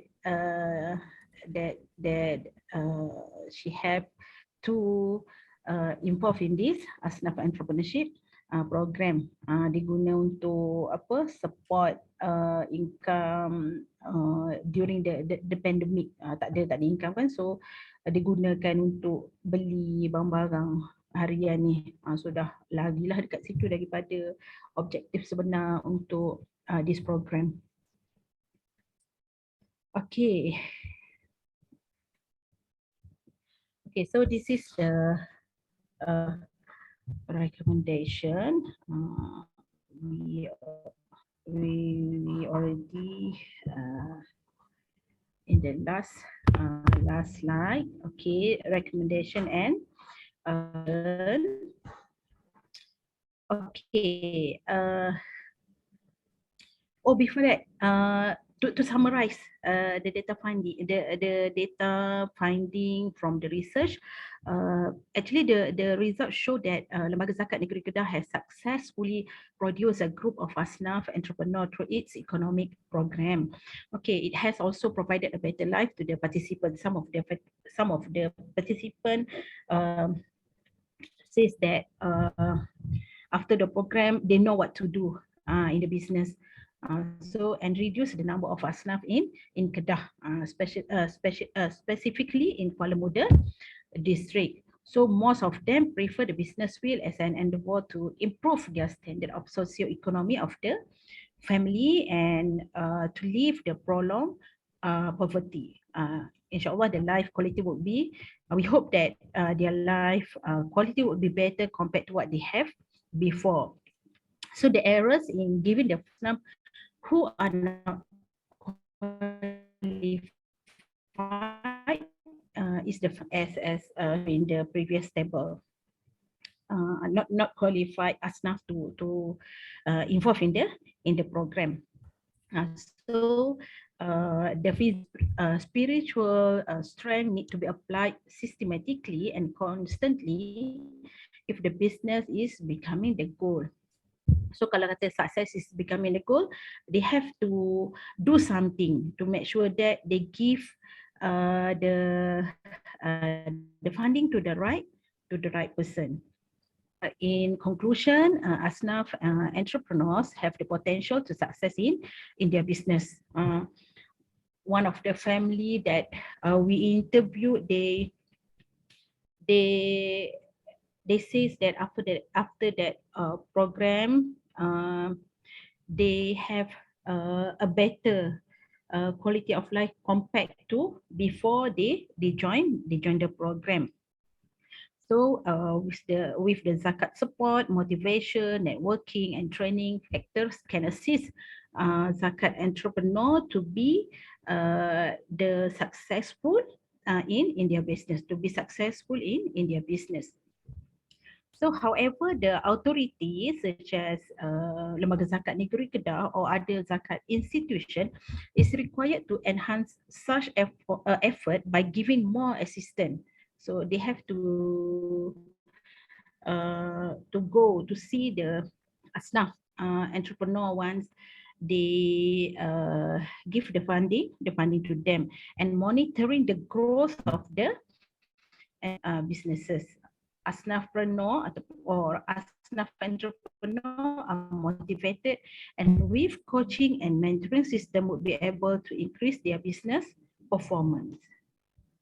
So zakat, lembaga zakat Negeri Kedah still need to develop observation on Asnaf entrepreneur to end program achieving targeted goals. So probable success among Asnaf and entrepreneur.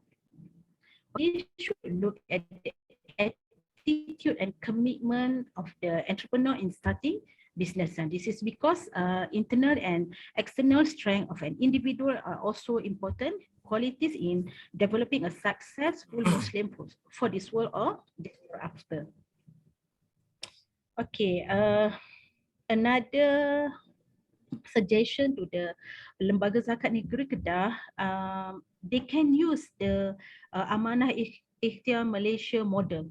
This is one of the successful entrepreneur program by the government as a benchmark program for micro entrepreneur. Entrepreneurs should also be assisted to manage their business through attending and practicing good management practices. Okay, this study is limited to the factor of zakat support. So we only look at the factor contributing to the involvement of entrepreneur in zakat entrepreneurship program. So the effort, we hope that Lembaga Zakat can do something in helping the Asnaf entrepreneurs and also achieve their target, their objective program. So the effort undertaken by Lembaga Zakat Negeri Kedah in developing entrepreneurship among zakat recipients should be applauded. So we would like to thank UITM and also Lembaga Zakat Negeri Kedah for the grant funding of this research. Thank you. Okay, thank you very much, Puan Nora Fiza. Very thoughtful presentation and also research. You're talking about zakat collection by the state. You give example the zakat collection by the federal territory, but you mentioned only zakat collection from zakat fitrah and also zakat harta, property tax and also personal tax, so-called. Okay. Yeah, but how about zakat perniagaan, the business tax? You didn't mention about that. Okay. Inshallah. Is there in terms of collection, is there? I'm very sure there is a number that is related to how much actually the state, each state actually make collection with respect to the business tax or business zakat lah. Okay, apa betul tu doktor? Apa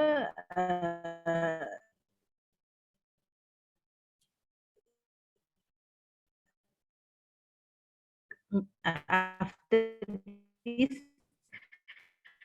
I will get all the tak laki lah saya punya PowerPoint presentation, tak boleh buka apa semua. So what I do, that's why I use Canva to do the presentation. All the content in the presentation just baru je buat tadi doktor, tak tahulah, tak boleh nak buka dah semua. No, that's okay. That's okay. That's all right. Don't worry. Don't worry about it. I mean, you can probably email if there is any information related to collection of zakat to the business zakat, you know, to us for our record actually. So at least question is answered, and then we can move on.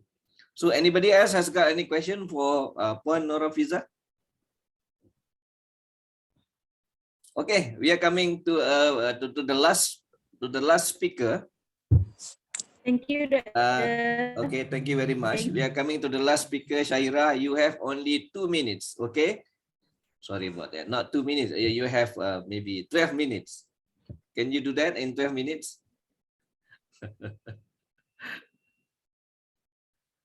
12 minit boleh buat tak?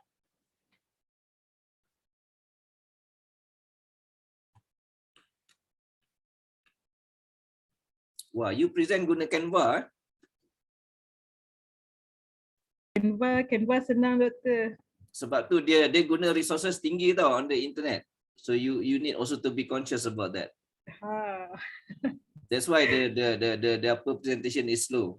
Oh, okay. So what you can do is you convert this into PDF and then you present through the PDF lagi cepat. I also have the PDF slide. Why don't you use the PDF slide better, faster? Okay, doctor. All right. Thank you, doctor. Thank you for the suggestion.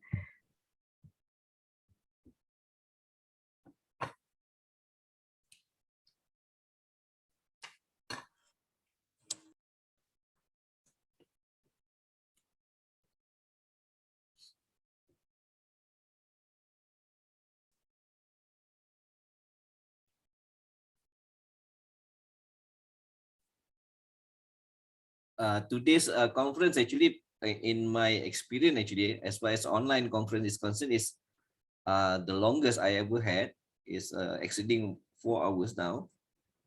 Not so much because of the time you guys take, but I think we are hampered. We are constrained by certain level of some amount of technical disruption, you know, like online instability, network connectivity, and so on. So otherwise we could have probably finished by now. Okay, are you ready?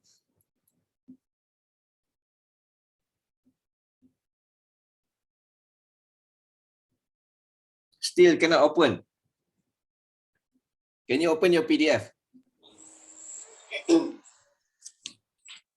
I saw your PDF. While waiting, can I help Puan Fiza to answer the zakat on business? Yes, go on. Because I'm one of the his good member, her good member.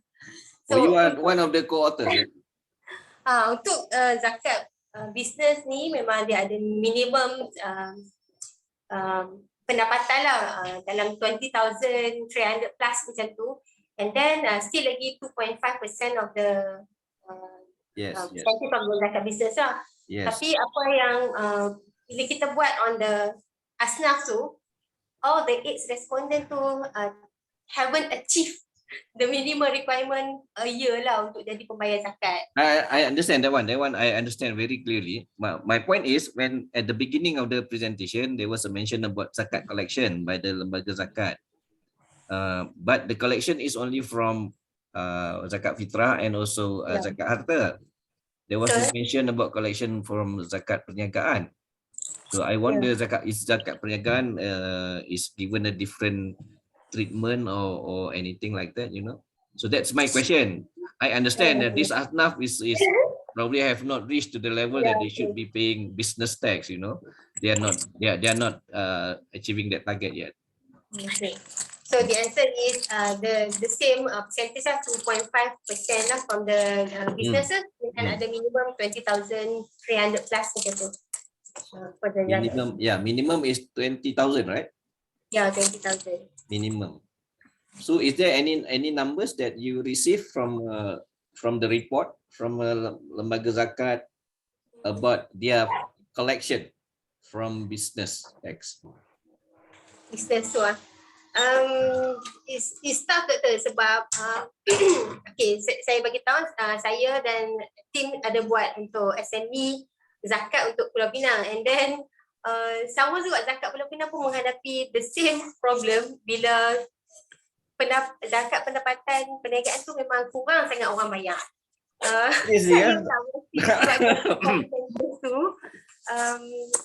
Zakat pendapatan orang kurang bayar. I think that one I think okay, that there is some area probably the respective state zakat authority can look into seriously, because business tax is actually lucrative in terms of collection. They're very lucrative. Instead of they pay income tax, they pay income tax, right? At the end of the day, if the company is profitable, of course they pay income tax. They pay tax, business tax, maybe 28%, maybe 25%, depends. Instead of they pay to the lembaga hasil dalam negeri, why don't they pay to lembaga zakat? Right? Okay, I think there should be some, in my opinion, some awareness program. Pegawai zakat mungkin kena pilih lah daripada list syarikat dalam negeri itu kan. Pilihlah, mulakanlah dengan top 10 dulu ke apa kan. Bagi create awareness program and so on, because this is a very good source of income for the respective state zakat authority. True, which is very true. If they can comply to lembaga hasil, okay, they should be able to comply to zakat also. Provided the company is actually Muslim-based company lah. Otherwise tak boleh lah kan if it is not Muslim-based. Ada few complaints from the respondent. They zakat can give money, but they do dia punya pemantauan tu memang tiada langsung. So sama juga dekat zakat negeri sini, zakat Pulau Pinang pun sama juga. Bila kita tanya, the respondent akan kata tiada pemantauan dilakukan. Jadi kami nak guna duit tu untuk apa pun ikut sesuai kan. So mungkin zakat can work on this. Okay, understand. So coming back to Syahira, are you ready? Are you having the same problem also? Someone that currently that screen share, she has to stop the screen share first. You see Zawa's presentation, okay?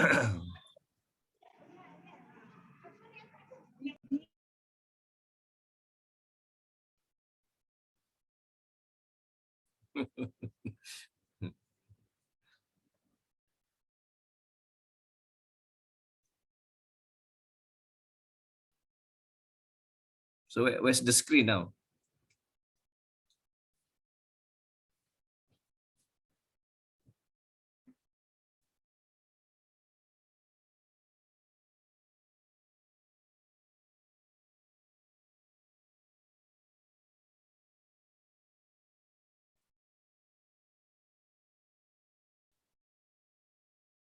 Syahira? Wait a minute, I just try. Are you trying? You still trying? I can give you an option actually. You if you have the video, you can now you're starting now. Okay, now I can see.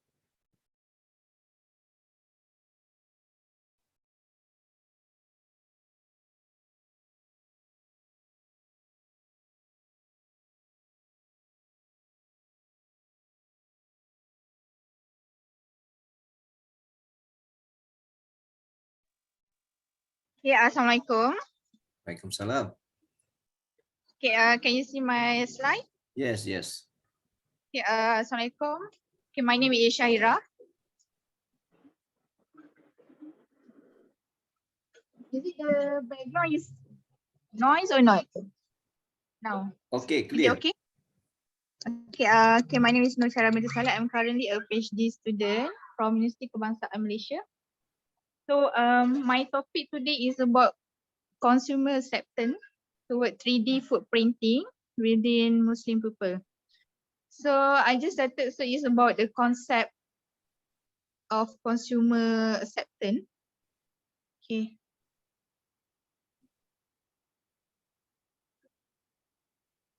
So this is the author.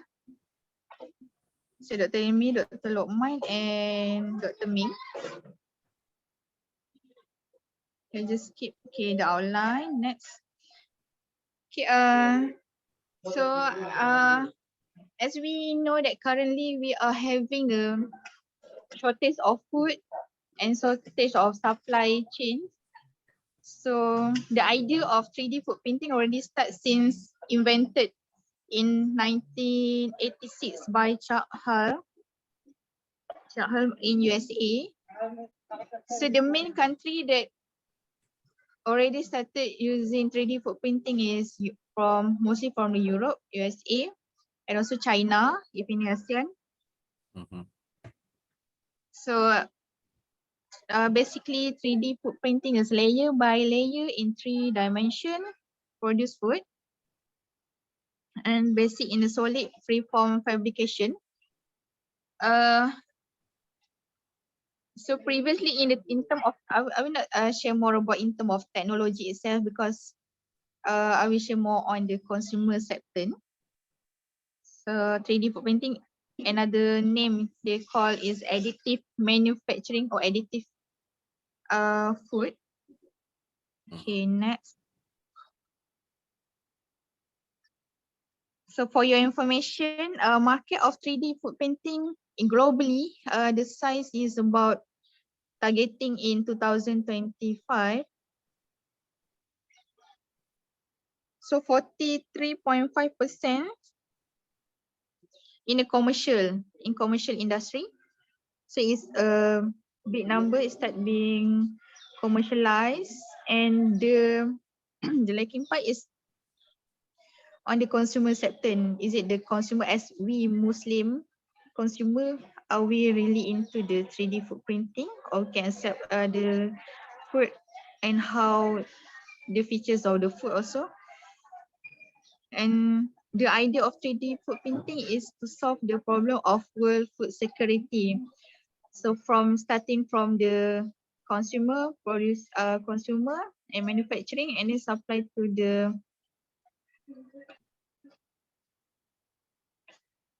customer. Sorry, not start from producer and manufacturing and consumer. So in USA, they already have the complete system of supply chain using the 3D footprinting. So that's why the idea is to bring in ASEAN, specifically in Malaysia. How is the acceptance among the Muslim? So as from my previous from the journal I have read, the importance of 3D footprinting is most of the industry or most of the manufacturer produce because of the demand of personalized food from the consumer based on their nutrient, needed of the nutrient, and the changes in lifestyle and behavior of the consumer, because we can see that most of people really busy with their life and they just need someone else to cook for them or something that really just can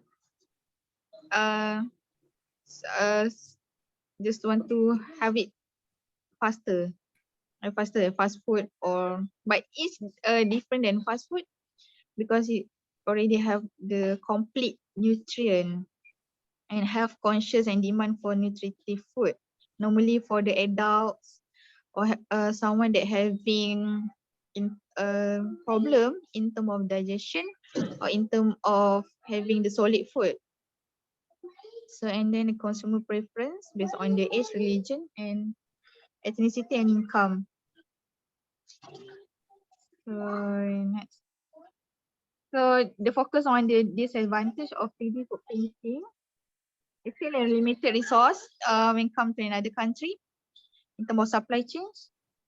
So if possible, it can be set up the supplier or the system ecosystem in ASEAN. It can be another study or another. And the acceptability of consumer, because there is still lack of research study on consumer sector. And the compatibility of material itself and capacity of the printer. So once again, my research is more on consumer sector. So the objective of the research is to study the factor of consumer acceptance among Muslim toward 3D food printing products. Because previously there are no study among Muslim consumer on the 3D food printing. Like I not know, but lack of study. So what in terms of the framework or item on the consumer behavior in accepting new food technology? So I'm choosing in terms of the performance expectancy, effort expectancy, and facilitating condition as the factor for the consumer acceptance of 3D food printing. So we start with factor the influence of consumer acceptance toward new food technology. So normally as we consumer, we prefer the natural taste, which is also less additive. This is studied by Groth 2018. And food that contain needed nutrient. So by Singer 2020. So this is the main basic or the latest research of consumer sector on the food, new food technology. Okay, so we go to the factor of performance expectancy. So which is explained on perceived usefulness. Because when it comes to the, because 3D food printing, most of supplier also selling the machine itself. So the consumer can have the machine in their house, and is it perceived usefulness or not to them? So in terms of increase their productivity on less time consuming the food. Because one machine can produce one menu about 15 minutes. So the study is by Escobar released on 2014. And this is the main factor, because when we want to buy the new food technology, so performance expectancy is one of the main concern from the consumer. And the next one is facilitating condition. Yes, focusing on the technical infrastructure, education and training of personal support. Because when it comes to the new technology, how the manufacturer like to introduce the new food technology so the consumer can use the technology and easy to use, which is easy to use to them. It's studied by Halasi et al. 2019. Because the consumer, the in the big target is the adults, and also so we can see women, that housewife women that want to prepare for their kids for the menu. Okay, and then the next one is as the factor of effort expectancy. So applicable and easy of use for the older people. Effort is mean that so the older people in terms of the features of the machine, so is it easy for them to get, even though they are not being facilitated by others or their children, so they can have it by their own to get the new the full nutrition. So the study is by Venkatesh on 2012. So the discussion on this factor, so the focus group that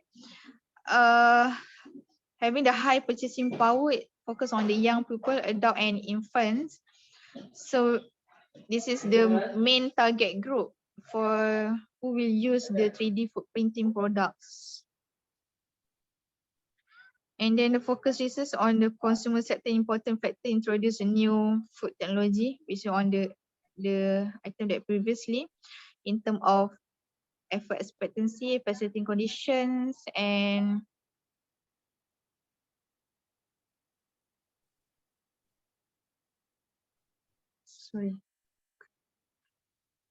performance expectancy, another one, sorry. So the conclusion is in terms of theoretically to identify the important aspect in the consumer sector of 3D food printing in Malaysia, focus on Muslim, and in terms of industry to improvise the technology for the manufacturer to produce food product. And in terms of managerial, so manage and control system for the world food security. So we can say that either this 3D food printing will be one of the best solution for the current problem of the world food security. Okay, I think inshallah that's all from me. Thank you. Do you have any question?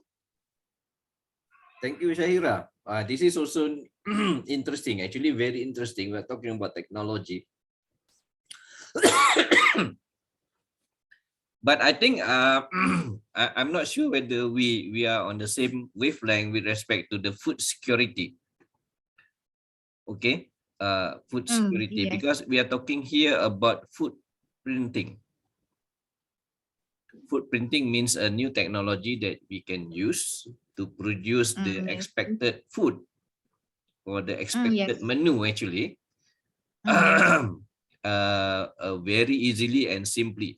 Okay, from from the kitchen of our home without having to really going through the traditional cooking. We have to, you know, slice the onion, you have to slice the potong sayur, and then you have to put in your beef or whatever it is for you to make, for instance, like soup utara, for instance, yeah.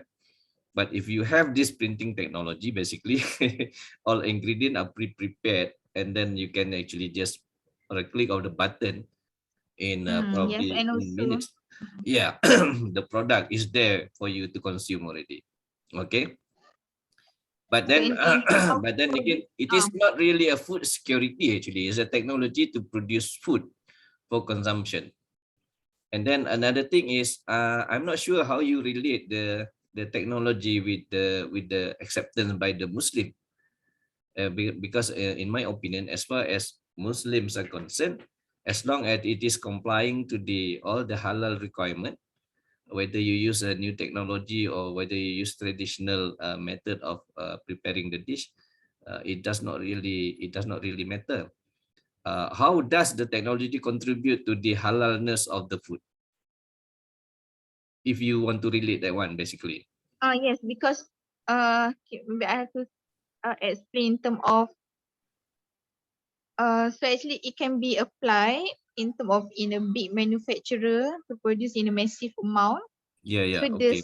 The supply or the raw material actually come from we can call it a central kitchen or central supplier. I see. So from yes, for example, you can see that flour, for example, or you can have a meat supplier, so they will send to the central kitchen. Center of 3D food, so they can they will produce the raw material. So the raw material that's sending to the manufacturer, outlet to produce the food. Okay, I understand. So the consumer also already can get the ready to produce of the food actually. They don't need to buy their own. Because it's raw different material to prepare the dish, right? Because it's already pre-prepared, so called. Yes, true. And that pre-preparedness is done by this, expected to use new technology like food printing, which is part of the IR 4.0 anyway. That and it's just easily stamped with halal label actually. Is that what you mean? Yes, because it start from Israel, the producer, the main of the 3D footprinting. So in terms of we as a Muslim, so maybe quite curious about the supplier. Oh. Tapi kalau orang Israel punya sembelihan kita boleh makan. if you are in dalam keadaan maslahat kan. Itu contohnya kalau dekat US dulu kita ada dipanggil kosher product.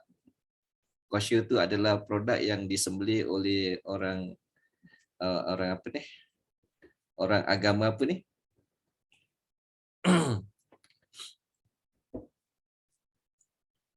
orang Israel lah, orang Yahudi, orang Yahudi, yes. Boleh kita consume actually. Tapi anyway, that is another subject lah, interestingly.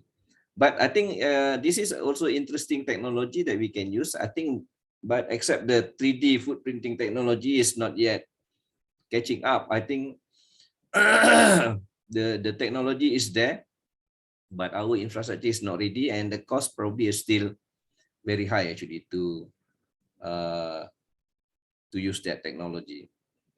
Secondly is that while they are still fixing, the time taken actually to produce one dish, for instance, may be taking longer because of the infrastructure is not yet ready to take full advantage of the technology available. Okay, anything else? Anybody else?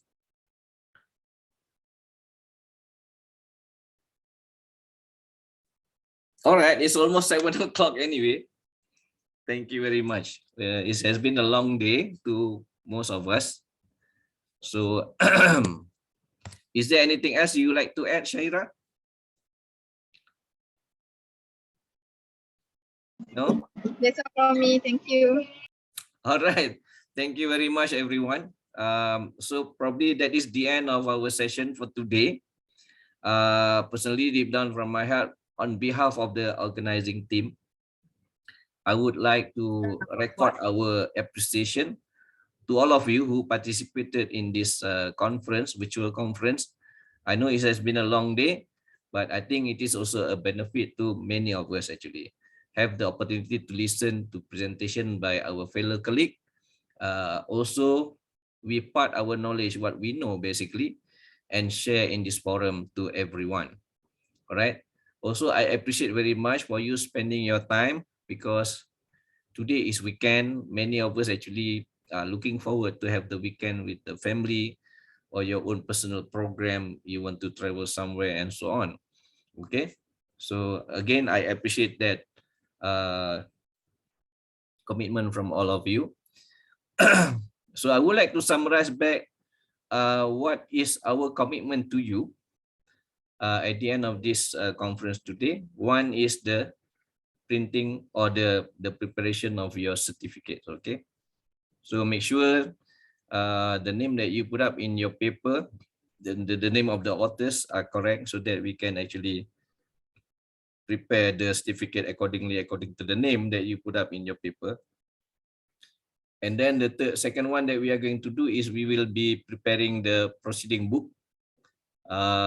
For you who have not submitted the full paper, if any, kindly submit the paper at the earliest possible in Microsoft Word format. For you who have submitted in PDF format, kindly resubmit in Microsoft Word format to us. Okay, email to us. Okay. The third commitment is basically publication of your papers in the referee journal. We will publish that in September for our September 2022 issue. I think that's about all. And if you are interested to join our conferences, you may look back into the list of the conferences that we provided in our earlier presentation. Also available in the handbook, or you can actually send email to us. We will respond accordingly if any one of you are interested to join our future conferences. Okay, the one in Langkawi, we are very sure we will have our physical conference because we received quite a number of participation and registration for that. Okay, you might want to go to Langkawi. Okay, with that, I thank you very much for your attention. I thank you very much for your time. Thank you. Until next time, I hope to be able to see you again in a very near future. Thank you very much. Thank you, Goodbye. Doctor. Thank you for Goodbye. hosting the conference. Thank Thank you. you. Goodbye. Bye-bye. Thank you everyone. Have a good day. Thank you, Have a good Doctor. weekend. Okay, terima kasih.